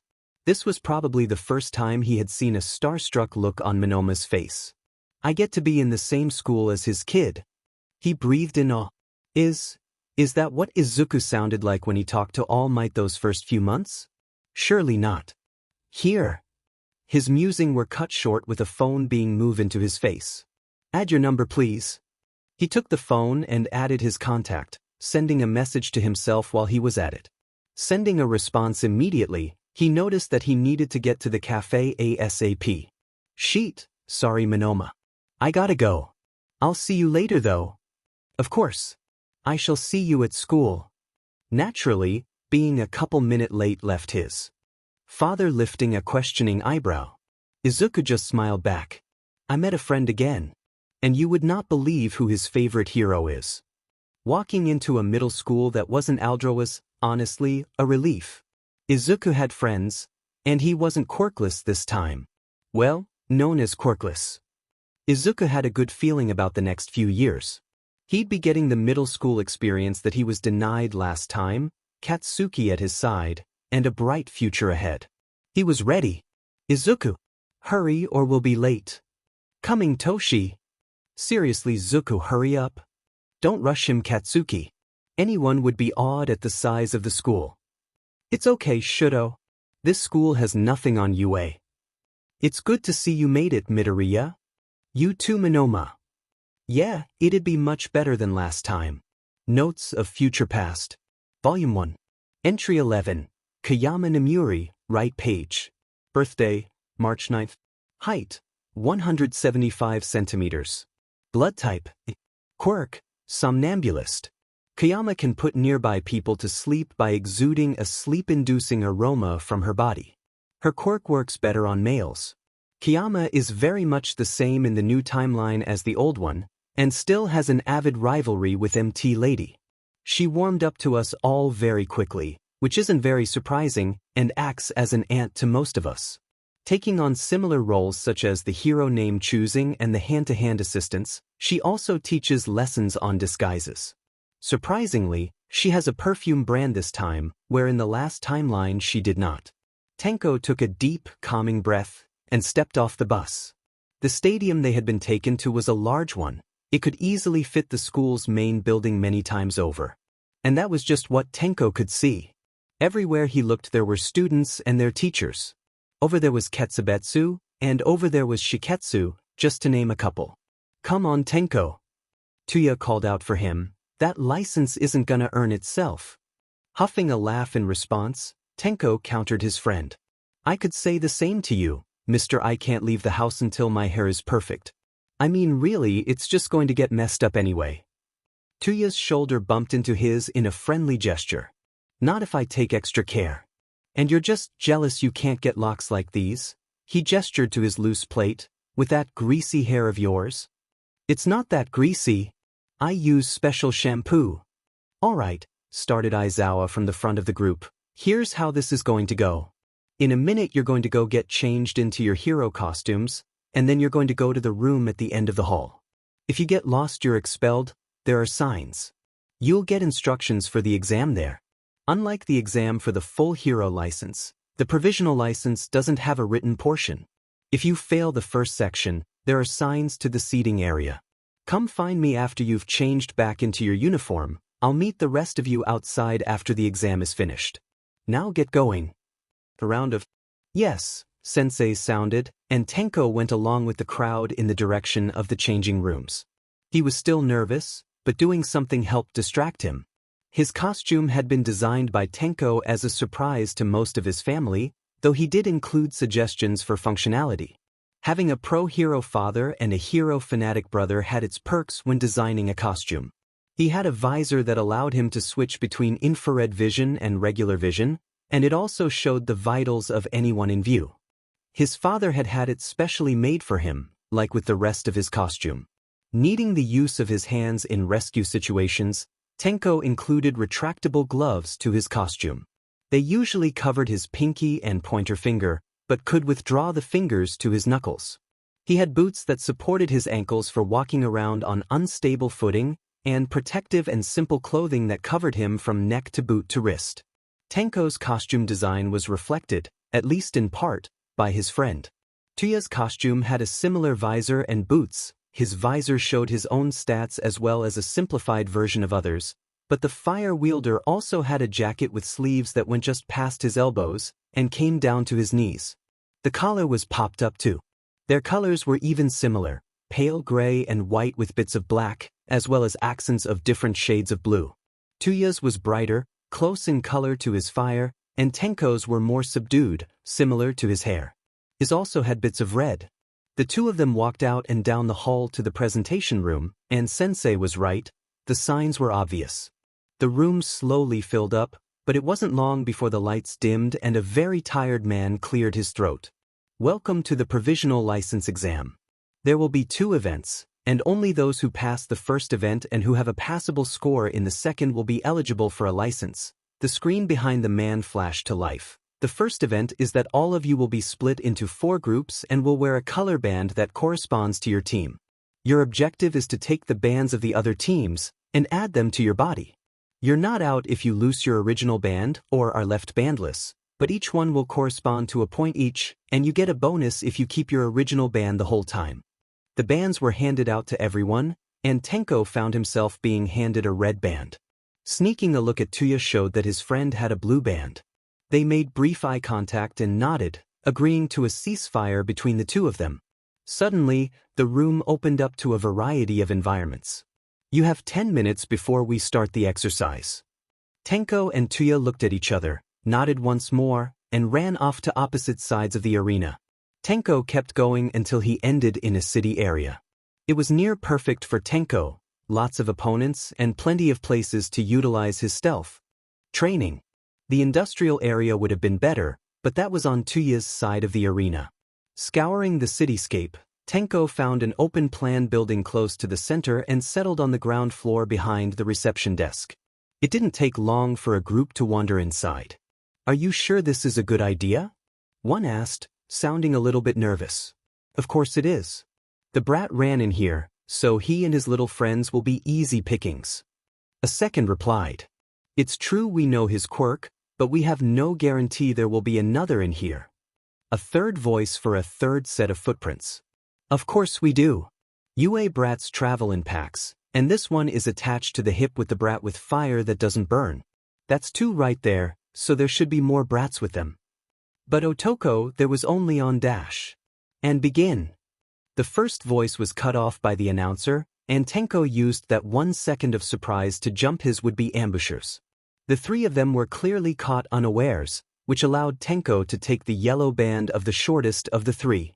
By the time Tenko was halfway across the room, the group were only just reacting. "But give that back," the angry-looking one yelled, but like hell Tenko would do that. The 3 gave chase, following him up the emergency stairs. But Tenko was quick and stayed a flight ahead of them.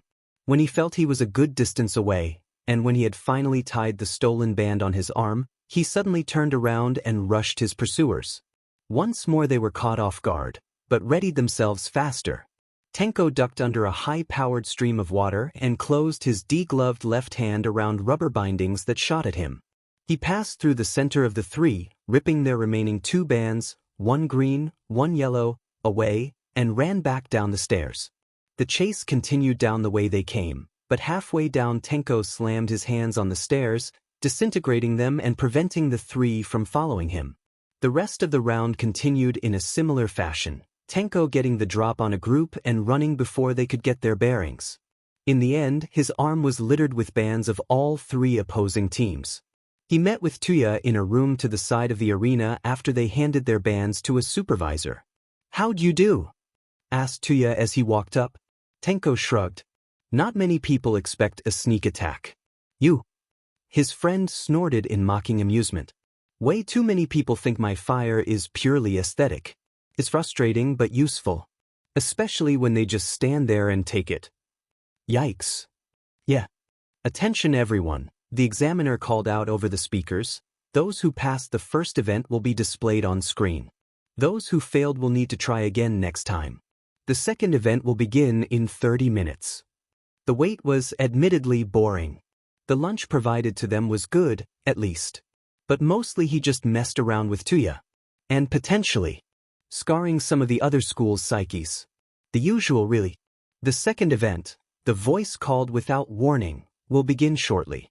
Please shift your attention to the screens. There was a tremor, and on screen everyone could see structures collapse, landslides tumbling down, floods rising, among other natural disasters. There are dummies scattered throughout the arena. These are civil bots, designed to simulate the civilians you are tasked with rescuing. Please be careful with them. That is all, please begin. Everyone filed out of the room, and right away Tenko and Tuya broke off as a duo to go search for civil bots in the residential area, which was on fire. They arrived in the area with a few others from other schools, and the others took one look at the danger present and decided they would be best used to make a muster station. Tenko disagreed about a few of them, but that was their choice. Tuya. He friend nodded, already charging his fire. After a few more moments, he unleashed his fire over the whole street. The blue flames covered and smothered their orange cousins, at a temperature that while chilly, wasn't low enough to harm. The fire taken care of, the two of them started looking through the houses for bots. A few were trapped by fallen debris, but after a quick assessment Tenko was easily able to remove them and help the bots out to medical help. They had nearly cleared the whole street, when out of the last house Gang Orca crashed through the wall. "Halt, heroes!" The man called to them. "You won't dash." He was cut off by a blast of flames from Tuya, who just shrugged and said, "He's obviously playing villain." Which Tenko supposed was a fair assumption. "Keep him busy," Tenko muttered to him through their shared comms. "I'll try and evacuate the last houses." An acknowledging nod from his partner and he was off. House 1 had a family of civil bots who, while largely unharmed, were mildly troublesome to get out the door and to the muster point. House 2 had one civil bot crushed under part of the house. It was obviously unsafe for Tenko to both remove the debris and move the body, so he had to call for someone else to come help him with that. The third and final house, the one Gang Orca had been in, was littered with underlings. Which Tenko should have expected, but he somehow hadn't. They stood there facing each other for a few beats, before they came to life and started shooting. Was that concrete? What the F dash?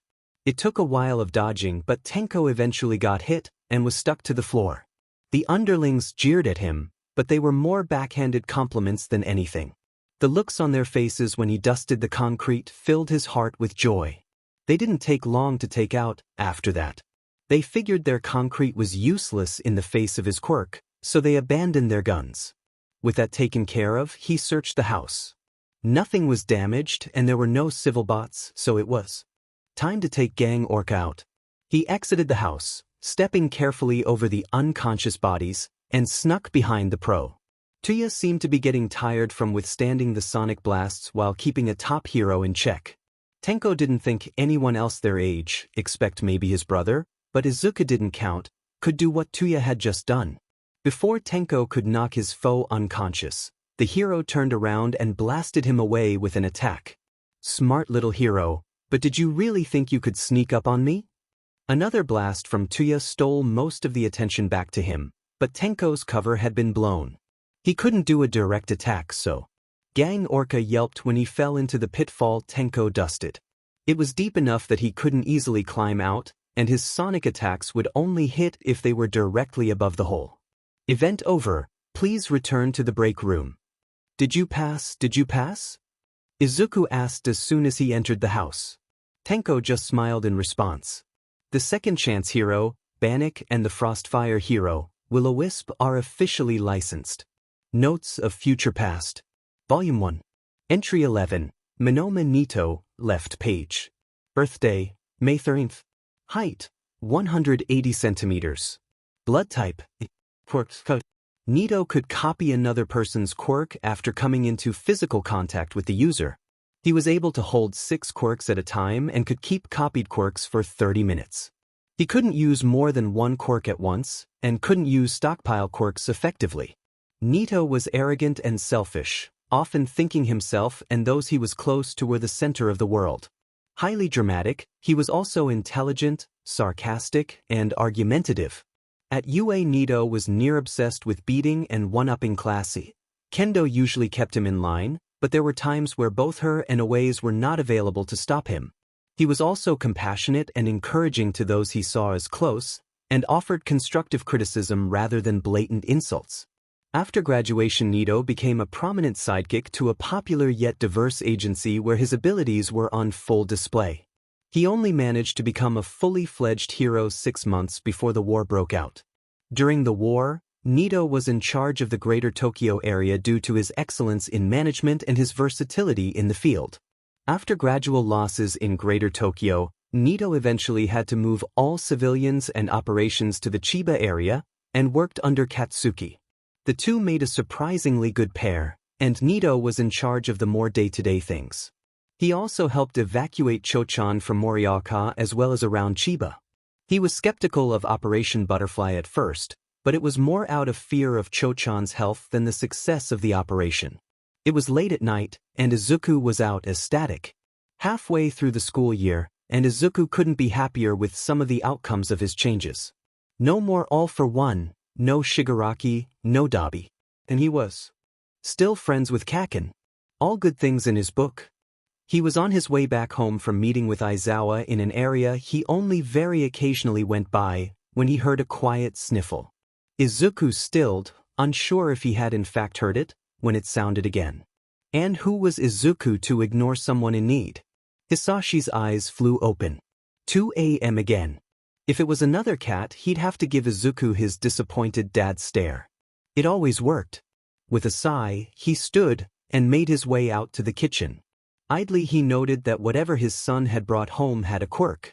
He'd still be getting the stare, but Hisashi supposed the severity could be lessened, depending on the quirk. As he neared the kitchen, Hisashi could make out faint voices.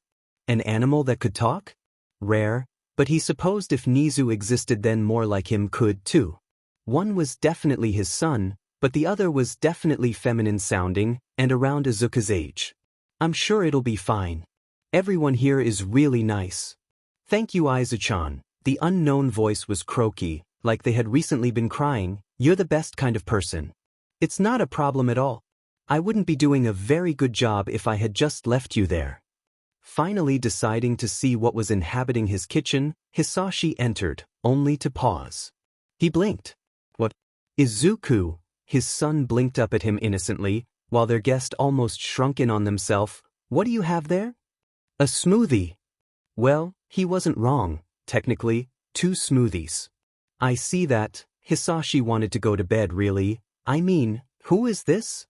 This is Toga Himiko. That name rang a bell, but where had Hisashi heard that name before?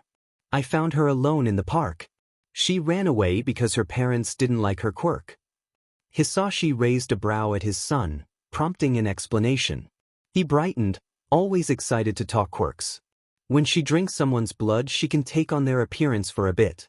She might even be able to use their quirks after some training. It's so cool.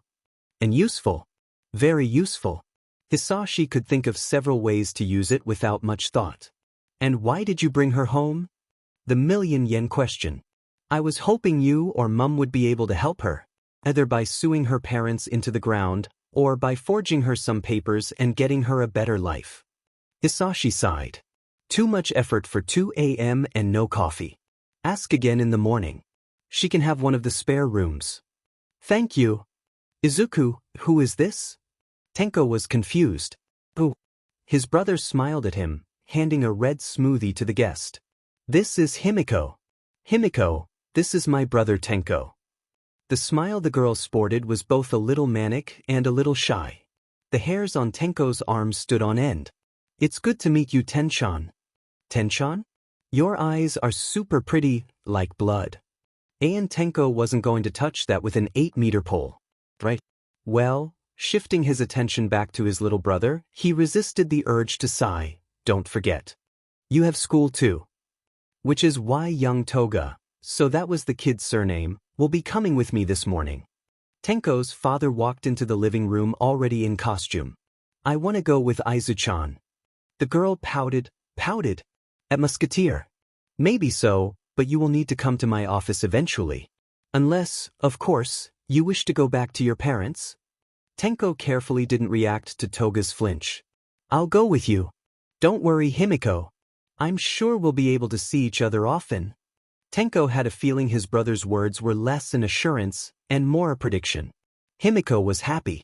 Happy. Izu-chan was good and helped Himiko, even let her have some pretty blood. So Himiko liked Izu-chan. It was a big surprise that Musketeer was Izu-chan's papa, and even more so that Musketeer was going to help her. Who knew he was so nice? Himiko was lead through the Musketeer agency. It was pretty. Lots of blue and white and red. And it all looked really nice. Miss Himiko. The hero started when they sat at his desk. It looked really old and fancy and suited Musketeer too. There are a few things I'll need to ask you to get you away from your parents, and then we can get you into a new home. Himiko liked that. She didn't want to go back to those people. Potentially, we may also be able to get you onto a blood scheme. How does that sound? What's a blood scheme? She hadn't heard of it before, but it should be a good thing. It had blood in the title after all. It's a publicly run program that gives blood to those whose quirks require blood in their diet. Oh, Himiko loved that. It can provide both animal and human blood. Okay, I'm ready. Shuffling into his house, Nito called out a quick, "I'm home," while removing his shoes. "Welcome back." Came from the dining area, Nito's father. Nito turned the corner to the dining room to see his father sitting at the table which was covered in paperwork. "How was your day at school?" his father asked. "It was all right. No big fights or anything, but Izuku was being cryptic again." "You know Izu-chan?" squealed someone from behind Nito. Startled, he whipped around and almost gave himself whiplash. "Who?" "Ah, Nito, this is your cousin Himiko," his father introduced. "She'll be staying with us from now on." "It's nice to meet you, Anan." "Where on earth did Izuku find her?" "Izuku probably did it." Photocopier. "He did it again." Insomnicat. "GDI Izu, what you do this time?" Green Bean. Smiley face. Green Bean has added Draculette. Draculette. "Hello everyone." Draculette. Himiko. Noodle Slurper. "Izuku adopted another one, huh?" Photocopier. "She's also my cousin, somehow."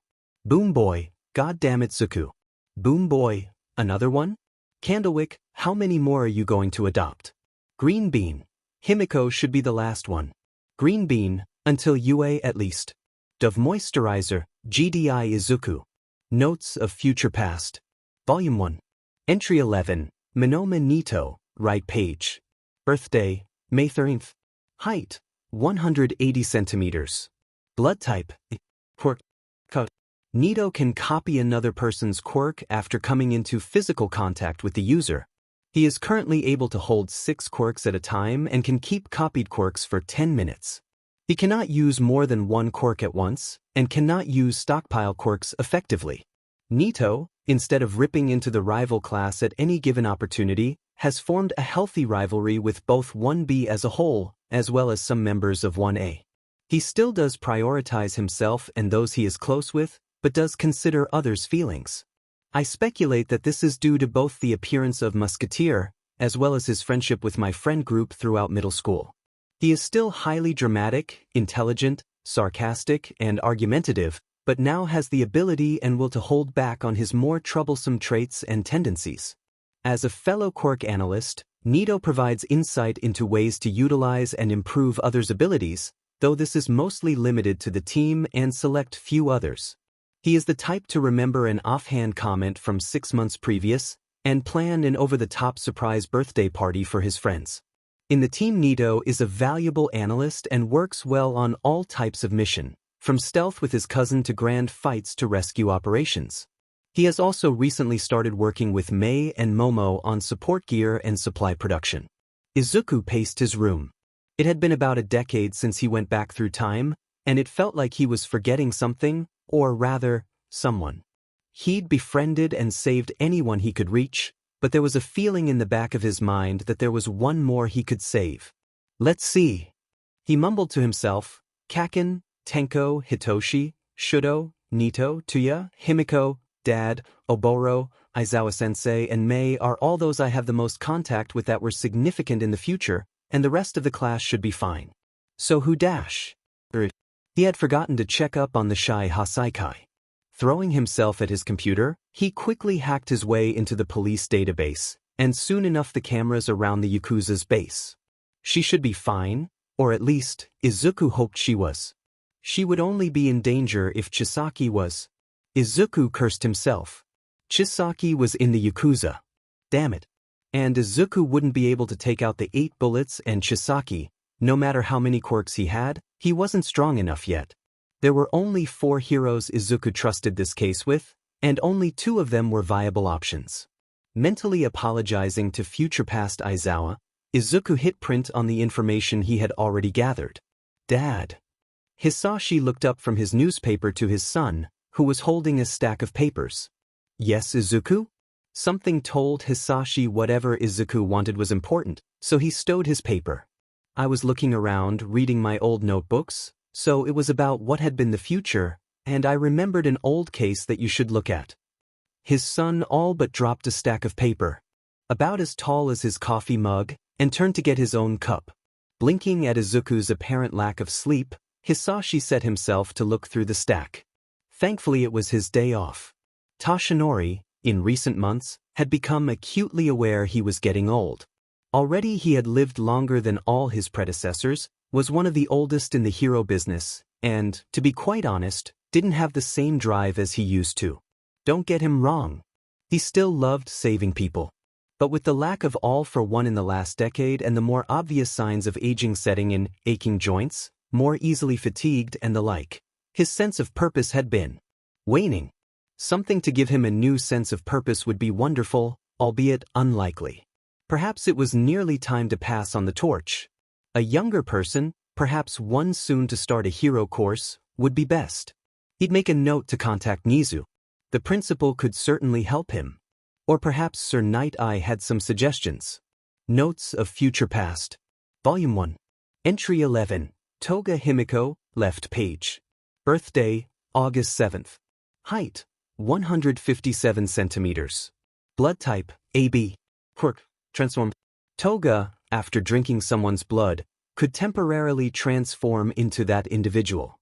After awakening her quirk, she also had access to certain people's quirks when transformed. Oddly, she could also copy a person's clothing when she transformed. One of the original members of the League of Villains and later one of the Paranormal Liberation Front's lieutenants, Toga Himiko was psychotic and one of the more dangerous individuals in the war.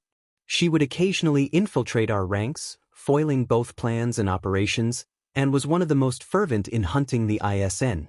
Not much is known about her background before her joining the LOV, but it is clear that she held no love for her past life. Still alive, albeit heavily injured, by the time Operation Butterfly went into effect. It is unknown what happened to her after I came back, though I doubt she would have been sent on any missions for a while. Izuku was restless. He couldn't help it, he wasn't allowed on the Shai Hasaikai raid, but knew his father had been part of it, if only because he was the one to bring the case to attention. The raid had been scheduled for the morning of March 12th. It was now almost dinner time on the 13th. A knock came at his bedroom door. "I can hear you pacing from my room," Tenko called. "If Dad was at the hospital we would have been called." Changing direction, Izuku paced over to his door and all but ripped it open to see his brother perfectly calm. "It's not Dad I'm worried about," and he wasn't. His father would get some good quirks out of the venture, overhaul among others, but he could fight and if needed take down the Yakuza completely by himself. No, Izuku wasn't worried about his father. Tenko merely raised an eyebrow. "So? Why are you wearing a hole through the floor?" There's more to the raid than just taking out some Yakuza and confiscating some trigger." "And what would that be? More importantly, how do you know about this?" "Because he was cut off by the front door opening." Not being able to wait even a moment longer, Izuku activated several of his quirks and bounced downstairs. Izuku No bouncing on the walls, Izuku. He ignored the calls of his family and skidded to a halt in the front hallway. His father had just entered and had taken off his shoes. But he was kneeling down to help a small figure take theirs off. At Izuku's entrance, however, the smaller of the two seemed to shrink into themselves. Izuku. Please be more careful. We don't need more holes in the walls from your bouncing." "Sorry Dad, but His father chuckled, cutting him off. "You were worried, I understand. Everything went better than initially expected. Now, I believe introductions are in order. This is Eri." "Eri?" Hisashi's expression softened as he redirected his attention, having stood up a moment before. "This is my son Izuku. He's the one that helped me find you. And the one behind him is Tenko, my other son." Tenko heard that then. Izuku ignored the stare drilling into his back, instead smiling at Eri, so small, and kneeling down to her level. Hello, Eri-chan. I'm sorry for scaring you earlier. But I'm glad you're all right now, and away from the bad bird men. She looks at him from behind his father's leg, seemingly looking for any kind of aggression. Finding none, she steps out shyly, looking at Hisashi for assurance, and stops in front of Izuku. She pauses there, hesitating. Then she lifts her hand and settles it on his head. Thank you. It's so soft Izuku almost misses it, but he doesn't, and that's what mattered. Of course, Eri-chan. It's what a hero would have done. It was after everyone else had gone to bed when Tenko snuck into his brother's room that night. Theories and questions had been running through his mind the entire evening. Little things from over the years that he had ignored now fitting into place. Mostly at least. Izuku knew almost too much about heroes, their operations, their support gear. He sometimes went out at night, not coming back for hours. Sometimes he would mysteriously be injured and wave it off when asked about it. The way he randomly found Himiko, how he had Hitoshi adopted by Eraserhead of all people. It all pointed to him being a vigilante. A more than competent one, too, if their father let him do it. That would be fine, except he would have needed to be doing it for years, and Izuku was only at the end of his second year of middle school. So how does he know what he does, do what he does, if he's 14? Tenko? His brother asked, clearly only just starting to nod off to sleep. Too bad for him. Izuku, this was more important in Tenko's eyes than a few hours of sleep. We need to talk. Notes of Future Past. Volume 1. Entry 11. Toga Himiko, right page. Birthday, August 7th. Height, 159 centimeters. Blood type, AB. Quirk. Transform. Toga, after drinking someone's blood, can temporarily transform into that individual. Oddly, she can also copy a person's clothing when she transformed. Himiko is more mentally stable during this timeline, likely due to a provided supply of blood, friends, and being cared for by her aunt and uncle. She has so far had no need to awaken her quirk this time around, though I believe that is only a matter of time. Joining the hero course a year before most of the rest of us, Himiko was the only one spared from Aizawa's mass expulsion. She has also decided to take the underground hero route, likely inspired by Eraserhead himself. She has special support gear made for her to allow her to store and drink blood safely. In the team, Himiko is mainly in charge of infiltration and investigation, alongside Hitoshi. She brings a unique optimism and cheer to the team, and is surprisingly good with kids. Izuku, we need to talk. Izuku took a moment to process. Okay? What about?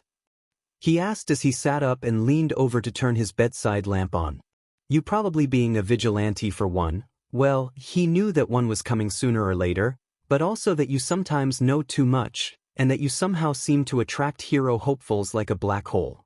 He pursed his lips. That was unexpected, and largely inconvenient. But I can confirm I'm a vigilante dash. I knew it. His brother hissed triumphantly, which he ignored. But for the rest of it I should tell all of you. Mom and Dad already know, so maybe tomorrow? At the park. A moment of silence passed, Tenko piercing Izuku with his stare. Fine, he acquiesced, but I expect answers.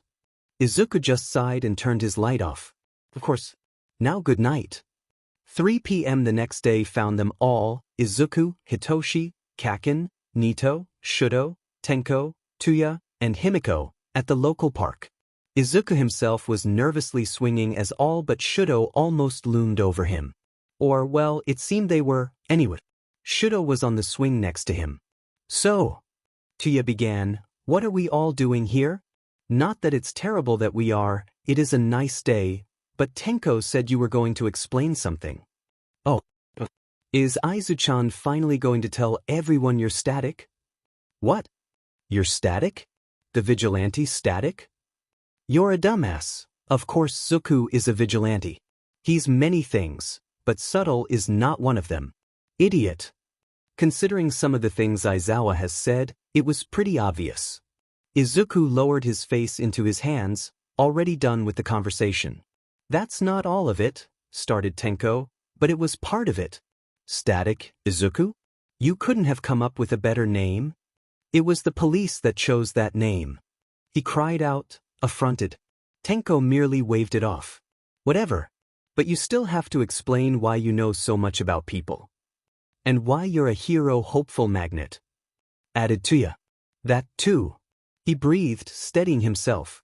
He still didn't know if the rest of his friends, his family, were ready, but I'm from the future. Total silence from everyone. Well, a future, I guess. Or a future that was.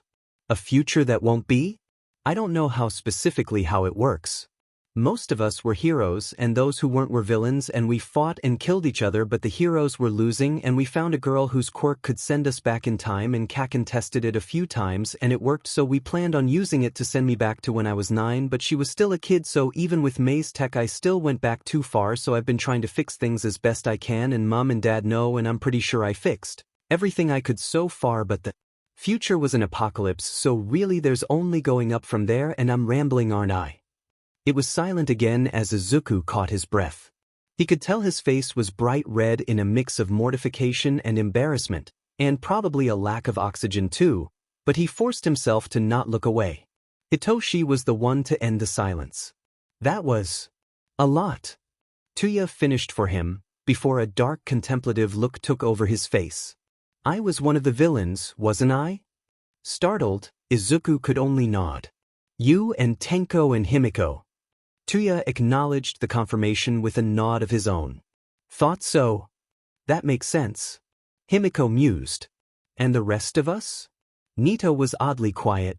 Heroes, he started to explain, but by the end there were only a few heroes left, and as far as I know Himiko was alive but heavily injured, and Tenko was still hunting us. Of us heroes, only myself, Kaken, Hitoshi, Nito-kun, Mei-chan, and a couple I haven't met yet in this timeline. Shudo startled as much as he ever did, which wasn't all that much. Wouldn't you be older than all of us? Doing a quick mental maths, Izuku nodded. Physically I'm still 14, but cumulatively I'm 38. I still feel like a teenager, though.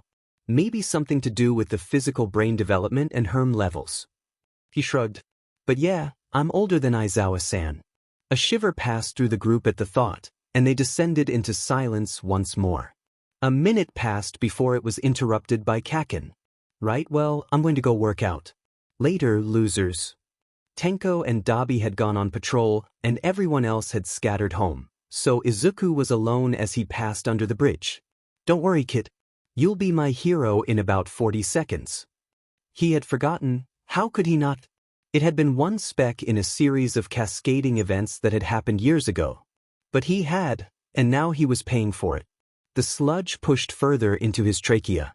Didn't this happen around the same time last timeline? What were the chances that it would happen a second time? If it would be the same, then all Izuku needed to do was hold out until... No need for fear, I am here. All Might arrived. Things moved quickly after that. He got another autograph. Izuku was ecstatic, and was about to warn the hero that the bottles weren't secure when justice waits for no one. Farewell. Wait, All Might. Katsuki didn't know how to feel. Wait, no, that wasn't entirely accurate. Katsuki felt too many conflicting feelings and didn't know what ones he should choose to feel. He considered briefly working it out with his therapist, but that would mean telling them about what Zuka said and that was happening. His workout had hardly been helpful. It had gotten him to that point, but not any further. Annoying. Now he was all sweaty, a public safety hazard, and he wanted to sleep it off. Ah, how lucky! A fresh meat suit. Katsuki whirred around, already aiming his explosion, but he hadn't been fast enough. His explosion let loose anyway. Notes of Future Past. Volume 1. Entry 12. Aizawa Eri, left page. Birthday, December 21st. Height, 154 centimeters. Blood type, quirk. Eri could reverse a living individual's body back to a previous state, allowing her to make her target physically younger, heal injuries, and undo bodily modifications. Worked on humans and animals. Eri grew up during the war. As such, she had a more bleak outlook, despite her cheery nature. This likely was not helped by her time with the Shy Hasaikai. As she had been practicing her quirk on bugs and lizards, Eri had excellent quirk control even when the war broke out. She would heal anyone that needed it, and was considered the angel of the battlefield, when she was old enough to help with battlefield triage. This is, unfortunately, at too young an age. After Aizawa died, Eri was taken in by his friends Yamada Hisashi and Kayama Namuri, and after they died she started rotating living with Hitoshi and myself. During one of the closing battles in Tokyo, Eri tried desperately to heal and protect those at the first aid point. When the pack of Noumu came, she decided it was better for her quirk to never get into the hands of Shigaraki and his ilk.